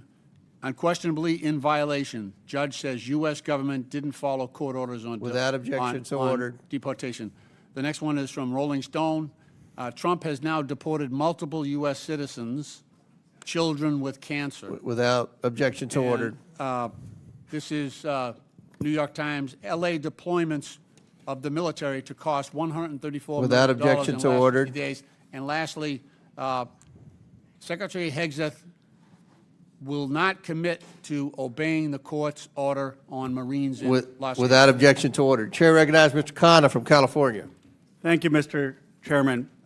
Governor Pritzker, I've admired your moral clarity during these times. You had a speech about a month and a half ago where you said you would not bend the knee to any president of any party. I highly recommend the American people listen to that speech in its entirety. Professor Chenoweth has said at Harvard that if 3.5% of a population engage in peaceful protest, that is the single best way to bring change and stand up for constitutional values. As you know, there's the No Kings protests that are happening this weekend. I'd like you to weigh in and share your thoughts about what that could mean for the country. Thank you, Congressman, and let me say that peaceful protest has been the avenue for so much positive social change in this country. I think about the civil rights movement as the best example of that, and it continues to be. Civil rights for LGBTQ people, civil rights for immigrants, et cetera. I encourage people to peacefully protest, and I have said that many times. I think, getting out your microphones and your megaphones, speaking up, speaking out, and very importantly, for people who can vote, go to the ballot box and vote. Too many people don't do that, and too many people don't stand up and speak out because they're a little bit afraid. And in this environment, I have to say, President Trump has created a situation where people are afraid. They're afraid, and they're afraid they're going to get targeted, because that is what's happening under this administration. People are getting individually targeted when they stand up and speak out. Thank you. Governor Walz, I thought you conducted yourself with such dignity as our vice presidential candidate, you and Gwen, and many of your former colleagues are really proud of how you ran. And one of the things even people who voted for President Trump said about you is he's so decent, he's kind, he deals with people with respect. What is happening in this country that we've started to demonize immigrants? When I grew up in Bucks County, Pennsylvania, it was 99% white. I grew up as an Indian American of Hindu faith. I never felt demonized, felt different, made to feel like I didn't belong. Something is going on where we've created a permission structure for that. How do we model the kind of decency that you've exhibited so that we become a cohesive community like this country has always been? Well, Congressman, thank you for the kind words. I think the people of this country expect us to do that. Look, I think we could all agree these horrific situations that happened, that have been highlighted in here, We all hate that, but we also lift up the great success stories. And I will just tell you, Congressman, on Tuesday night at 2 a.m., Minnesota has the most closely divided legislature in the country, 101 to 100. And we passed bipartisan legislation that kept us with a balanced budget, a AAA bond rating. We invested in our schools, we invested in our roads, and we did it with civility. We did it with an eye to the future, and we did it, Republicans and Democrats, with the idea that we are a nation of immigrants, and people simply want to make sure that if the laws are being asked to be followed, people are given due process. So I have to tell you, we have a model. It's our Constitution. We have a model on how to do this, and we've done it before. And I would just encourage all of us to be part of the solution rather than just continue to demonize each other. Thank you, Governor. Governor Hochul, I appreciate your speaking out about the Marines being sent into my state. I was horrified. There's just footage today of Senator Padilla being shoved out. I don't know if people have seen it, but he went to ask Secretary Noem a question, and the police literally grabbed the senator and shoved him out of the room. You know, the Marines, I want to get back to the Marines, though. I mean, the fact is that we have a principle called federalism in this country. No one in Los Angeles asked for the Marines. No one in California asked for the Marines. I mean, do people's voices not matter of what we want locally and in a state way? Tell me how you would feel if Marines were sent into your state or your senators were taken by the fists and pushed out of rooms. What is going on in this country? Thank you for the question. It's disturbing at so many levels. I mean, I served as a member of the Armed Services Committee when I served in this body years ago. And to think that the Marines are being deployed against fellow citizens, fellow residents, is unprecedented. Now, we have different levels of law enforcement to manage crowds. That's all this is a crowd. When it gets out of control, when it's violent, there must be consequences. And that's what the police are trained to do, whether they're LAPD or what we have in New York is one of the highest trained organization of top law enforcement, people who put their lives on the line every day, who know how to deal with crowds and protests and if they devolve into riots. But to go to the extreme of not just the National Guard, which usurps the governor's authority, the governors are the commanders-in-chief of the National Guards, but to go all the way to the U.S. military as an indication that a mayor and a governor can't handle what's happening in their own streets is overkill at a level that is just unconscionable. And I hope we do not see this in other cities. We need to just calm the situation down, get rid of the criminals, we'll work together every day, and leave law-abiding individuals alone. Thank you. Chair recognizes Mr. Burchett from Tennessee. Thank you, Mr. Chairman. Governor Walz, you said that as long as you are governor, immigrants will be welcome in Minnesota. Do you find a difference between an immigrant and an illegal immigrant? A difference, their status? Is there a difference?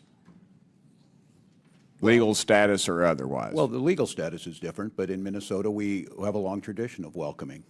Okay. ICE in St. Paul arrested a criminal illegal alien who had been convicted for possession of child pornography on a work computer. Do you still stand by your statement that ICE agents are the modern-day Gestapo?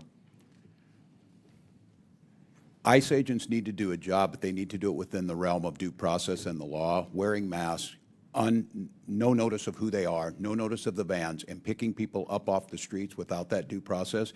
I stand that is wrong and a road towards authoritarianism. I certainly stand by that. You know, I have one rule. I have a couple rules in my office, but one of them is never compare anything dealing with the Holocaust except for the Holocaust. I think that it desensitizes people about what really went on in Nazi Germany by making any comparisons there. Does Minnesota receive federal tax dollars for any programs that assist illegal immigrants?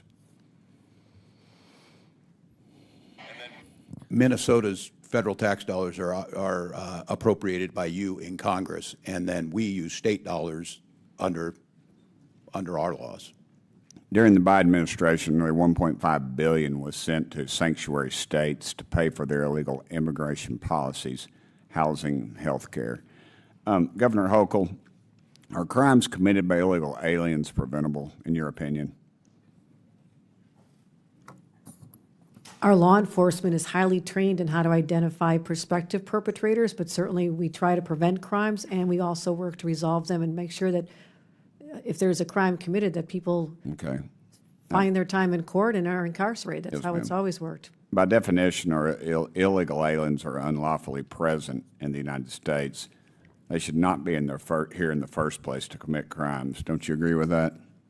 It depends on the circumstances of coming over. I mean, there's civil violations, there's also criminals. So it's the federal government's determination on the status of an individual. If they're But I mean, if they're not here, the crime's not going to be committed.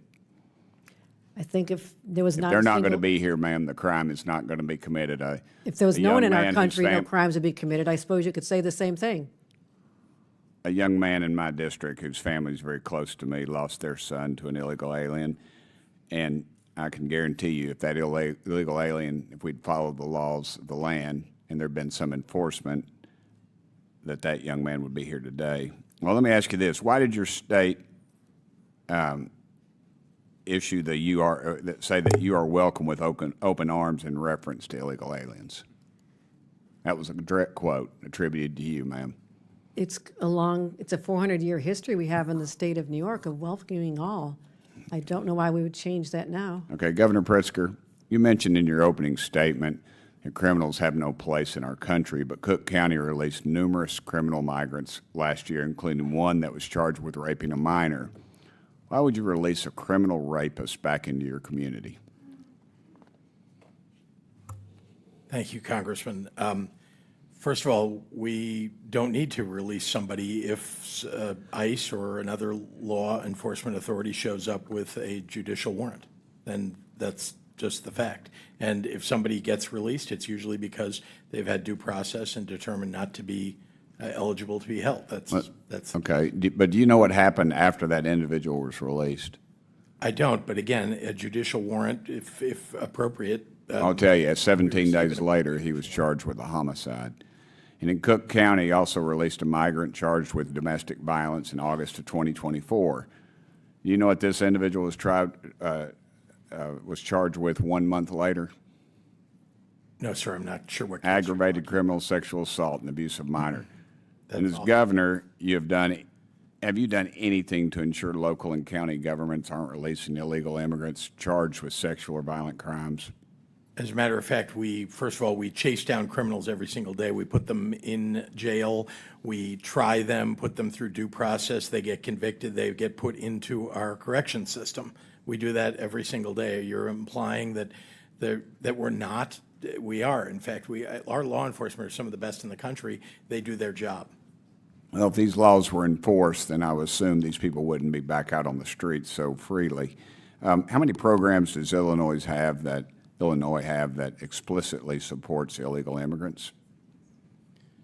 Sir, we've created programs to deal with not illegal. I mean, we have one program that's related to undocumented people who are. I'm out of time, the but most the vulnerable. answer is at least four. Health benefits for immigrants, HBIS, health benefits for immigrants, adults, HBI, Retention of Illinois Students, and Equity RISE is the acronym for that act, in the Illinois Dream Fund. And I'm sorry I'm out of time, Mr. Chairman. I yield back. Chair, that's Mr. Min. Mr. Chairman, I'd like to finish the title of the article that I was trying to read into unanimous consent. Okay. Stunning. Senator Alex Padilla, California, was just forcefully removed from the news conference being held by DHS Kristi Noem in Westwood. Senator attempted to interrupt That's the Noem. title? He was handcuffed in the hallway, yes. Thank you. Mr. Chairman, for the record, he rushed the podium. He was being disruptive, and that is not conducive to a senator member was of elected forcefully body. shoved Thank you, to the Mr. ground and All arrested. I right, think order. it's a massive issue. Chair recognizes Mr. Min from California.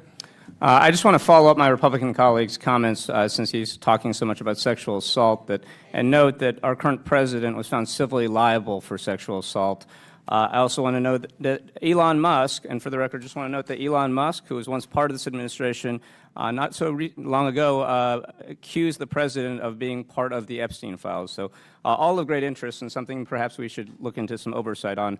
But governors, I want to ask you a few questions. Please raise your hand if your state has any laws or policies that prevent ICE from enforcing federal immigration laws. Note for the record that no one has their hand up. Governors, please raise your hand if you're aware of any laws or policies that prevent federal authorities from enforcing immigration laws in any city or state in the United States.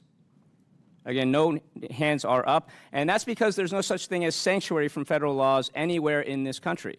What is really at stake here is whether state resources, including National Guard troops, should be used for Donald Trump's immigration policies, or whether National Guardsmen should be used primarily for responding to state emergencies, supporting state law enforcement priorities, or whether they should be conscripted to support ICE. This is really a question about states' rights, and it's being starkly illustrated right now with what's happening in Los Angeles, just up the way from my district in Orange County, where the Trump administration has claimed authority to deploy 4,000 troops from the California National Guard. I also want to note that the existence of the National Guard is rooted in the Second Amendment to the Constitution. A well-regulated militia being necessary to the security of a free state, the right of the people to keep and bear arms shall not be infringed. The first part of that amendment, the part my Republican colleagues always forget to quote whenever they cite the Second Amendment, is the key part of it. A well-regulated militia being necessary to the security of a free state, with state being capitalized so that we know we're talking about the states in the United States of America. The Second Amendment guarantees the state the right to keep and maintain a well-regulated militia, which is the basis for the National Guard. So, Governors, I want to just try to set the record straight because I think it's not clear that everyone fully understands what a National Guard unit is, when and how they can and should be called up, and what activities they're restricted from engaging in. I have limited time, so I'm just going to ask you to keep your answers brief so we can really unwrap how deeply concerning President Trump's actions are. Governor Walz, in a sentence or two, what does the Minnesota National Guard do, and how does it serve the people in the state of Minnesota? Has a dual role. I know this personally from 24 years. You can be deployed federally under Title 10 with the President's authority or Title 32. In Minnesota, we have used them everything from flood and tornadoes. We use them to help during the COVID pandemic, and they serve overseas when called upon. But typically they report to the state governor per Title 32 of the U.S. Code, correct? That's correct. And in times of crisis, a governor can activate the state's National Guard units to respond and assist. As you noted, under Title 10, the President sometimes has authority to deploy them. Governor Pritzker, in a few words, under what circumstances can or should the President federalize a state's National Guard? Well, the President of the United States, and I've been in office 6.5 years, has in fact deployed under Title 10 our National Guard to foreign lands. We have a terrific encampment of National Guard, Illinois National Guard in Poland. We have the largest Polish-American population in the country, and very proudly our National Guard serve all over the world, in fact, as part of our military to protect our nation. And so Title 10, Section 12406, allows the President to deploy National Guard troops when the United States is being invaded, when there is a rebellion, or when the President is unable with regular forces to execute the laws of the United States. Do you believe that the protests in Los Angeles or the ICE raids qualify for any of these particular provisions? I do not. Okay, thank you. And you're aware that Governor Newsom did not make any request to President Trump to federalize the California National Guard? He did not. In fact, he rejected it. And so this is illegal. It does not comply with the bases for deployment. It was done against the express wishes of Governor Newsom. Now, I want to highlight a key point that my Republican colleagues across the aisle should keep in mind regarding the federalization process of National Guard units. Even under Title 10, these troops may not be used for law enforcement purposes. And what we are seeing right now is a total violation of that. We are seeing them used to aid ICE raids, and I just want to note that ICE is acting largely as a civil organization at this point in time. Governor Hochul, correct or incorrect, being undocumented in the U.S. is a civil violation, not a criminal offense. Yes or no, please. I believe most cases are civil. In some cases, the federal government can determine that it's a Criminal violation, right. And correct or incorrect, deploying U.S. Marines to support ICE raids constitutes a law enforcement purpose and non-national security purpose. It feels to have crossed the line, given that we have highly trained local law enforcement who are more than capable of handling those situations. Thank you, and I'll just close with this. There's no rebellion. There's no invasion. Law enforcement has not collapsed. There's no national emergency. What is happening right now is not just unprecedented. It is illegal, and it is very alarming to those of us who care about democracy and the rule of that law. And with that, I yield back. But with unanimous consent, I would ask to introduce this article into the record. Marines to join National Guard troops protecting ICE agents. Without objection, so ordered. Thank you. Unanimous consent. Go ahead. Mr. Chairman, I ask unanimous consent to enter into the record this picture of Senator Padilla being knuckled in looks like he's being arrested and restrained by three police Okay, officers. I can't understand. we'll enter the picture without objection to order. Chair recognizes Ms. Mace from South Carolina. Thank you, Mr. Chairman. Welcome to the unofficial 2028 Democrat presidential primary right here on stage at the Oversight Committee. Governor Newsom must be seething. The three of you beat him to the stage, but he's a little busy right now defending illegals and defending Antifa, torching what is left of Los Angeles. Governor Walz knows the playbook. In 2020, he rolled out the red carpet for anarchists while Minnesotans watched their neighborhoods burn. You've turned your states into sanctuaries for illegals. You've done more to shield MS-13 than to protect the single mom working 2 jobs in Chicago, Queens, or Minneapolis. And you've worked harder against ICE than with them. So Governor Walz, and boy, does that feel nice to say the word governor, my first question is for you. Did you know the Nazis killed 6 million Jews during the Holocaust? It's a yes or no question. Did you know the Nazis killed 6 million Jews during the Holocaust? Pushing my button, Dan. Okay. Yes, I believe that's historic. Okay, would you agree the Holocaust is the most horrific atrocity in human history? Yes or no? I think the Holocaust ranks amongst them, yes. Did you know the Nazi Gestapo imprisoned, tortured, and murdered Jews by the hundreds of thousands and committed genocide against the Jews? Did you know that? I do know they operated as secret. Did you know ICE has done none of that? Yes or no? Operated as a secret police force? No, that's not the question. Did you know that ICE has not committed genocide against anyone? Yes, I do know that. Okay. Do you apologize for your disgusting comparison of ICE to the Gestapo, who killed hundreds of thousands of Jews during the Holocaust? As a history teacher. Yes or no is the question. A historical You're a comparison. governor. You understand what the question is. It's yes or no. Will you apologize for what you said about ICE, comparing them to I would ask ICE to Gestapo? identify who they are when they operate, to not use unmarked. Okay. Mr. Chairman, this governor, or honorable, can't answer the question. Do you believe the Nuremberg trials were a good exercise in holding the Nazis accountable? Yes or no? I think due process. Okay, is so always are you calling for ICE agents to be brought to a tribunal under the threat of death by comparing them to the Gestapo? Everyone is afforded due process. What don't you understand about yes or no? Like, what can't you comprehend about yes or no questions? I Do you understand still want being to a governor abolish is a ICE? different Do you job. still want to abolish ICE? Yes or no? Said I wanted to abolish ICE. Didn't you march in a rally calling for ICE's abolishment? Not that I can recall, Congressman. Well, according to widespread media reports, you did. And the media is always correct. How do you rate Kamala Harris's job as border czar? I want a number between 1 and 10. How was she as border czar? I wouldn't have a way to measure that. I was not in the administration. Weren't you her running mate for vice president? As in the campaign. And you wasn't part of the can't rate her role as border czar on a scale of 1 to 10. Was she great at 10 or was she a 1? Terrible. I think her proposal that she put forward to make sure we had the bipartisan immigration. It wasn't bipartisan. Did you ever personally speak with Kamala about Joe Biden's cognitive collapse? Not that I can recall, Congressman. Not as her running mate for vice president. You never once talked to her about the president and why she was nominated instead of him. No, not that I can recall. What kind of operation were you guys running over there? I was more concerned with Donald Trump's cognitive. Thank God he's that president and J.D. Vance is vice president and not you. Have you ever served in a combat zone, Governor? I have not, Congresswoman. Okay. Are you still friends with school shooters? I have never been a friend with a school shooter. Didn't you say you were friends with school shooters on the debate stage? Oh, Congresswoman. Yeah. I Is think that's very bullying evident. is As a teacher and a bullying parent. is my mom was a teacher. I'm a high school dropout. We can talk about that later. Is bullying okay? Is bullying okay as a teacher? Is bullying okay? Yes or no? Is it okay to bully somebody? I think yes there's or a no? time to push back at a bully. So yes, I do think there's a time. So you think it's okay to bully others? I think it's okay to bully the bully at times. Well, you're showing that the Democrat Party is the party of violence. Were you at Tiananmen Square? Have I been to Tiananmen Square? I have. Were you at Tiananmen Square? I have been at Tiananmen Square. When were you there?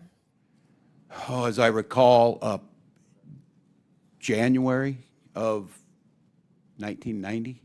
Okay. What is a woman? What is a woman is the question. I'm not sure I understand the question here. Well, that. What do you want me to say? This is. I want you to say that a woman like me is an adult human female, that men can't become women. You guys are the party of violence, and you're the party erasing women. You don't respect us. You're a bigot. You're a misogynist. You're a sexist. Mr. Chairman, I yield back. Congresswoman. Good lady, thank- yields back. Mr. Chair Chairman, I would recognizes ask Mr. unanimous Ocasio-Cortez from New York. All right, well, that was some kind of bingo going on over there. I don't know what's going on. Anyways. Oh, I know what's going on. Thank you. Thank you to the witnesses for coming here today. I apologize for the treatment that the four of you have been subjected to. And Governor Walz, I just have to say, I know you're getting a lot of grief from the majority here, but you know, we are talking about individuals who have cheered on an individual who issued a Nazi salute from behind the presidential seal of the United States of America, who have cheered on the pardoning of individuals who attacked the United States Capitol and flew a Nazi flag and the flag of the Confederacy, traitors to the United States, sworn enemies of the United States of America, through the capital of this nation. And now they want to act offended because someone has the courage to say, if it walks like a duck and it talks like a duck, maybe it's a duck. So I want to thank you for not wavering to their bullying, which is unconscionable and sad to see. So I just wanted to let you know that, Governor. Thank you. Thank you, Congresswoman. To the three of you, Governor Walz, Governor Pritzker, and Governor Hochul, you three have each sworn an oath to uphold and defend the Constitution of the United States of America, correct? I'll start with you. Yes. Yes, ma'am. Yes, I have. And I imagine that also includes the Fourth and Fifth Amendment protections for due process and the rule of law. It does. Sure does. Yes. And that means protecting your people in your states, U.S. citizens and every individual, because that is what makes America great, that we are a land of the free and of rule of law, to protect them from infringements of their civil liberties, correct? Now, what we are seeing is a pattern where ICE is breaking the law. We have the detention of a U.S. citizen who has been detained by immigration officials. We have ICE here that has also blamed and arrested U.S. citizens for being simply suspected of being an immigrant, largely because of their appearance. In January, a Chicago-based U.S.-born citizen, Julio Noriega, was arrested by ICE and held in custody for over 10 hours. In April, a Florida Highway Patrol officer pulled over Juan Carlos Lopez Gomez, a United States-born citizen, and arrested him on suspicion of being in the country illegally. He had his real ID, his Social Security card, his mother presented his birth certificate, and they still didn't let him go. In May, U.S. citizen Leonardo Garcia Venegas was filming an ICE raid. He was arrested by ICE. In May, a veteran and U.S. citizen who is Puerto Rican, was detained during an ICE raid at his workplace in New York City. That's called a paper bag test. And your job, Governor Hochul, is to protect people from that kind of infringement, correct? Yes. Because all of us must adhere to the law, and no one is above it.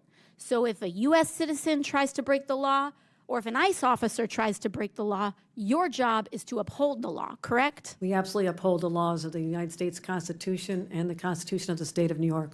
And sanctuary states are about U.S. citizens as well, having sanctuary against the attacks on our constitutional rights from illegal search and seizure. There is nothing preventing ICE from issuing a warrant and you having complete compliance with their request. Correct, Governor Hochul? We comply in cases where there's been criminal activity alleged. Yes, we always do. But we're not involved in civil immigration enforcement because our state police that I control have to deal with other crimes that they're solving. And apologies, I just have 10 seconds left. But when they say illegal versus legal immigration, they are trying to end legal status in the United States as well. Correct, Governor Pritzker, with the end of TPS and making people undocumented by removing legal status, ending legal status, and then having the audacity to call them illegal when they were here documented, correct? Taking students' visas away from people, taking their legal right to be in the United States away from them when they've been granted maybe years earlier to stay. So I don't want to hear about how this is about illegal versus legal immigration. They are attacking legal status and removing legal status. The Republican majority is anti-legal immigration in the United States. And I want to make that very clear, and I yield back. Chair now recognizes Mr. Chair, unanimous consent request. Mr. Frost. Unanimous consent request into the record a NBC article, Senator Alex Padilla removed from news conference with Homeland Security Secretary Noem. All right, without objection to order. I have another one, the Hill article, Padilla forcibly removed from Noem press conference. Without objection to order. And I have a third one, Axios, Democratic Senator forcibly removed from DHS press conference. Without objection to order. Mr. Chair, also, we were just talking about this. I want to know if you can commit to working with us so we can subpoena. You're out of order. Chair recognizes I have Ms. a point Green. I have a point of order. No. I have a point of order. State your point. We need to subpoena. That's not Secretary a point of order. Noem. Chair recognizes We Ms. just talked Green. about this That's earlier. not a point. We talked Thank about you, thank you, Mr. Chairman. You already had Reclaiming your my chance to get on time. MSNBC. Reclaiming my Chair recognizes time. Ms. Thrown to Green. the ground. Reclaiming my recognizes time. And handcuffed in his own damn Oh, state. Democrats can't follow the rules, can't follow Chair the law. recognizes Ms. Green. Can't Here, follow the let's rules, go. can't follow We the need law. to subpoena Kristi Noem. It's Chair her recognizes staff, Ms. Green. DHS federal There's a officers privilege of that the threw a majority, US and that senator means to the we're in ground. charge, Just not this your morning we were side. talking about this Because happening to you governors. lost the All right, Ms. election. Green, we're going to start the Because clock. you You have supported anything the to say about invasion that? of our Mr. Frost. country. All right. It's my Will time. you Hold it. commit on the record Stop to the work clock. My to time. subpoena Thank you, Kristi Mr. Noem? Chairman. Thank you, Okay. Mr. Chairman. You're out of order. Chair recognizes Will Ms. you Green. commit on the Thank record you. to subpoenaing Kristi Noem because a U.S. senator was just thrown to the ground and detained in his own Democrats state? Frost, can't follow the you're rules, out of can't order. follow the law, Will you can't commit- follow the Shut rules. up. Just shut Will you- up. No, you don't. No, shut you're up. not going to tell me to shut up. Let's. How do you get him in order? You're running use for the- this. Not like that. He has been out of order 6 times. He's trying to get on MSNBC. You probably knocked. I get it. Somebody off I don't have any problem MSNBC to getting get on on there. MSNBC. That's Ms. not what I Green. think as he's been arrested as a recognized. former Yeah, well, Antifa okay, member, here. right? Back Antifa. to order, Ms. Green. Go. But he's a Go. former All Antifa right, Ms. member. Green. Mr. You're Chairman, recognized. You got no it. surprise. Who's a former Yours. Antifa member? Me? Yeah, you. I asked that these words be taken down. No, Ms. Green. Thank you. You're I recognized. asked that Thank these you, words Mr. be taken Chairman. down. There's a motion. Governor Ms. Hochul. Green is recognized. Governor I asked that Hochul, these you words be stated taken down. that you're a proud Democrat, proud registered All right, Democrat. we got to You need to suspend. retract. There's been a parliamentary move. They said they weren't going to do that. What's the? Just ask her to strike what she said.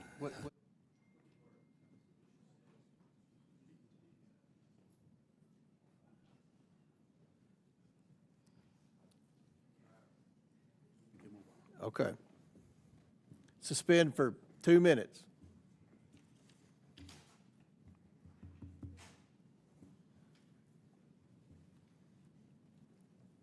And while we're suspending, we have votes in about 7 minutes. We're going to try to get 3 more questioners in, then we'll break for, I think there are 4 votes, and we'll come back right after the last vote. We don't have that many more questioners, so.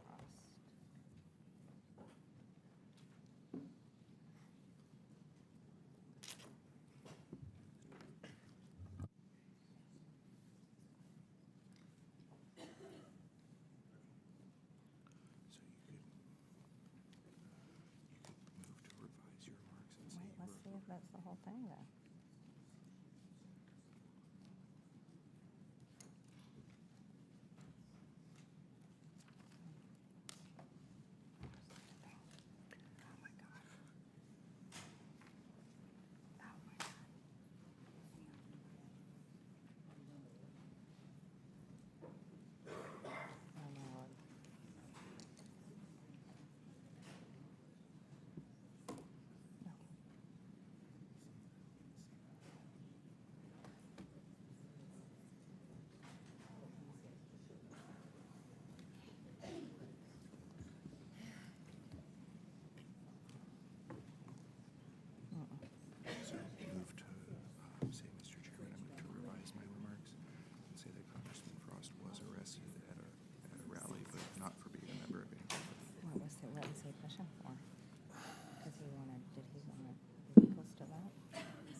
So you can say, I move to revise my remarks. Mr. Frost was arrested at a rally for moving to illegals votes, but not member of Antifa or something like that. If that works. We were called what do I want to do? By the ranking member. Move to revise your remarks and say, Mr. Frost was arrested at a rally, but not as a member of Antifa. Okay. Affiliated permanent demonstration. Mr. Chairman, I move to revise my remarks. Congressman Frost was arrested in 2021 at a voting rights rally. Okay. Without objection? Proudly. All right. Chair recognizes Ms. Green. Thank you, Mr. Chairman. Governor Hochul, you stated that you're a proud registered Democrat. Yes, I did. Is that illegal now, too, in your country? Governor Hochul, this is not a laughing matter. You also stated that you swore an oath to uphold the laws of New York. And one of the laws that you have upheld and proudly kept in place is the executive order signed by former Governor Andrew Cuomo that directs that no state officers or employees, including law enforcement officers, shall disclose information to federal immigration authorities for the purpose of federal civil immigration enforcement unless required by law. And because of your state's policies of paying for flights of illegal aliens, we ended up with Jose Ibarra in our state of Georgia. And, you know, I'm a mother of 3 children, and 2 out of my 3, I have 2 daughters. And you're a mother, is that correct? Yes, it is. Yes, and I think you've got 2 children, you have 1 daughter, is that right? That is correct. And so you and I are both mothers, and there's one mother that I wish could be here today and could talk to you instead of me, and that's Allison Phillips. That's Laken Riley's mother. And we talked about Laken a few minutes ago, and you know, there's a really special bond between mothers and daughters. And we speak with our daughters daily. We speak with our daughters all day long. We speak with our daughters about every single thing that's happening in our lives and every single thing that's happening in their lives. And I want you to know the last time that Laken Riley and her mother, Allison Phillips, tried to talk to each other, and that happened to be in the morning when Laken was getting ready to go out and go for her morning jog. And on the morning of her murder, at 8:55 a.m., Riley texted her mother and said, "Good morning, about to go for a run, if you're free to talk." And I can tell you that's something I do with my girls, and they text me, and I'm sure you and your daughter text each other as well. But she didn't get her mother, and then Riley called her mother just a few minutes later at 9:03 a.m. as she was starting to listen to music, but she didn't get her mom on the phone. And the trail cam actually captured her going out for her run at 9:05 a.m. At 9:11, Laken called 911.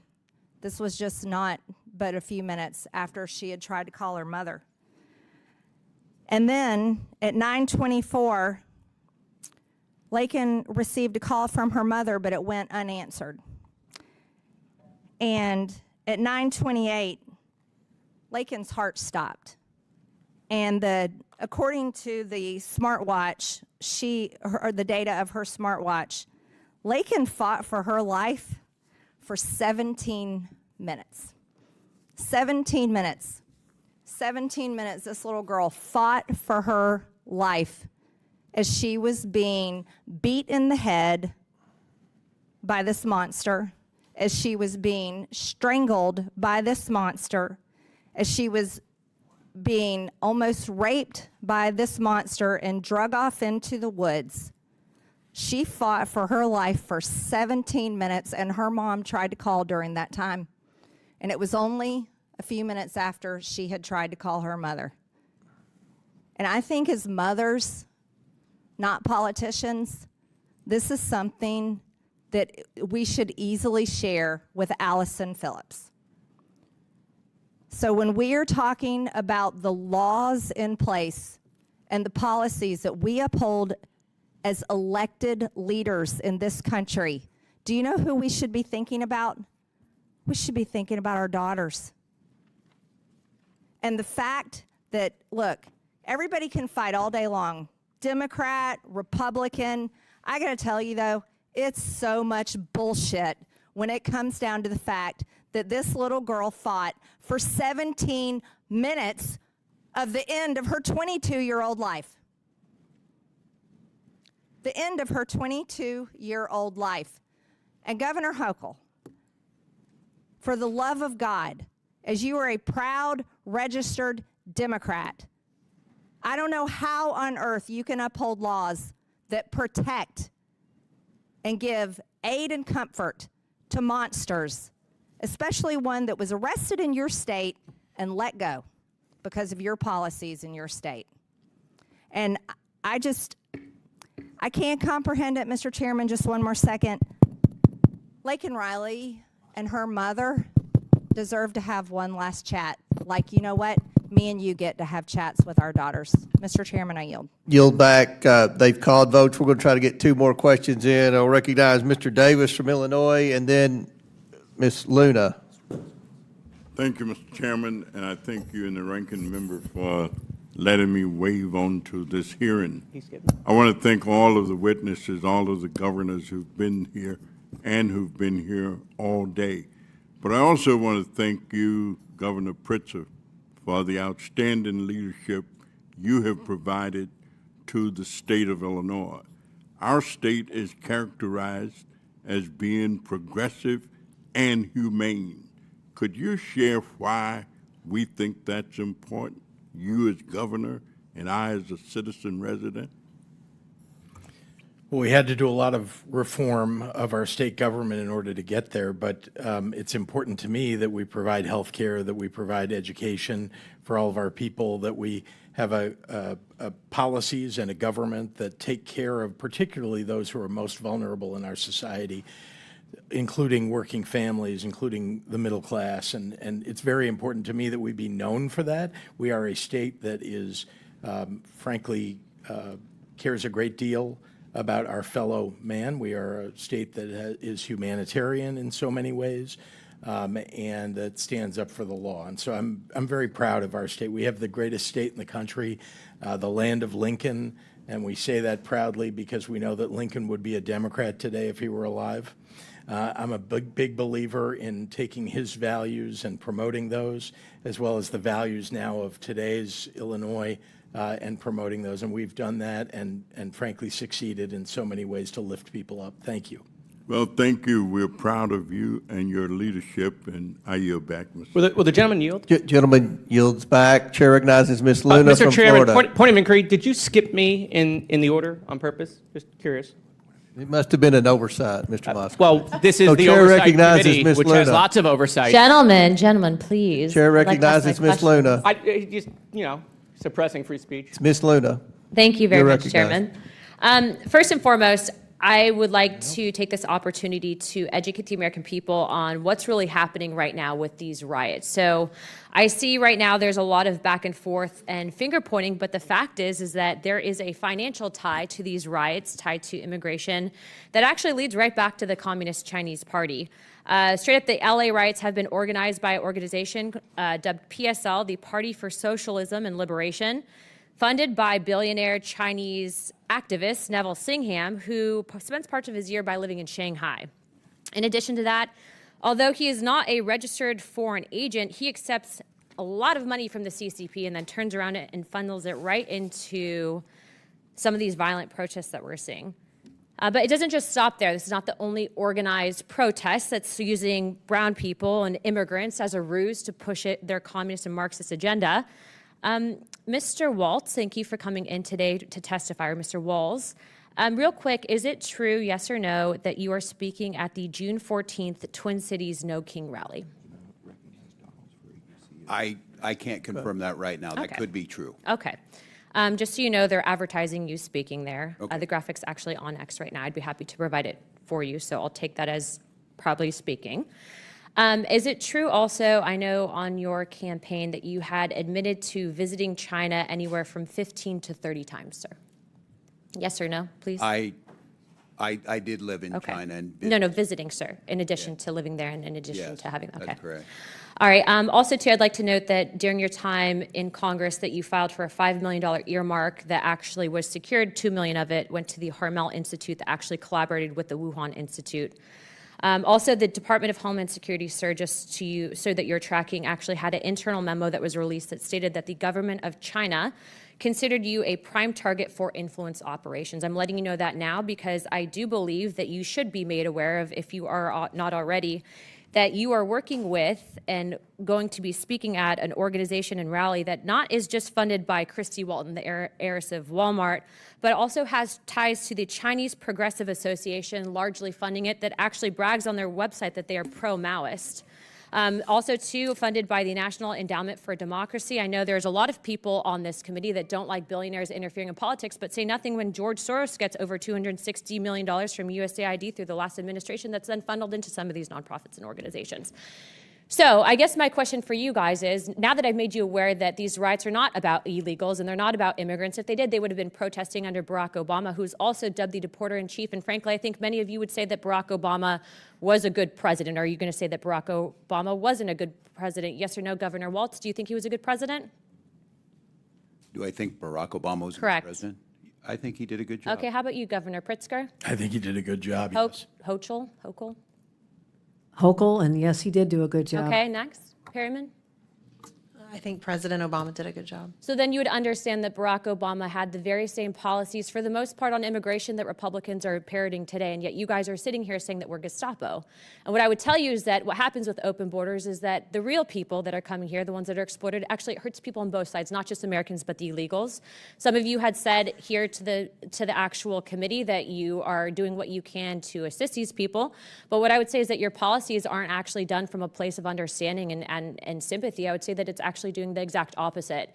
And when you use brown people, just like they use black people with BLM and Marxists during BLM to usher that in, when you use brown people and you put Mexican flags with them saying that you stand up for illegal immigrants, but you follow the money and it's going back to the Communist Party, what you're essentially doing is using your platform as elected officials, the trust that the American people have put in you, essentially to usher in communism. You're not actually fighting for American values. Don't roll your eyes, because it's a serious topic and that's where the money's coming from. So now I'm informing you, so now you guys can make your decisions, but please be informed, sir, Mr. Walz, that if you truly do uphold the American ideologies and perspectives on the Constitution, you should not be speaking at that rally. I've given you the correct information, and as of right now, I've authorized a letter to be sent to my office to the President of the United States to rescind millions of dollars in funding that we know are going to the No Kings protests that were authorized and basically given under the last administration. That is what Congress is supposed to do, not point fingers, not blame people, but actually ensure that the American people are protected and not fighting for foreign interests, foreign governments, and also the communist. Will the gentlelady yield for a question? No.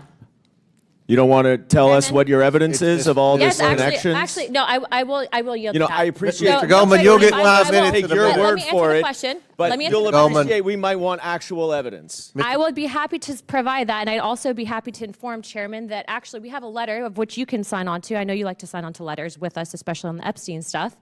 But we actually have a letter going out to Neville Singham on Friday, and it's actually signed by every single member of Oversight. I'd like to extend that to you because that letter is calling him to testify, and it's also calling for his financial transactions.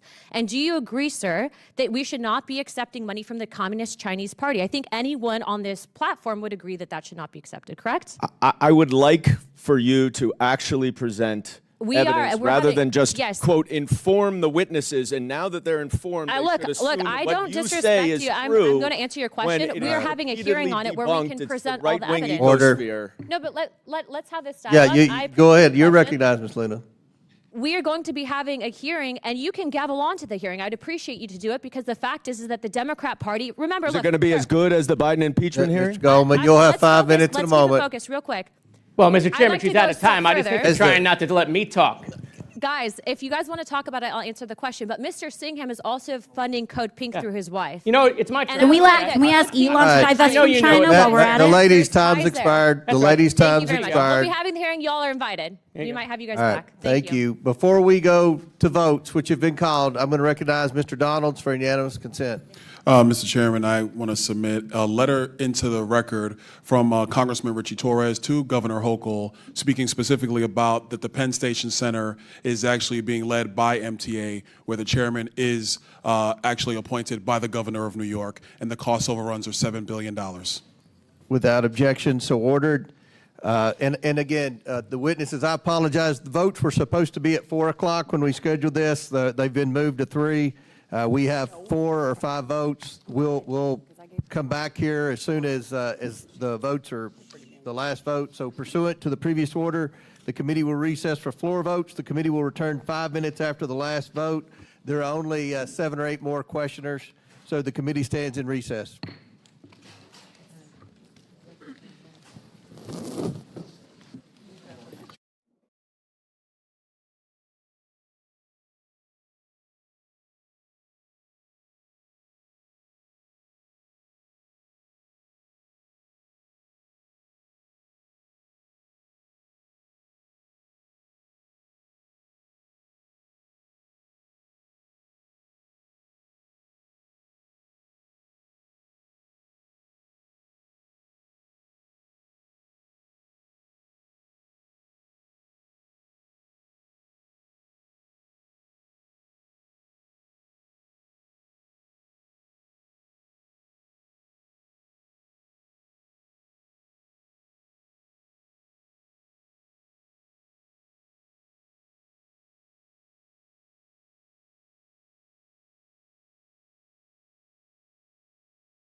Shocking video showing the moment ICE agents smashed a car window and forcibly removed a man in New Bedford. 29-year-old Juan Francisco Mendez has no criminal record and was... Stop! Ma'am, stop! Stop! Definitely a chaotic scene on Eureka.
Chair recognizes, and I appreciate the witnesses' indulgence here.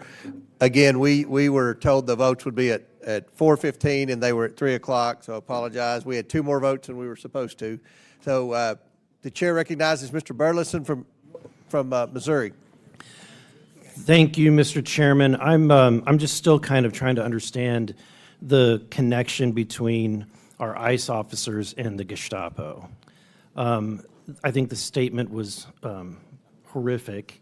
The acting ICE director had this to say: on the final day of National Police Week, when those brave enough to put on a badge and a uniform to mourn their fallen brothers and sisters, Minnesota Governor Tim Walz referred to my professional, hardworking ICE agents and officers as a modern-day Gestapo. This is abhorrent, dehumanizing, and ignorant comments should not be tolerated. It seems that Mr. Walz prefers violent criminal aliens are released into Minnesota's communities. If the governor doesn't like the laws, he's free to advocate that Congress change them. But he should refrain from putting ICE officers in danger by likening them to one of the most appalling groups in history. Assaults against ICE officers are up over 400% from this time last period. And part of that is because politicians like Governor Walz are careless with their politically motivated rhetoric. He should issue an immediate apology to the men and women protecting his communities. Governor Hochul, do you agree with the statements that Governor Walz said? Do you agree with the characterization that ICE agents are Gestapo? I don't use language like that in describing anyone. My view is that we respect our law enforcement, but also in a case where people Governor have gone too Pritzker, far, they should be called out. Do you agree with that association? Associating ICE officers with Gestapo? It's not a word I would use, but I will say that I understand the sentiments that people feel. Okay, well, thank you for being reasonable here. Next door, Governor Walz, is a group called, they were actually meeting here today, the Zionist Organization of America. And I spoke with Morton Klein, who is their national president, and he had this to say. He wanted me to read this to you. As a child of Holocaust survivors who lost almost my whole family to Gestapo Nazis, I find Governor Walz comparing Americans to ICE officials to Nazis a dramatic insult. Walz should be ashamed of himself, and I demand that he retract and apologize for this ugly, phony statement that diminishes the horror of the Holocaust. So I'm going to give you another chance, Governor Walz. Do you apologize for your associating, your comparison to ICE agents as Gestapo? Thank you, Mr. Burleson. What I said is using a historical reference on authoritarianism, watching in my state and across this country, Governor Walz, it's a simple question. Covered faces. Will you apologize to this Jewish community? Will you apologize to Jewish Americans? I don't know Mr. Klein. I would certainly be glad to speak with him if he would Mr. Walz, let me ask you this question. Are there any events that you regret from actions of illegal immigrants in your state? Are there any events that come to mind that you think of that weigh on you?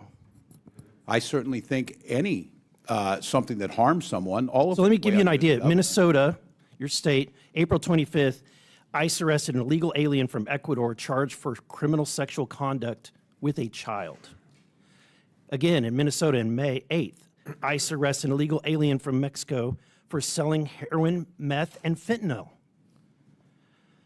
Mr. Pritzker, in Chicago, in 2018, an illegal alien from Mexico is charged with aggravated criminal sexual abuse of a minor, then was released back into the public in 2022.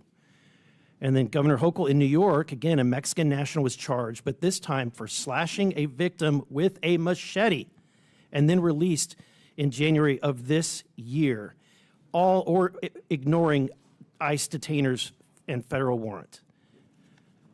Mr. Walz, would you deport any of these individuals? Could you give the names of the individuals and what they're... I can get those to you, but if these are true, if somebody from Ecuador was charged with criminal sexual conduct with a child, would you want that person deported? If they followed through due process and were found guilty, certainly that's what we do now. We follow federal law. You know, your states refuse to honor ICE detainers, even for illegal aliens convicted of serious crimes like assault or sexual offenses. The ICE data shows that 56,791 illegal aliens booked for serious offenses in 2025 alone, including over 3,000 for sex crimes. And that's why we're here today. Thank you, Mr. Chairman. I yield back. Gentleman yields back. Chair now recognizes Mr. Crane from Arizona. Thank you, Mr. Chairman. Governor Walz, you stated in your opening statement the following: but nothing Minnesota has done stands in the way of federal government managing its border security policy. Okay. Governor, I want to ask you, why are you lying to this committee? I am not. Who's the top law enforcement officer in the state of Minnesota? The top law enforcement officer? Attorney General. Yeah, that's right. What's his name? What's his name? Are you asking me, do you know his name? Do you know his name? Do you know his name? I know the AG Ellison. This is an article right here I'd like to submit for the record. Minnesota AG says will not enforce federal immigration laws as DOJ threatens to prosecute officials who resist. Without objection, so ordered. Why are you lying to this committee? That is the top law enforcement officer in your state who's saying he will not comply with the federal government. Nothing in his opinion changes the fact that state law requires all state and county officials to ask for immigration status when a convicted felon is No, committed. I'm sorry, Governor. He is saying he will not comply with federal laws. That's your top law Nothing in this enforcement opinion officer. changes how You're we- lying and misrepresenting yourself to this committee. Now I want to ask you this.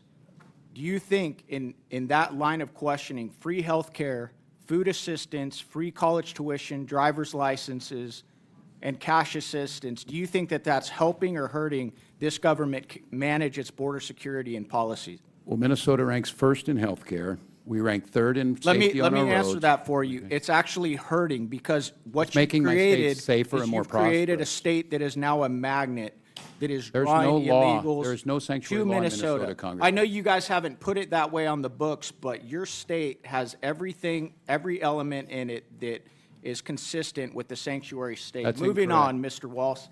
How about you calling ICE agents modern-day Gestapo?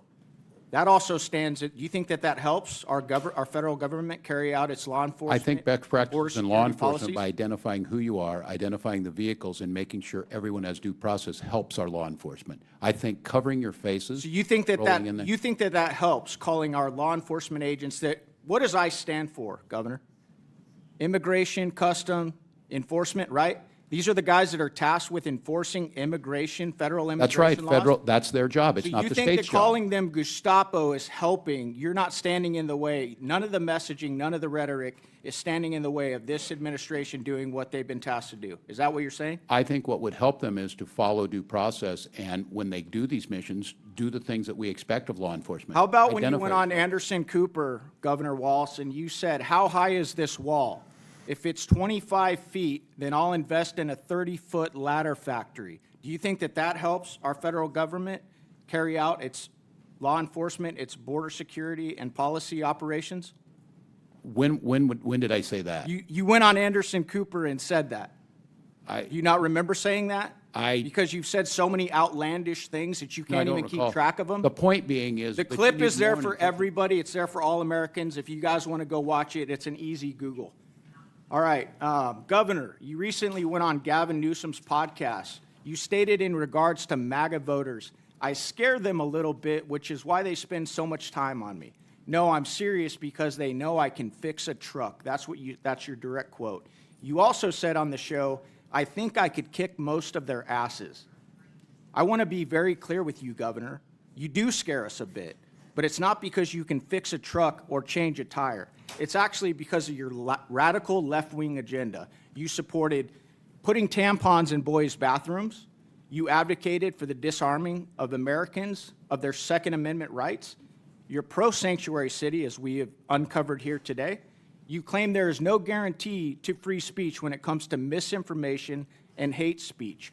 That right there is why the American people have such a hard time with you. It's not because we're crazy MAGA people. It's because of your radical left-wing agenda. I want to ask you on that last one where you claim there's no guarantee to free speech. Did you pick that up on one of your 30 trips to communist China, Governor? That sounds a lot like something that they would do. Yes or no? So I don't believe hate speech has Okay. a place in there. Hate speech that incites violence. Governor Walz, you said that Kamala Harris picked you for vice president to code talk to white guys. How did that work out for this administration? How well did you do with white guys? I don't have the You data. lost by 22 points to white guys. And it's because you talk like the way you do, you say the things you do, and you have this radical left-wing ideology. So if you want to continue that rhetoric, go on, brother. Keep doing it. We'll keep destroying you in elections. And the Thank people you, and of I Minnes- yield back. The people of Minnesota will continue to have me serve them. Chair recognizes Ms. Ramirez from Illinois. Thank you, Chairman. I want to start by acknowledging Governor Pritzker from our great state of Illinois and thank him for coming before the committee, especially given the deeply unserious nature of this hearing. I want to start by asking Governor Pritzker a few questions. Governor, you have said that actions that bring all branches of government to stand in respect of one another underpin the guardrails of democracy. Is it your assessment that this administration's actions reflect the commitment to stand in respect of all branches of government or honor the guardrails of our democracy? Thank you very much, Congresswoman, and it's good to see you. This administration has ignored court orders. This administration has ignored the laws that have been passed by the Congress. This administration is, in many ways, telling its agencies not to follow what the laws and the regulations that have been on the books. And this administration has been going after people individually and as groups that they believe are opponents of theirs, political opponents of theirs. That is not the way that a president ought to operate. We ought to have a president who follows the rule of law and doesn't break it. Thank you, Governor. I agree with you. In your 2025 budget address, you noted that our state, the state of Illinois, is among the best in the nation for workforce talent, clean energy, educational and scientific institutions, and more. I couldn't agree with you more. Our economy is over $1.1 trillion, the fifth largest in the U.S. and the 18th largest in the world. And I understand that we are one of only 9 states, including New York and Minnesota, whose taxpayers contribute more to the federal government than they receive. So I just want to make sure I put that to the record. This is who we're putting here at a hearing. Governor, earlier this year, you noted that the authoritarian playbook is laid bare here. They point to a group of people who don't look like you, and then they tell you to blame them for your problems. Governor Pritzker, do you believe that the Trump administration is using the authoritarian playbook, particularly as it relates to immigrant communities across the country? It's clear when you look at every action that they've taken with regard to immigration since they've taken office, including going in and attacking our communities in the state of Illinois. I think in the first week in office, Tom Homan bringing Dr. Phil with him unseriously, and then bringing the very serious ICE officials in to break down doors, to scare communities, to keep people from going to work and so on. It is clear that they are targeting communities of people who don't look like them and going after people that they think are opponents of theirs or including United States senators, Governor. Including, thank you, and Alex Padilla. And by the way, I want to say to all of you on both sides, but particularly those on the Republican side, that I cannot believe the disrespect that was shown to a United States senator who was thrown down, handcuffed, and not allowed to ask a question of our Secretary of Homeland Security, Kristi Noem. That seems completely irrational. Governor, I agree with you, and because I have a limited time, I actually want to show the footage because I think what you're saying has to be seen here. I'm going to ask now that we play a clip of Senator Padilla being wrongfully arrested while we're in this hearing. Go ahead and play it. A United States senator. I want to make sure that people see. Easy on my hands. Go ahead. Stand behind my back. All right. Cool. One hand. Lay flat. Lay flat. Other hand, sir. Other hand.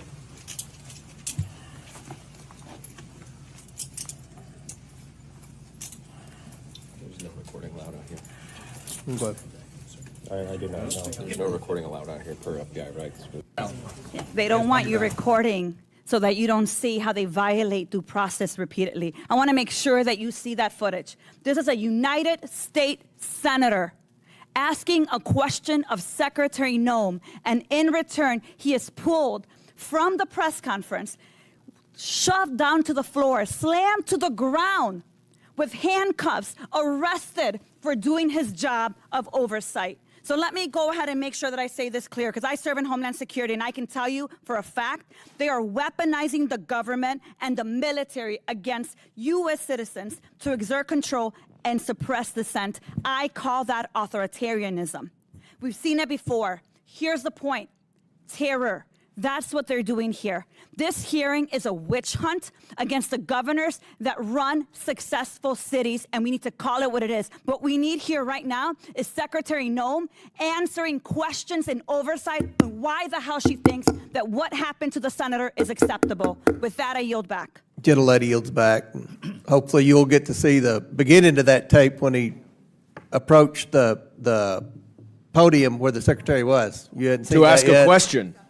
Mr. Chairman, on the full statement of the committee on the Democratic side, Senator Padilla is currently in Los Angeles exercising his duty to perform congressional oversight of the federal government operations in Los Angeles and across California. He was in the Wilshire Federal Building to receive a briefing with General Guillot and was listening to Secretary Noem's press conference. He tried to ask the Secretary a question and was forcibly removed by federal agents, forced to the ground, as you saw, and handcuffed. He is not currently detained, and we are working to get additional information. And while we respect the Senate's ability to review this as a primary investigation, we also echo Ms. Ramirez's statement that we would like to have an investigation of that incident here from beginning to end. You want to enter that into the record? I do. All right, without objection, so ordered. Now, Chair recognizes Mr. Jack. Okay, wait a minute. We did two Republicans, so we're going to go to Mr. Goldman. Thank you, Mr. Chairman. I would urge you to reserve comment on what happened to Mr. Padilla until you get full information. In fact, I would urge all of my Republican colleagues to take a breath before you once again desperately run to bend the knee to Donald Trump and to Kristi Noem. Because anyone with two eyes that can see that that was authoritarian, lawless behavior that no person in America, much less a senator conducting constitutional oversight, should have received.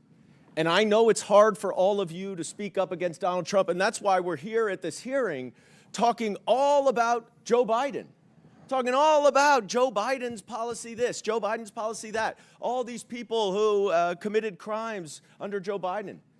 Is it just because you're consistently trying to ignore the fact that Joe Biden is not president? Donald Trump is president. And what he's doing right now, which you all know, is he is going after people who are lawfully present. Now, I appreciate the governor's being here. I'm sorry you have to deal with this crap.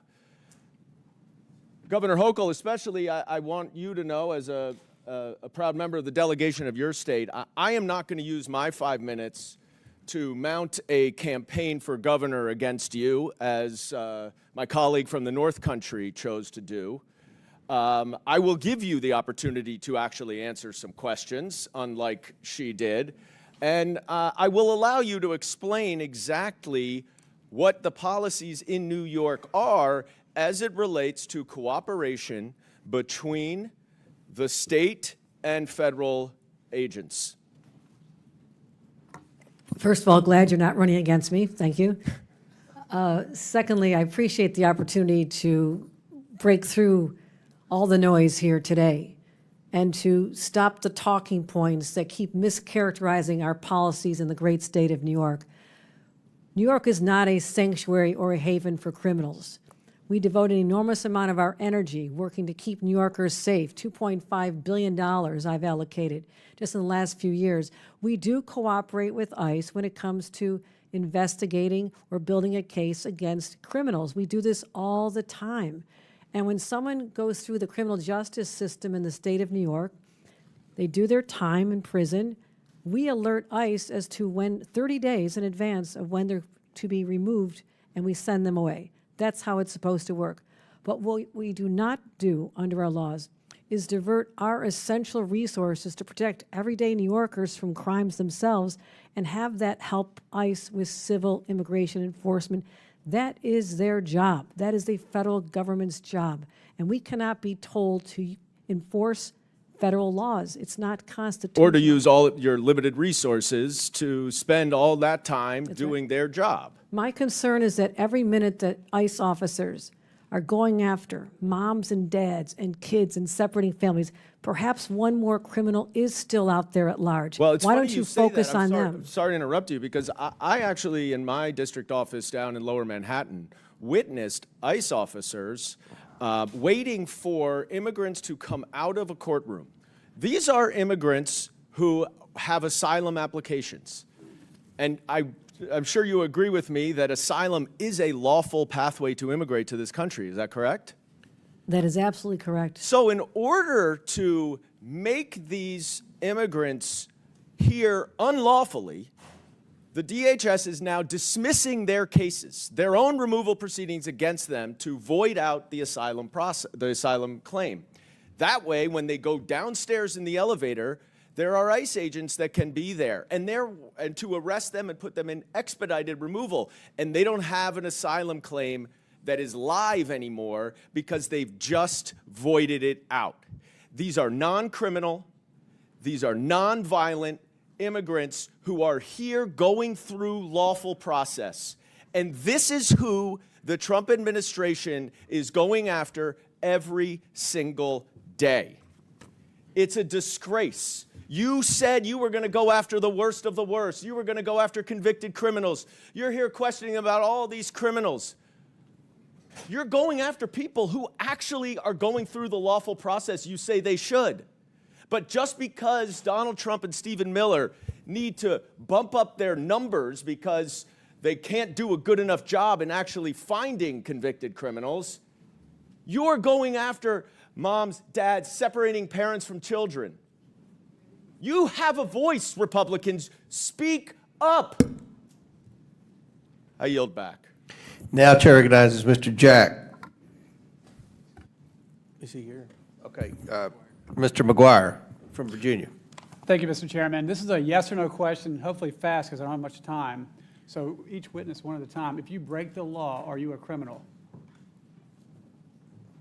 Can you guys answer that quickly? We don't have much time. Yeah. In certain circumstances, many circumstances, The answer should be yes. If you come across our border illegally, breaking our law to come across, are you a criminal? Yes. If you speed, are you a criminal? I mean, Break the law, that's a crime. Okay. So if you Call come them a across our criminal. border illegally, you're a criminal. Just want to see if we can get that straight. All right, Governor Pritzker, are illegal aliens counted in the U.S. Census?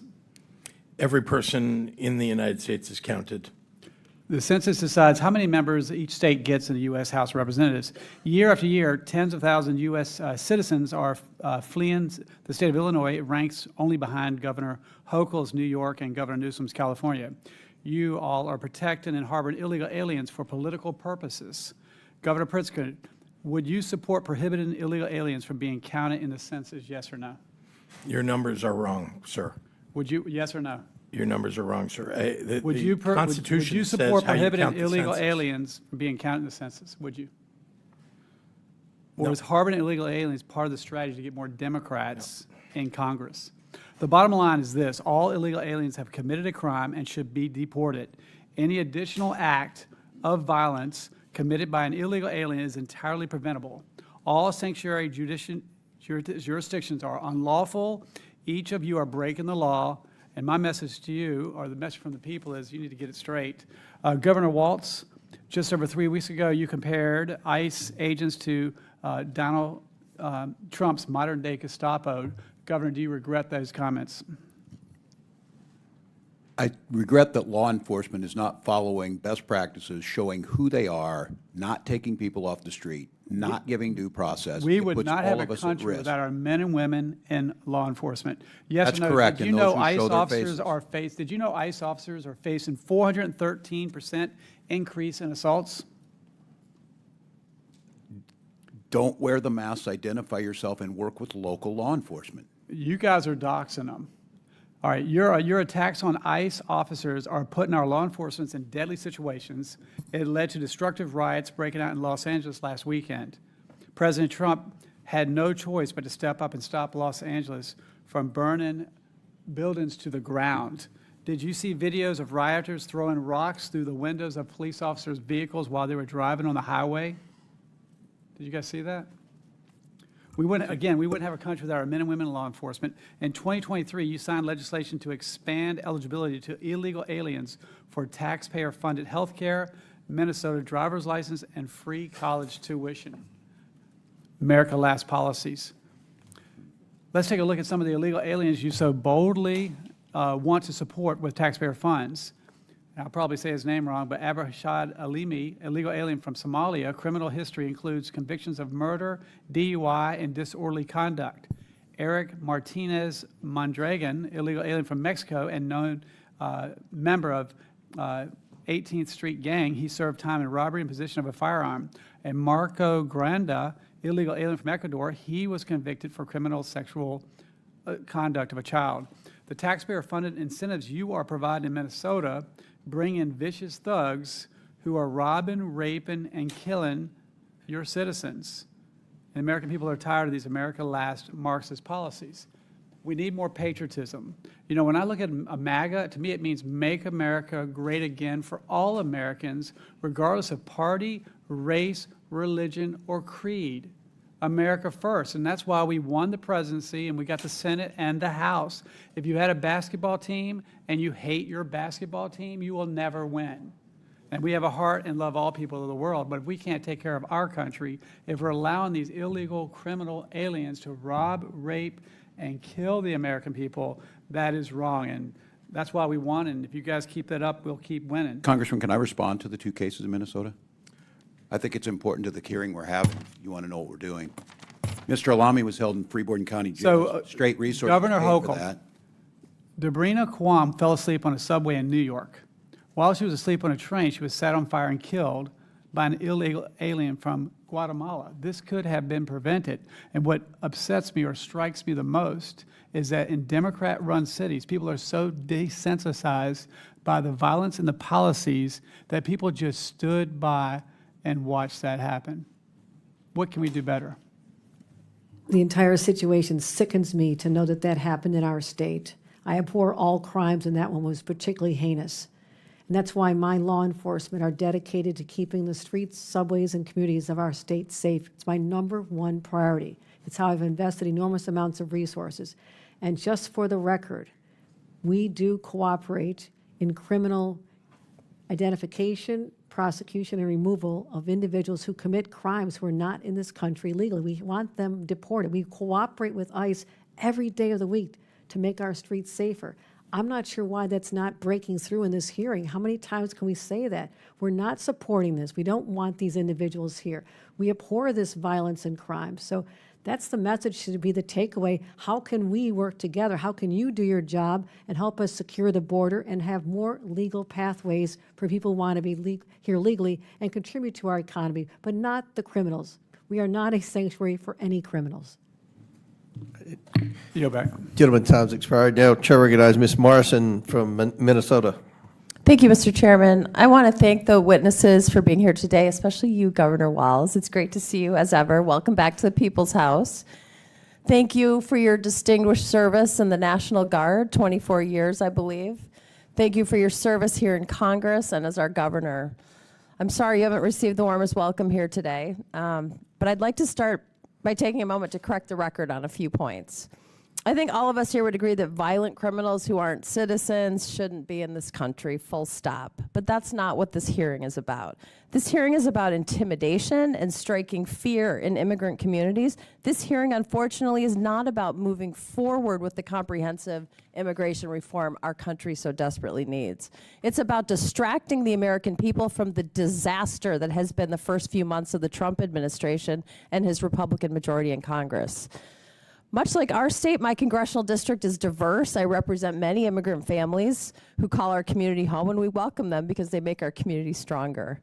I recently had the honor of attending a naturalization ceremony where we welcomed new Americans from 85 different countries. It was an incredibly moving day, an auditorium full of new Americans who were so excited and proud to join our great American project. The room was full of hope and patriotism. I could not have been more proud to welcome them and to participate in that day. We are a country of immigrants. It is what makes us strong and dynamic and unique in the world.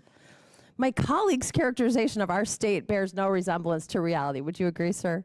Minnesota is an incredible state with a wealth of business, industry, natural resources, beauty, and rich diversity.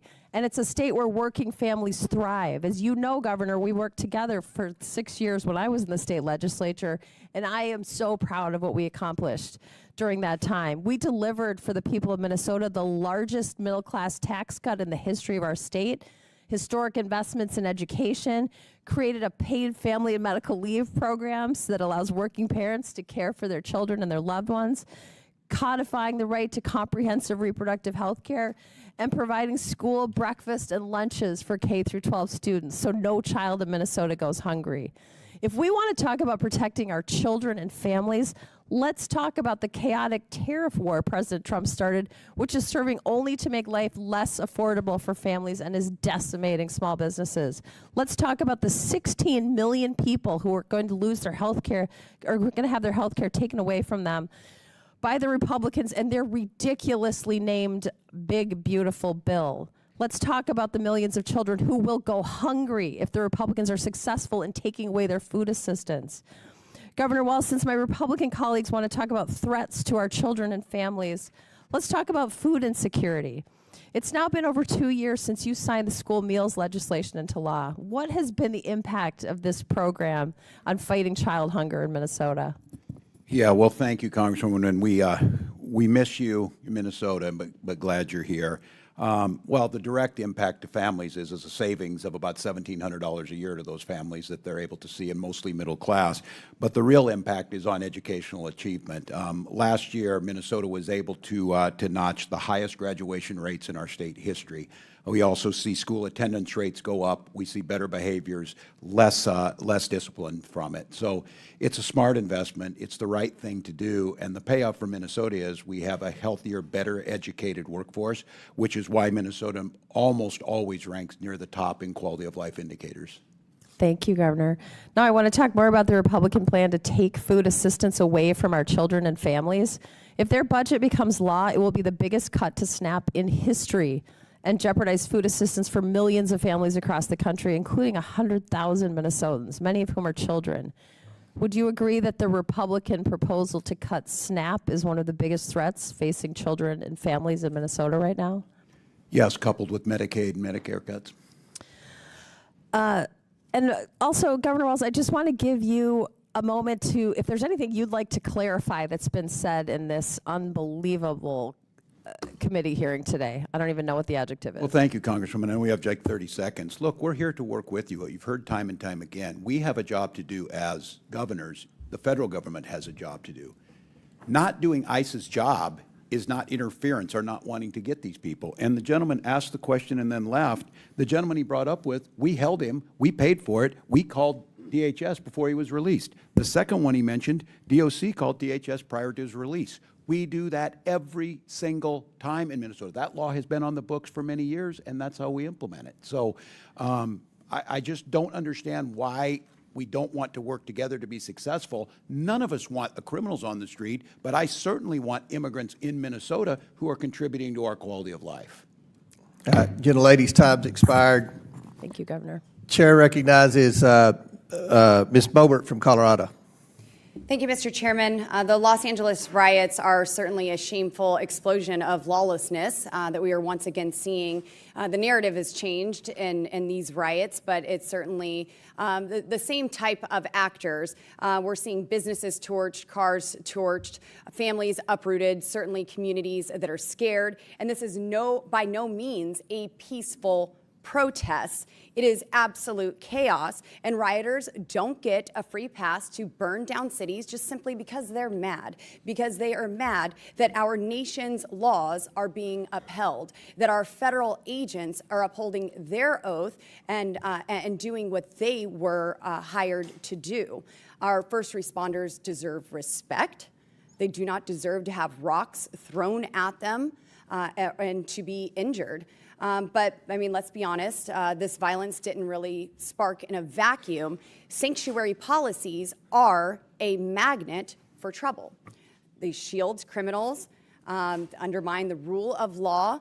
And, governors, I've sat here and I've heard you today. You say that safety is your #1 priority. You want your communities safe. You want your people safe.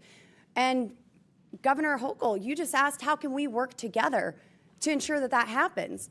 Well, that's exactly what we want to do in this hearing. We want to work together. We want to talk to you about your sanctuary policies that are actually preventing us from working with you to keep your community safe, because we want them safe as well. I have the same policies in Colorado that restrict our local law enforcement officers from coordinating with federal agents. And some of my counties have issued lawsuits to try to end that. But this is serious, and we owe it to every American to restore safety and enforce our laws.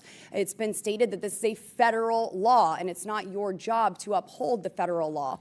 Well, we're not asking you to uphold it. We're just asking you to kind of step out of the way and allow the federal government to do the job, to uphold these laws. When you have someone, don't wait until they commit a violent, heinous crime before we know their immigration status. So now we're seeing these riots everywhere. We've heard in 2020 that everything was mostly peaceful as cities burned down, as people lost their lives, as law enforcement officers lost their lives.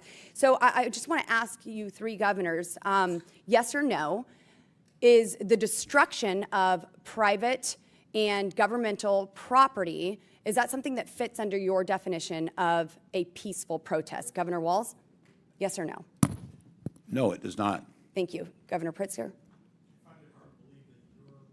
I find it hard to believe that you're lecturing us Yes or about no? peaceful protest. Look at what Yes or happened no? January 6th here at the Capitol. No, what we're The seeing in attack LA on is our an democracy. insurrection. You want to talk about That an is an insurrection? This is an insurrection. absolute insurrection. You don't They are- understand what insurrection I is asked when you a people yes are or trying no to overturn question, an sir. election And here I'm at showing, the Congress. I started this off You showing were you here. the They were forum, and I would attacking you, by respect the way. same. I would expect the same. I'm answering your question. It is outrageous it- that you are asking is us it these peaceful questions when you're the one condoning to destroy pardoning of people who attack private and police government property right here at our Governor Capitol. Governor Hochul, it's been a long day. Does that fit under your definition of a peaceful protest? The destruction of private and government property? No, and we feel for the business owners and the community for what's going on there. So but do we. This is a narrow yes or no, scope of would, people, and the would vast lighting majority are police peaceful. cars on fire fit under the definition of a peaceful protest? No, we reject that. No one should be lighting police Governor cars Pritzker, on yes or fire. no? I'm opposed to violence in any form. Yes. Governor Walz? Yeah, we reject that. Okay. Throwing bricks or large rocks at police officers? Is that peaceful? It is not. Is that peaceful, Governor? Whether it's in Los Angeles or here in Washington at the Capitol, no. Yeah, that didn't happen here. Governor Hochul? Rejected. It actually did, but no, it's not acceptable. Okay. Governor Pritzker, you have you or have you not called for mass protests and mobilization and disruption? Indeed, microphones, megaphones, and going to the ballot box. Well, they're responding in a much different way, are they not? President Trump also asked for people protest is to the history of this peacefully country. make their voices heard. So it's okay for you to say that and hold that standard, but President Trump has a different standard when he actually makes the claim. Inciting peaceful, riots at and the you Capitol? said Yes, you want there mass is a difference protests, between the two. mobilizations, and disruption as a response to President Trump's policies. I just think that this is all hypocritical. You've called in your National Guard. You don't want President Trump to come in and enforce the rule of law to keep communities safe, and your destructive policies are harming American citizens. We should not have to wait until violence is committed to find out their legal status. We have 2 million unknown gotaways because of Joe Biden's administration, and we have got to find them and get them out of America. And I thank President Trump and his administration for doing just that. I yield. Gentlelady yields. Chair recognizes Mr. Craig from Minnesota. Mr. Chairman, thank you so much for allowing me to wave on to this committee today. I think if I were a permanent member, I'd have a permanent headache. Well, you won't have to worry about it, but Governor go ahead. Walz, it is so good to see you today. Let me start by saying that we should all be against chaos. We all are for a safe and secure border and an orderly immigration system. What we're seeing now, though, is chaos out of the current administration with their blatant disregard for due process and their indiscriminate immigration executive orders. In fact, the Trump administration's Department of Homeland Security had to take down its posted sanctuary jurisdictions list because it created mass confusion in Minnesota for local officials and was opposed by local law enforcement. And so, Governor Walz, let me just start, just so we know the record is correct. I didn't think Minnesota was a sanctuary state. Is Minnesota a sanctuary state, Governor? We are not. The legislature has passed no such law, and I have signed no such law, and we follow all federal law. Thank you, sir. That list included 20 counties when it came out across Minnesota without any rhyme or reason, including LeSueur County, which I represent. I've inquired into why they are listed from DHS, but still absolutely no answers. Governor Walz, I thought it might be helpful to point out that according to the FBI's own 2023 data, Minnesota has fewer violent incidents per 100,000 than states such as Tennessee, Louisiana, Missouri, Texas, Alabama, Georgia, I'm going to repeat that again, Georgia, and Ohio. Why do you think that our state has been able to maintain a lower crime rate than other states? Well, thank you, Congresswoman. And we are at a 30-year low on serious crimes, and as you said, we consistently rank below. And I think that's because we invest, as we have, historic investments in law enforcement, but law enforcement works with the community. There's a process in place. We know who they are. They work hand in hand.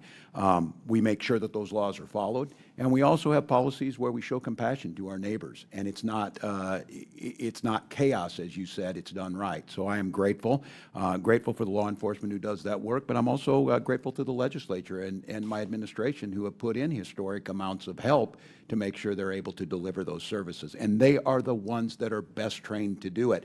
And the case that you brought up of listing these, in Minnesota, counties can go above the federal floor. If they want to issue detainers, they certainly can. Many of those counties that were listed on there would fit the definition of everyone on this side of the aisle is asking for, and they're doing that. Nothing prohibits them in Minnesota from doing that, and yet they ended up on the list. It caused great chaos, and law enforcement themselves, and as you heard earlier, Sheriff's Association issuing, that they can't be done this way. Thank you, Governor. Earlier today, I spoke with the Minnesota Chamber of Commerce, and I think all of us here share the goals of lowering cost for our constituents and growing the economy. According to a Minnesota Chamber Foundation report from this February, Minnesota's immigrant labor force participation rate was over 74%, well above the national average. And they fill important jobs in our agriculture, healthcare, and manufacturing sectors. Governor Walz, how can we ensure Minnesota remains a state to attract the talent we need and a strong economy? We invest in our people. We make sure we remain the #1 healthcare state. We make sure that people are safe in their communities. We talk about focusing on the work that the State Patrol keeps our roads safest. Top 3 state for the lowest number of traffic accidents. That's what they should be focusing on. Investing, and as the Chamber is focusing on, Minnesota's #4 in Fortune 500 per capita, and we were ranked 6th best state for business. Continue to have a well-educated, a healthy, safe, and make sure we're investing in those opportunities for people. That's all we're asking, and we're asking that the federal government do their job. You continue to ask states to do ICE job. They are free to do their job in Minnesota, but they're asking us to do the job when we're doing everything we can to help, but we have all of the other responsibilities of educating, of public safety, of roads, of transportation, of water infrastructure. And that's why Minnesota remains a top state, because we invest in our people, we invest in their growth, we invest in their families. Thank you, Governor. I appreciate this, and Mr. Lynch, I'll yield last 20 seconds to you, if you've got that. Thank you. I'm happy to take that. Thank you very much, Representative.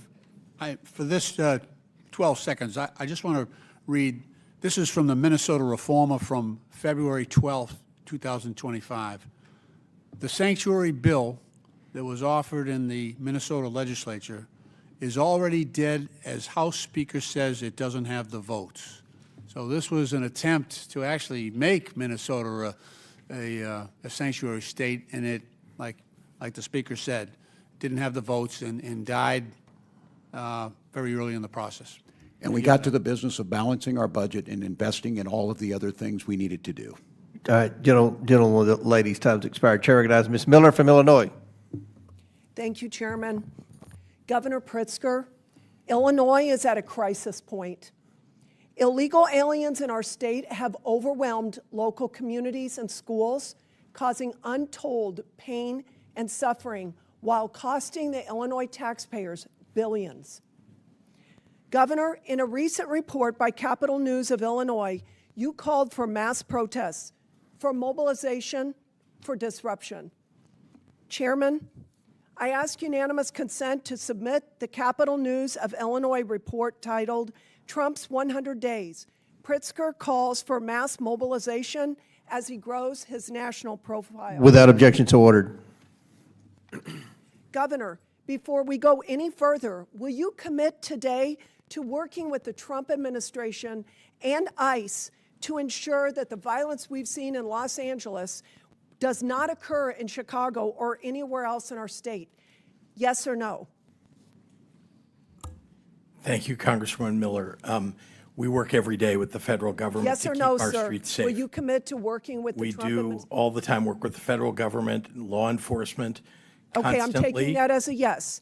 Governor, you said earlier this afternoon that you were willing to, and I quote, stand in the way of Tom Holman, end quote, who, I would like to note, is carrying out federal law.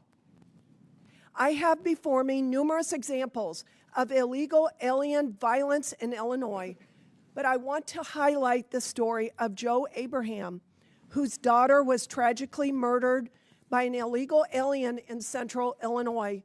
Under your watch, sir. I will now read his account. Hello, my name is Joe Abraham. I am the father of 3, and Katie was my youngest. Katie had a beautiful soul, a sharp wit, and a huge personality. She loved life, and she lived it with authenticity, humor, and heart. She was the kind of person who succeeded at anything she put her mind to. She had a future full of promise. She was everything to our family. In the early hours of Sunday, January 19th, Katie was riding in a Honda Civic with 4 friends. They were stopped at a red light when their car was struck from behind by an SUV traveling 78 miles per hour. The driver didn't brake, he didn't swerve, he just slammed into them. The driver had previously been deported and was in the country illegally using an alias. He was allegedly intoxicated.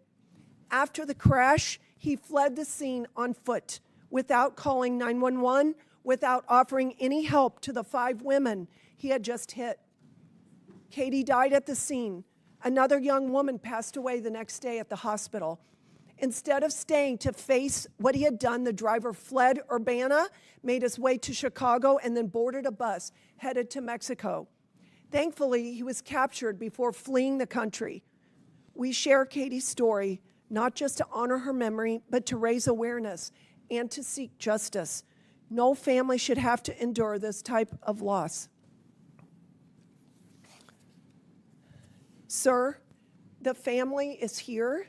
The father is here. Would you like to apologize to Katie's family?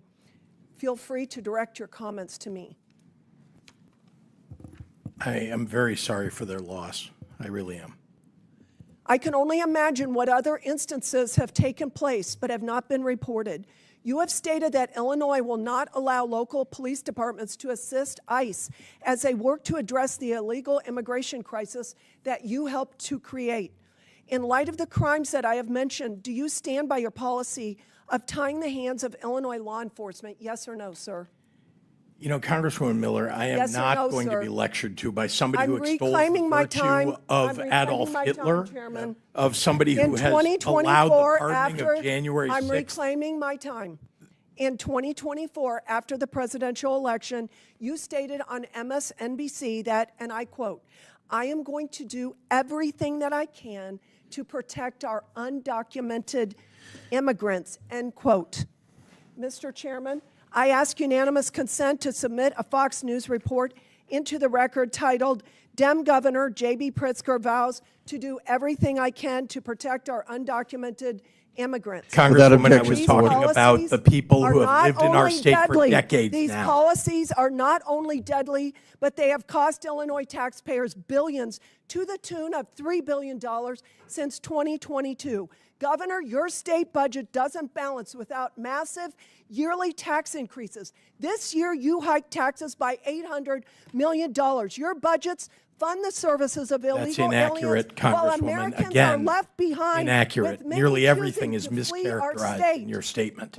Governor, I judge you based on your actions, not on your words. And from what I can tell, you are doing everything in your power to roll out the red carpet for illegal aliens to protect them, all at the expense of working people of Illinois. Your policies have been disastrous for our state, and they would be disastrous for our country. And with that, I yield back. Your failures are a Gentlelady disaster for this yields country. back. Gentlelady yields back. Chair recognizes Mr. Superman.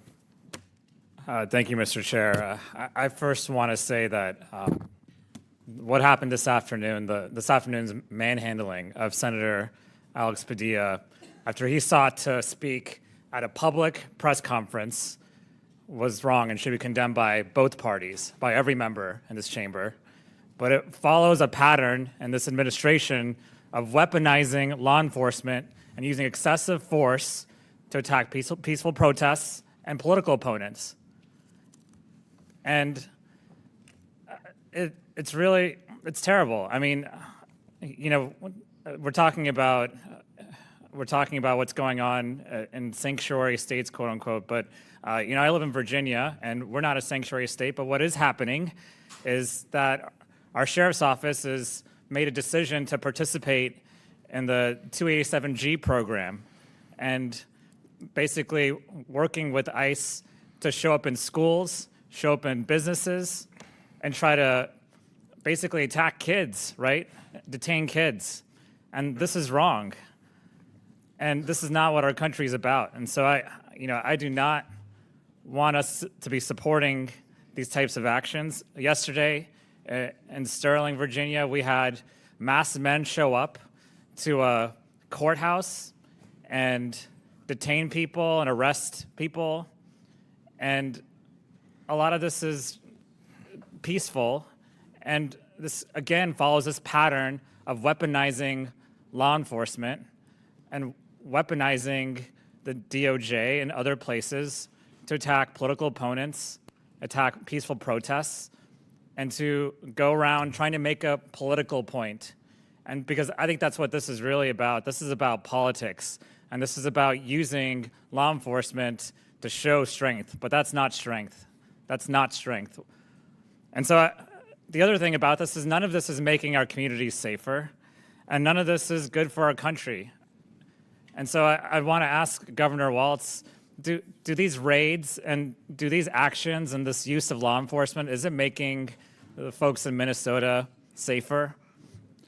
Well, thank you, Congressman. In my opinion, no. It's causing chaos and fear amongst folks and characterizing folks who are waiting on asylum claims, who are trying to become naturalized. It causes chaos. And the other thing it does, it causes local law enforcement, they lose trust in the community. It puts them at risk. And the lack of coordination that we hear, that no calls are coming in, we always coordinate. And in the past, Democratic and Republican administrations have coordinated with us. We're not seeing it. It's creating chaos and fear.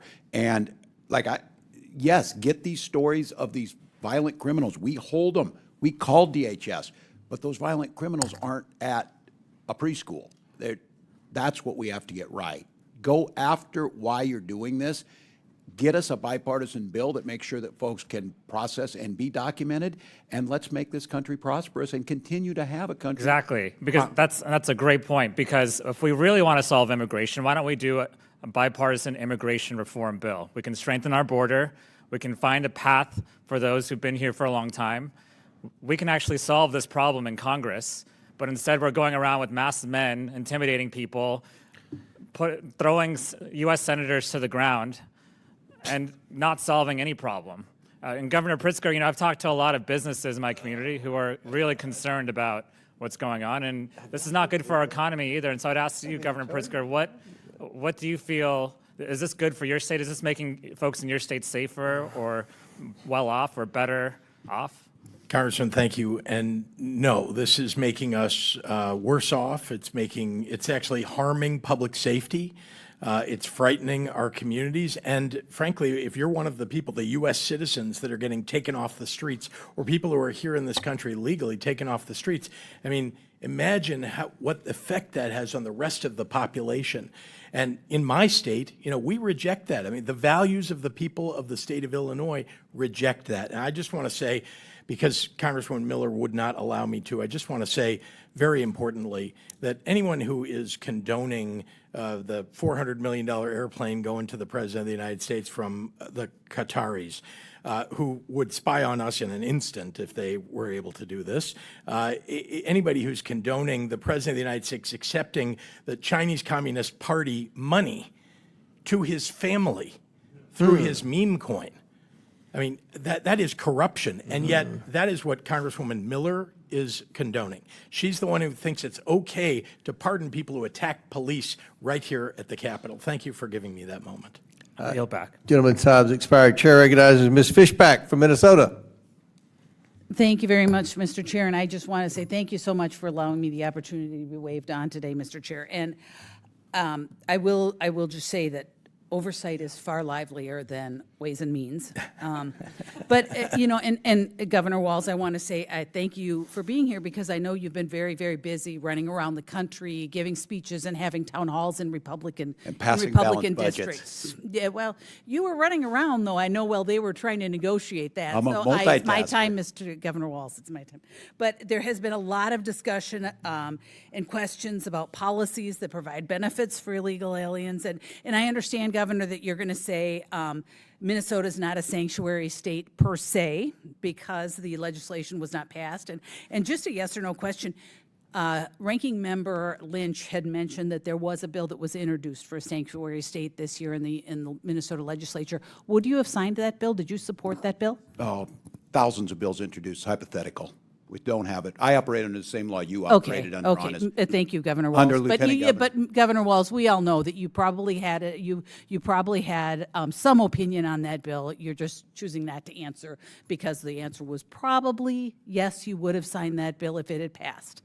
So, but like Mr. Emmer, Mr. Crane, I think Mr. McGuire, a whole bunch of them mentioned the policies that Minnesota has. So yes, I understand, not a sanctuary state per se, but the policies are certainly making it into, I think, as I recall, they mentioned driver's license for all, they mentioned the free tuition for illegal immigrants, they mentioned the Medicaid benefits, so you in essence create a sanctuary state. The sheriff supported the driver's license bill. The hospitals and others. Governor Walz, I am certainly aware of that. I served many years in the legislature. I still keep an eye. I have many friends there. I understand that. But in essence, they are creating a sanctuary state in practice. And so we are going to talk a little bit about the legislature, because just earlier this week, both chambers of the Minnesota legislature passed HF 1. And you're probably familiar with it. I don't know if you've signed it yet or not, but it repeals Minnesota care eligibility for illegal immigrants, adults ages 18 and older. And with that recent repeal of eligibility for illegal immigrants, a policy that initially, it was after my time, was enacted in your time, 2023 under your administration, now being reversed with those budget negotiations. I was just wondering, first of all, do you know how many illegal immigrants were covered and are currently covered in Minnesota with Medicaid? I don't have the exact number. It's now Medicaid. It's state that does this through Minnesota Care. Okay, well, but you still don't know how many, so I don't all have of it those from- I believe- negotiations you were deeply involved in earlier that you mentioned you were deeply involved in, that number never came up? I don't have it in front of me right now. Okay. Congressman. We could certainly get it to you. I would love it. I would love to have that. But do you support, I mean, I understand, did you support that provision that removing the illegal immigrants? I will sign it into law. No, did you support it during the negotiations? Do I support it? I'm going to sign the bill. But there's negotiations. So I guess what I'm We're hearing, very though, good is at you it. didn't That's why we have a support- balanced budget. You didn't And so I support- negotiated with the Republicans. Do I think it makes sense? Look, you know, Congresswoman, that federal law requires us to provide health care to people when they show up in emergency rooms. That's why the hospitals have uncompensated care. Reclaiming my time, because you're trying to change the subject, because I asked you very specifically, during negotiations, did you support the provision to eliminate illegal immigrants from health care? It's a question that makes no sense. I support right. it at the end of the All day right. in a negotiation, which I Thank agree you, to and thank will you, sign it. thank you, Governor. I mean, you were here in Congress. You understand what reclaiming your time means. Yeah, you understand that. But I guess I will move on because, you know, there was concerns about SNAP provisions being cut and all kinds of, but you supported that. I mean, you supported that over the over government, over the health care to illegal immigrants. I guess I'm confused about, because you had other cuts you had to make. So what did you, all of the things that you guys have been talking about with law enforcement, education, school breakfast and lunch, did you cut that during the budget negotiations this year? Because my understanding is you had quite a deficit. We don't. We have a budget surplus, as you know, Congresswoman. Well, long-term, but you had to make cuts this year. We had a balanced budget. It's something we can help you all with. We have a balanced budget we agreed on. We left $1.9 billion on the bottom line for this biennium, and even But your structural budget, you had to make balance cuts. was reduced by 50%. You had to make cuts. Or no, you didn't make any cuts. We balanced a budget. We moved and we invested. All right, That's what Governor, we I'm do. going to move on because I have one more thing and I'm running out of time because I really do want to talk about, you had mentioned civility, or someone had mentioned civility. There was a discussion earlier about civility, but Mr. Fallon had mentioned how you had said, you know, you want to kick Republican ass. You've mentioned bullying. There's another one where you're going to bully the SHIT out of President Trump. There's all kinds of things. And then you had a discussion about civility. And I'm embarrassed because you say you're an educator and you're the governor of my state that I'm supposed to be proud of, and this is the kind of garbage, the example you're setting for our children, that you're telling people to bully each other. And I try very hard not to say those kinds of things because I understand that it is meaningful. When you hold a position like this, you should not be saying things like that. But you support the president's language? Hey, gentlelady's time has The expired. president is not in front of me right now, Governor. Gentlelady's time's I expired. have to Chair recognizes the ranking member Kind of for garbage. unanimous consent. Thank you, Mr. Chairman. I have here a statement from the distinguished Representative Betty McCollum from Minnesota that notes that Minnesota's crime is declining, 30-year low, companies are hiring, it's one of the best places to raise a family in America, and it is not a sanctuary state. Without objection, so ordered. Chair recognizes Mr. Lawler from New York. Governor Hochul, under your watch, New York has spent billions of dollars of taxpayer money providing free housing, clothing, food, education, and health care to illegal immigrants. Meanwhile, you're charging hardworking New Yorkers $2,500 annually just for the privilege of driving to work. Speaking of driving, when you ran for Congress, did you oppose giving driver's licenses to illegals, yes or no? No, that was previous to that. It was in 2020. You had a commercial running for Congress touting your position No, but the position about goes back earlier than that. driver's That's my point. licenses. My point. Did you oppose giving driver's licenses to illegals when you were running for Congress, yes or no? At the time I did, and Yes I'll or no? tell you Governor, why. yes or no? I had a Yes or chance no? to go out and see a very rural district. Reclaiming my where time. mothers were being denied the chance Governor, to drive yes their or no, kids do to you the doctor's support office. illegal immigrants getting People were being denied the taxpayer-funded chance health to go to their care? jobs, and I understood the Governor, merit please of answer the having it. question. I'm Governor, not sure there'll ever be a real question. you were asked a question and you chose to try to gave an deflect. answer. The fact is you did support giving illegals driver's There was licenses, a- oppose giving illegals driver's licenses. Now you support it. Mm-hmm. Governor, yes or no, do you support illegal immigrants getting taxpayer-funded health care? Yes or no?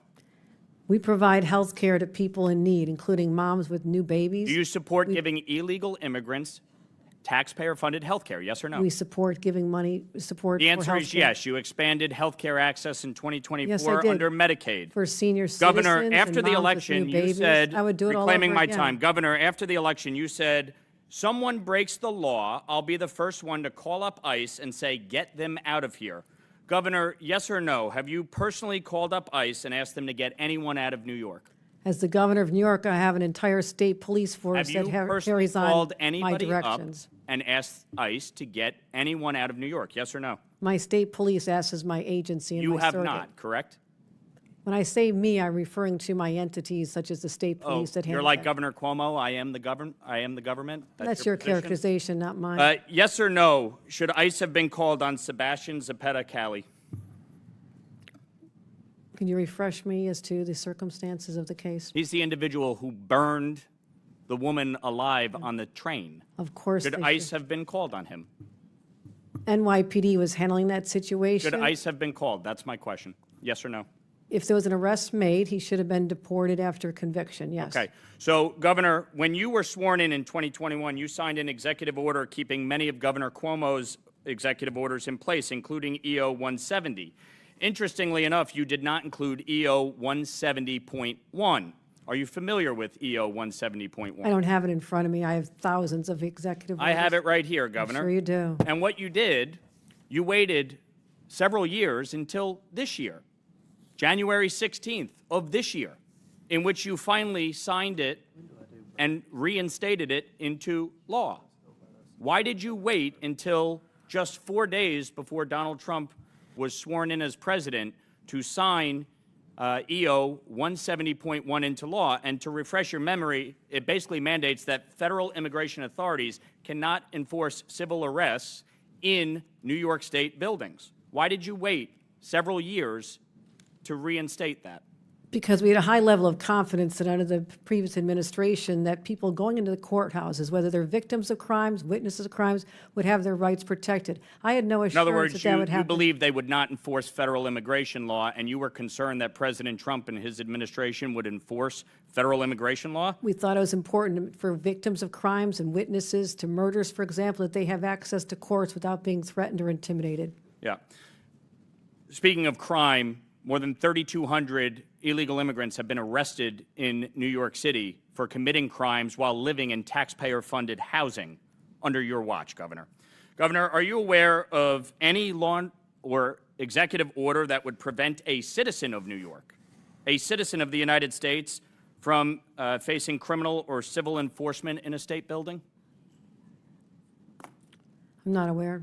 So you think that citizens should be treated less than and have less protections than illegal immigrants? No, Is that what you're saying? Our state laws say we cooperate in all criminal cases. I've made that very clear over the last Yeah, but you're not doing that. 7 That's the hours. reality. Governor, do you Truth support, is, we do you don't support help the New them with York civil for All enforcement Act? because civil Governor, enforcement reclaiming my isn't- time, do you Go for it. support the New York for All Act? I'm not speaking about hypothetical No, bills. Governor, this isn't a hypothetical. There was a sit-in in the state legislature today by activists blocking state senators from coming into the chamber. Do you support the New York for All Act? It's yes or no. I will tell you this, I get about 1,000 bills put on Do my you desk support probably by the New York midnight for All tonight, Act? which is, this is keeping me from doing the work of the people back home. But I can Governor, sit here you've as done long a as you terrible like. job as governor. It's not keeping you from anything. Frankly, New York is better off with you down here and not in the state. The fact don't think we're better off with you The here. fact is, Governor, you will support the New York for All Act. You will sign it into law if it passes the I have state no legislature. confidence it's going to pass. You have no confidence it will pass. I don't If know. it does pass, will you sign it? I'm not able to keep an eye on it. They're voting on Will the you sign it resolutions now. into law if it passes? I have about 1,000 bills that get Will passed you every sign the year. New York for All Act into law if it You passes? have to wait Yes or and no? see, like every other bill. We have to wait and see? Yes, Governor, because you I've- can't take a position on the New York for All Act. It would put into state statute that New York is a sanctuary state. That's why you're here.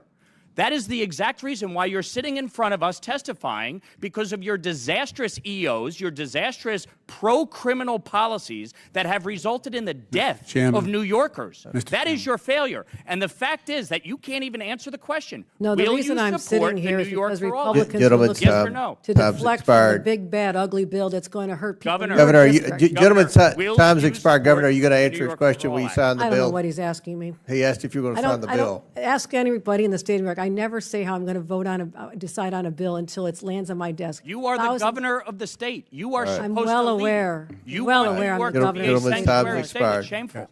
It's shameful. You can't even answer the question? When it lands on my desk, I'll do the proper Mr. evaluation. Chair You'll do what? recognizes. That's you what have- we You'll do. do what? That's how You'll you become sign a it into governor. law. You'll That's never know. exactly what Okay, you'll do. Chair recognizes Sign it ranking into law. member. Thank you.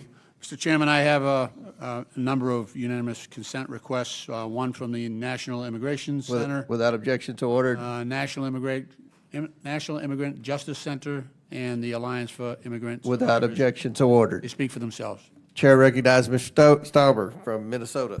Thank you very much. Governor Walz, thanks for being here today. I'm going to ask you a few questions, and I ask you to keep your remarks brief. I got a lot to go through. As you know, I spent 23 years as a law enforcement officer in the state of Minnesota. You know that, right? Do you know that, yes or no? I Not don't a know trick how many. question. It's not a trick Congressman, question. I don't know I'll how many answer it for you. years. 23 years in Duluth. Thank you for that. So, Governor, do you recognize this picture? I do recognize the picture. Briefly describe it to us. What is it? What's going on?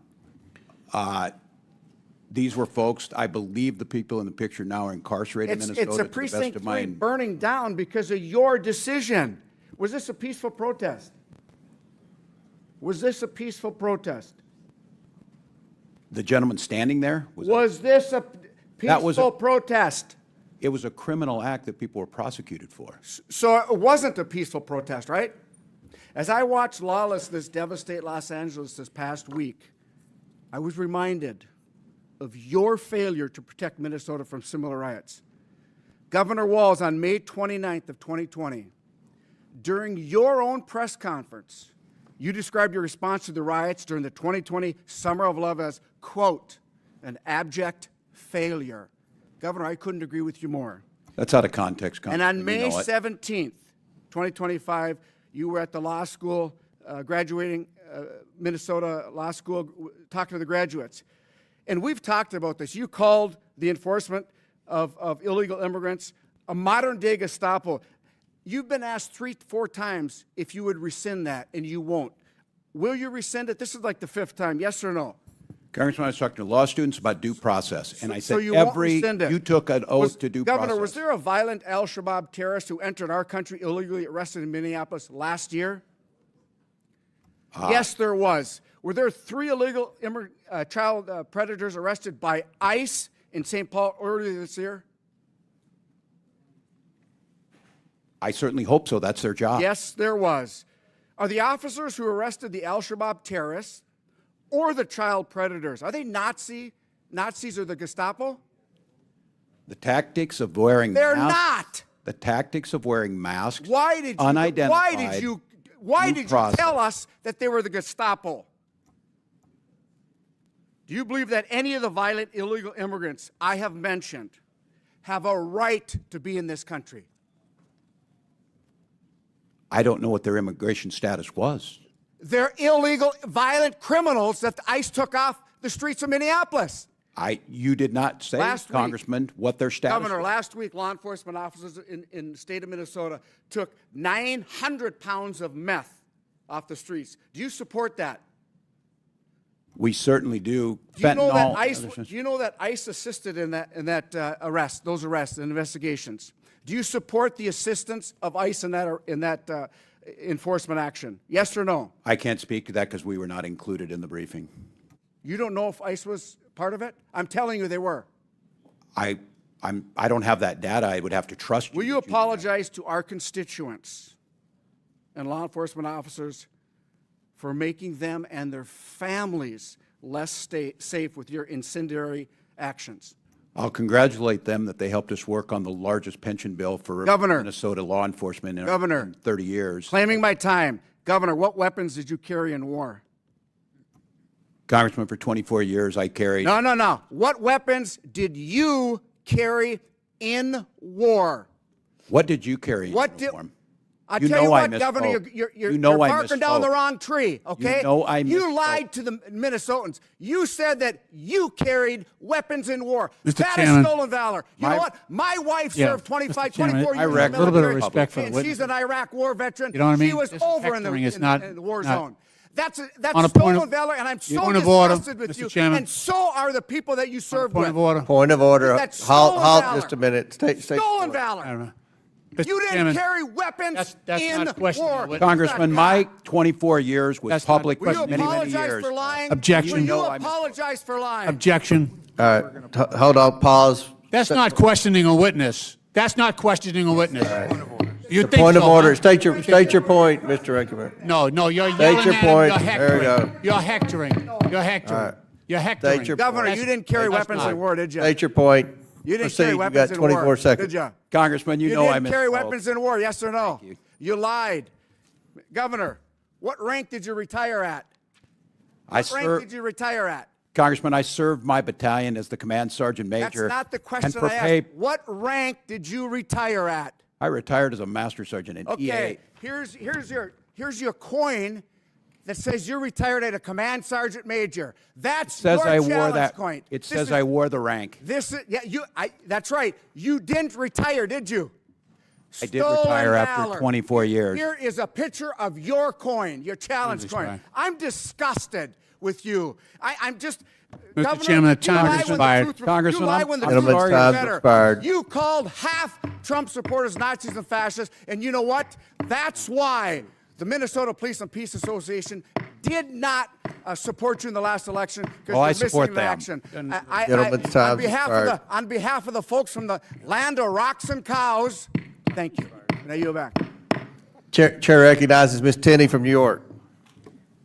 Thank you, Mr. Chairman, and thank you for allowing me to wave onto this committee for this important oversight committee hearing, and happy to have the governors here to hopefully answer some questions, and just to address a couple things that I've heard in this committee hearing. I haven't appeared on oversight before. I do serve in a much milder Ways and Means Committee, but I just want to say a couple things about what this committee, what we're doing today, and about sanctuary cities.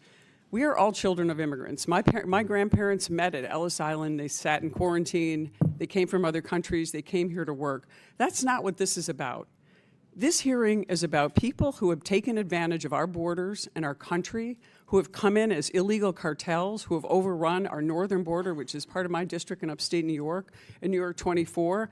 And these people have taken operational control of our southern and our northern border. And we need our governors to make sure that they're providing the law enforcement backup to our ICE agents and others, and not assisting and aiding and abetting in such a way to these illegal immigrants, particularly the cartels.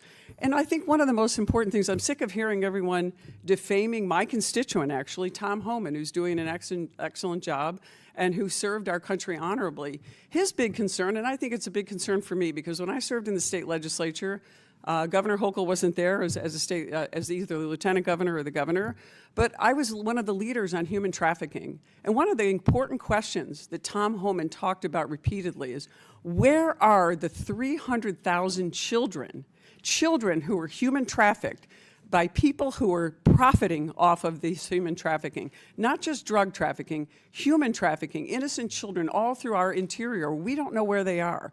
Those are the people that I'm concerned about.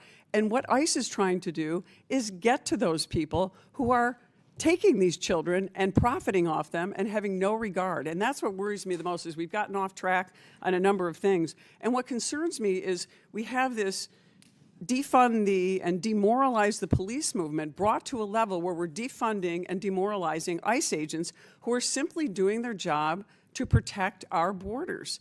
And what concerns me is, and I know Governor Hochul, and obviously I'm going to address you because you're my governor, people have addressed the billions of dollars that New York State taxpayers, by the way, the highest taxed taxpayers in the entire nation now. We're always in a struggle with California, who's more, who's less, and I think we're winning out this race now. Not a good distinction, by the way. Not a good distinction to have a northern border that's overrun by people who are human trafficking, bringing illicit drugs into our communities. I've had three parents in my community, my own home community, where their sons died of overdoses because of illegal fentanyl. So these are real issues that are coming from people that are coming across our borders. So we know we've spent billions of dollars on all kinds of illegal immigrants in New York State. The estimate is between New York City and New York State, it's about $7 billion, and that's New York taxpayer dollars. Those are my tax dollars, people constituents I serve who go to work every day.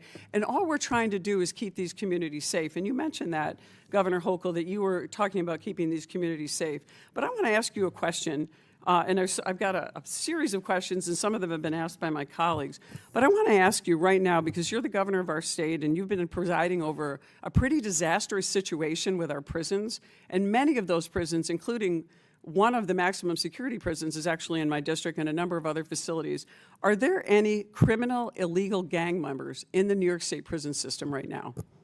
Just yes, if there are. No, Congressman, and do you know how many? And if you can't get me the answer, can your staff provide us with a general information on that? No, I'll tell you this. I totally agree with you, Congresswoman, that more needs to be done to protect our border. We've asked for support from the federal government for the border that you represent and I know so well. I've had to deploy $8 million of my own state dollars to amp up the Well, there are state dollars, but let me just take this back. Let me ask you back about let me get to the prisons, because I want to get into another thing.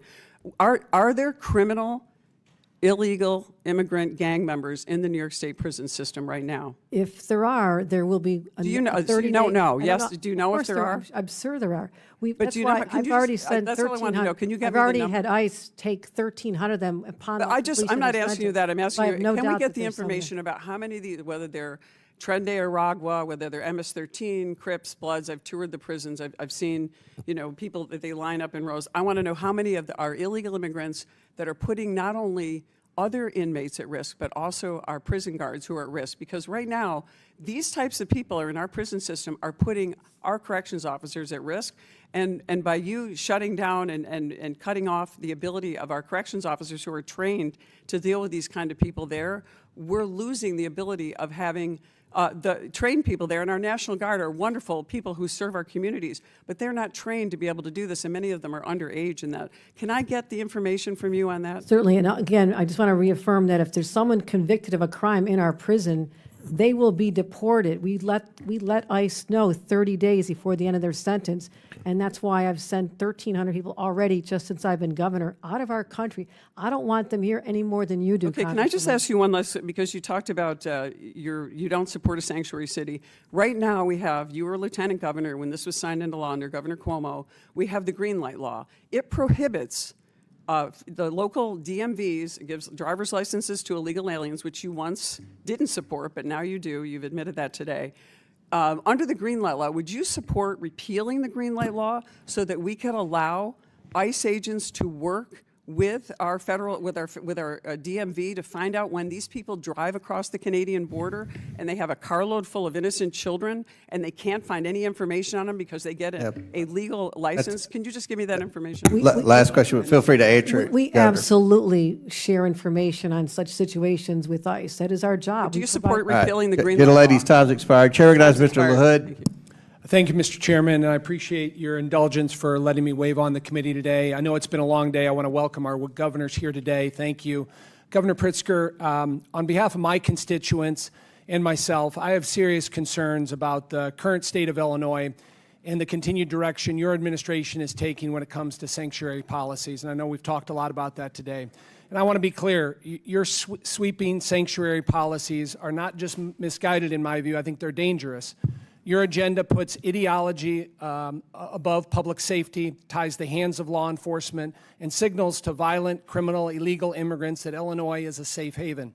Your administration has made the state of Illinois among the national outliers to defy federal law. And you've doubled down on policies like Illinois Way Forward Act, which is legislation you proposed and signed that prohibits local law enforcement from cooperating with ICE, even in cases involving violent criminals. And I think, hearing you today, I think you honestly believe that refusing to turn over convicted felons to federal authorities makes our community safer. And I'll tell you, Governor, it doesn't. And as a former federal and state prosecutor who's worked very closely with law enforcement, none of that makes us safer or makes law enforcement feel comfortable. Instead of working with federal law enforcement to remove dangerous individuals from our streets in Chicago and across Illinois, you're creating bureaucratic roadblocks and political cover. And in my view, that's not leadership, it's government malpractice. Illinois families are already struggling with the highest combined state and local tax burden in the country. And they should not be forced to subsidize over $2.5 billion in Illinois taxpayer money that's been spent on illegal immigrants over the last 4 years under your sanctuary policies in Illinois. I want to mention 2 specific cases, although I could talk about a lot more. A tragic case involving the family of George Levin, a 63-year-old man who was murdered by a pair of illegal immigrants who were arrested in Chicago in January. He was found bound with duct tape and his legs tied with an extension cord. The title of an article was, "Two Migrant Men Beat Chicago Businessmen to Death, Left Him Bound, Gagged," prosecutors say, dated February 1st, 2025. Again, under your sanctuary policies in the state of Illinois. I'd like to submit that for the record, Mr. Chairman. Without objection, so ordered. Second one is a case of 2 families, and I want to highlight Chloe Polzon and, of course, Catherine Abraham, 2 girls in their early 20s that were killed in a fatal hit and run by an illegal immigrant in Urbana, Illinois. And again, the title from that article, Glenview Family Seeks Justice After Migrant Suspect Kills Daughter and Friend in Urbana Hit and Run. I'd like to submit that for the record. Without also. objection, so ordered. And so, Governor, I guess a question for you, as you hear these stories, and there's many others, does it cause you to rethink your sanctuary city policies or regret some of the policies you've taken as it relates to sanctuary cities? Thank you, Congressman. I'm glad to see you here. I know you were unwilling to meet with your constituents about the Medicaid cuts that you voted for. So answer the question. I thought you might not answer the question whether reclaiming I'm going to reclaim my time because you did not answer the question, which I thought you would. When I asked, when you hear about victims that suffer violence because of illegal migrants in a sanctuary city state, you said no, it hasn't caused you to rethink. Reclaiming my time. Now, Governor Pritzker, you mentioned reclaiming my time. I have the time. Judicial warrant is all the federal government. You all have the ability to fix this. Governor Pritzker, do your job. Do your job, Congressman. Yeah, I would deflect too instead of answer those questions. Now, you said earlier, in a response to a question from Chairman Comer, that you have been critical and had been critical of President Biden and his border policies. And you cited a letter, October 2nd, 2023, that you authored. So I pulled the letter, and I was looking for this criticism of the Biden border policy. 3 pages, nothing in there. Now, I'm going to submit for the record so everybody can see it. October 2nd, 2023, letter from JB Pritzker to President Biden. Not one mention of being critical of the border. Without objection, so ordered. Thank you. Now, Public statements on national programs about this. It's not your time. Governor Pritzker, it was mentioned earlier, all these rosy statistics about Illinois, but I want to mention a couple that weren't mentioned. Illinois is the leader in outmigration of people leaving the state of Illinois. We've led, for the last 4 years, 5 years, people want to leave the state of Illinois. We lost a congressional seat, as you're well aware. We have the lowest population in the city of Chicago now than in 100 years. People continue to flee Illinois. We have the 5th highest unemployment rate in the country, the 2nd highest property tax rate in the country, the 5th highest illegal immigration population in the country, with over 500,000 illegal immigrants leaving in Illinois. None of that got mentioned before, but that's the reality. And to be honest with you, Governor Pritzker, I wish you didn't have to be here today as my governor. I really do. But unfortunately, because of your failed policies, you have spotlighted Illinois, and that truly is unfortunate, and I yield back. Gentleman yields back. And our half of that is completely false and needs to be corrected, and I will if given the moment to speak. Our population is increasing. We have a higher population as a result of the census that was done in 2020. It was your Republican governor. Governor, you'll have time to answer that. You were part of those policies. We are turning the state around. Chair recognizes Mr. Jack. Well, thank you, Mr. Chairman. And as the last questioner today, Mr. Walz, I think you're not going to need any more Diet Mountain Dew after this. But do you, just one thing, just to kind of bring this entire hearing back into the perspective, just to help us understand and this committee understand the policies of your administrations. We'll start with you, Governor Walz. Do you accept U.S. code which establishes that improper entry into our country is illegal and enforceable by the federal government? Improper entry, meaning not asking for illegally crossing is an illegal act and therefore a criminal act. Civil in some cases, criminal as the government does it. Yes. Thank you. Governor Pritzker? I'm sorry, can you repeat the question? Sure, no question. Just establishing that your administration respects that U.S. code believes, U.S. code affirms, and your administration believes that improper entry into our country is an illegal act and therefore criminal. As the federal code says, we believe it, yeah, and we follow it. Thank you, Governor. And Governor Hochul? Depends how the federal immigration authorities enforce it. Sometimes it's civil, sometimes they do it on the criminal side. It's up to them to make that determination. Thank you. One of the reasons why we just want to establish that is, with respect to illegal immigration, I mean, you were elected in your states, but your state's policies affect my state in Georgia, affect my constituents in Georgia, because when you create policies that incentivize illegal immigration, incentivize folks crossing illegally and being criminals into our country, it challenges, it presents challenges to us, and it presents challenges to our ability to protect our constituents. In my district, every single person on this panel, Republican and Democrat, has a story, a painful story, about how an illegal immigrant or many illegal immigrants have taken lives of those within our districts. In fact, in my district alone, in Columbus, Georgia, Dr. Malcolm Goodchild was killed by a drunk driver illegally here in our country. Of course, we talked about Lake and Riley. My colleagues have done that ad nauseum. So we also talk about the financial burden that's associated with those of us that represent folks in Georgia and your states as well. In Georgia alone, I just want for the record to note that $563 has been associated with the increased costs and increased burdens of my constituents because of illegal immigrants within our state. In our closing time, Governor Pritzker, we had Mayor Brandon Johnson testify before us, and I know you've at times expressed concerns about how he's run his administration in Chicago. I'm just curious if you support one of the things we talked about in this committee, perhaps you prepared for it, was a directive that he sent to Chicago police directing them not to cooperate with federal law enforcement enforcing immigration operations. Do you support that action from Mayor Johnson? I support actions that follow the law of the state of Illinois and the federal law. Do you think Mayor Johnson has done a good job with respect to law enforcement in his city? Law enforcement has improved markedly since the choice of Larry Snelling as the superintendent of police in the city of Chicago. What grade would you give A to F Mayor Johnson with respect to law enforcement in his city? I wouldn't grade the mayor. I will say that Larry Snelling is doing an excellent job as superintendent. Thank you. Governor Walz, I think you bring an interesting perspective to this conversation because you were just a candidate for national office on a ticket that lost. Exit polls from 2024 show a clear bipartisan majority of Americans trust President Trump to effectively handle immigration. Recent polling affirms Americans overwhelmingly support President Trump's immigration policies by a 30% margin. Even CBS published a survey that shows 6 out of 10 Americans say it is very important to deport illegal aliens. And of course, we've established that anyone crossing the border is, in fact, a criminal. So, Governor Walz, I'm just curious, given Americans' overwhelming support of President Trump's immigration policies, do you believe your record on immigration is one of the reasons you lost the vice presidency? Congressman, I'm not familiar with the polls you're talking about. I can only speak to Minnesota that there's an anger about how it's being carried out. No one disagrees that we need an immigration reform and we need to fix it.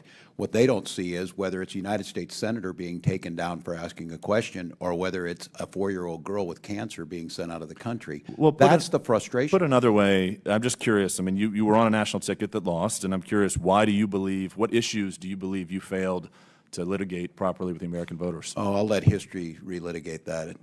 Fair enough. And I'll just close, Governor Walz, if I could. You know, one of the concerns that's been raised about why illegal immigration was so bad under President Biden is that he just cognitively was not there during the end of his presidency. When did you first become aware of President Biden's cognitive decline? I don't have the expertise to judge on that. Did you have conversations with Vice President Harris at any point about his cognitive decline? Not that I can recall, no. With that, I yield back to our chairman. Thank you for convening this hearing, and I appreciate your attention to all of our communities that we serve. Thank you, Chairman. Thank you, gentleman. Yields back. Because we had some wave-on members on our side that went over, I'm going to yield 2 minutes to Mr. Lynch.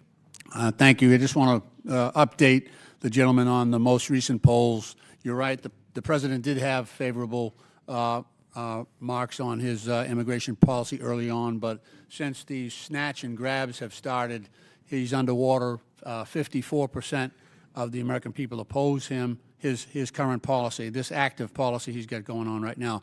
With that, I know, Governor Pritzker, you had a desire to fire back at some of the allegations to you. You have that opportunity now. I yield you as much time as you need, although if you have any left over, you can give it to your colleagues.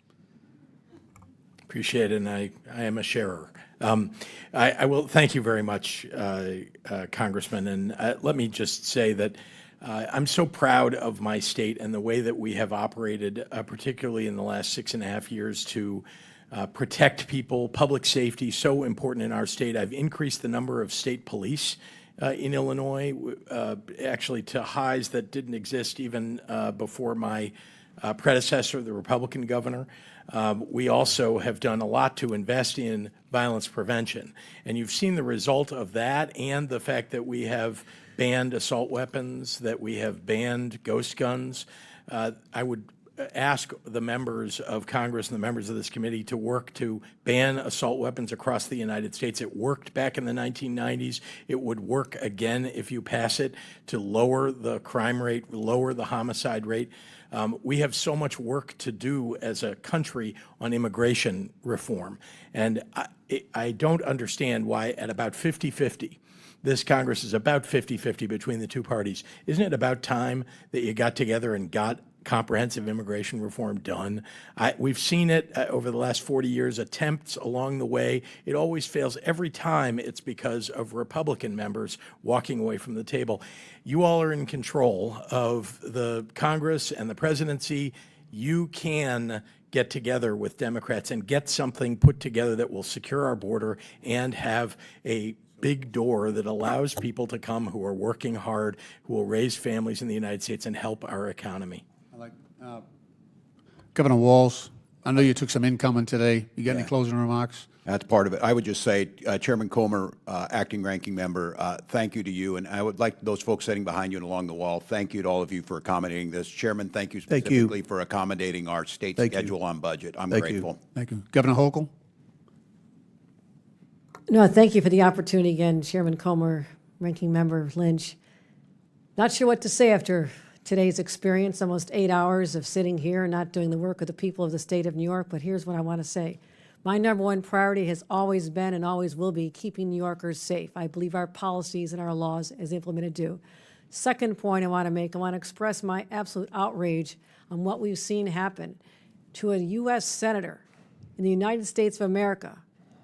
Regardless of what anyone does, to have someone like that treated like a common criminal as if he was a threat and throw him down and have to handcuff him with 3 people shocks the conscience. And as a former member of this body, I hope we'll all stand up and condemn this and say we can do better. This is a great country. Let's make sure we ensure that it stays great. Thank you. And Ms. Sky Perriman, I just want to say thank you to you for your help here today. Thank you. Thank you, Ranking Member. And I'm going to assume you all haven't seen the entire tape at the beginning. I'm sure MSNBC or whoever sent you the clips has only shown you the end, but I think it'll be interesting when you see the entire clip of the incident with the senator. Before we close, I want to thank the Abraham family again for attending today. The purpose of this hearing is to try to get the illegal immigrants, the criminal illegal immigrants out of this country, and I think that's a goal that an overwhelming majority of Americans have.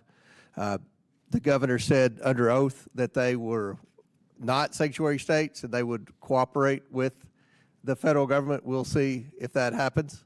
That's good to hear, but we'll see if that happens. So with that, and without objection, all members have 5 legislative days within which to submit materials and additional written questions for the witnesses, which will be forwarded to the witness. If there's no further business, again, I want to thank the witnesses for being here today. I know it was a long day. Thank you so much, and thank you for your service. So without objection, the committee stands adjourned.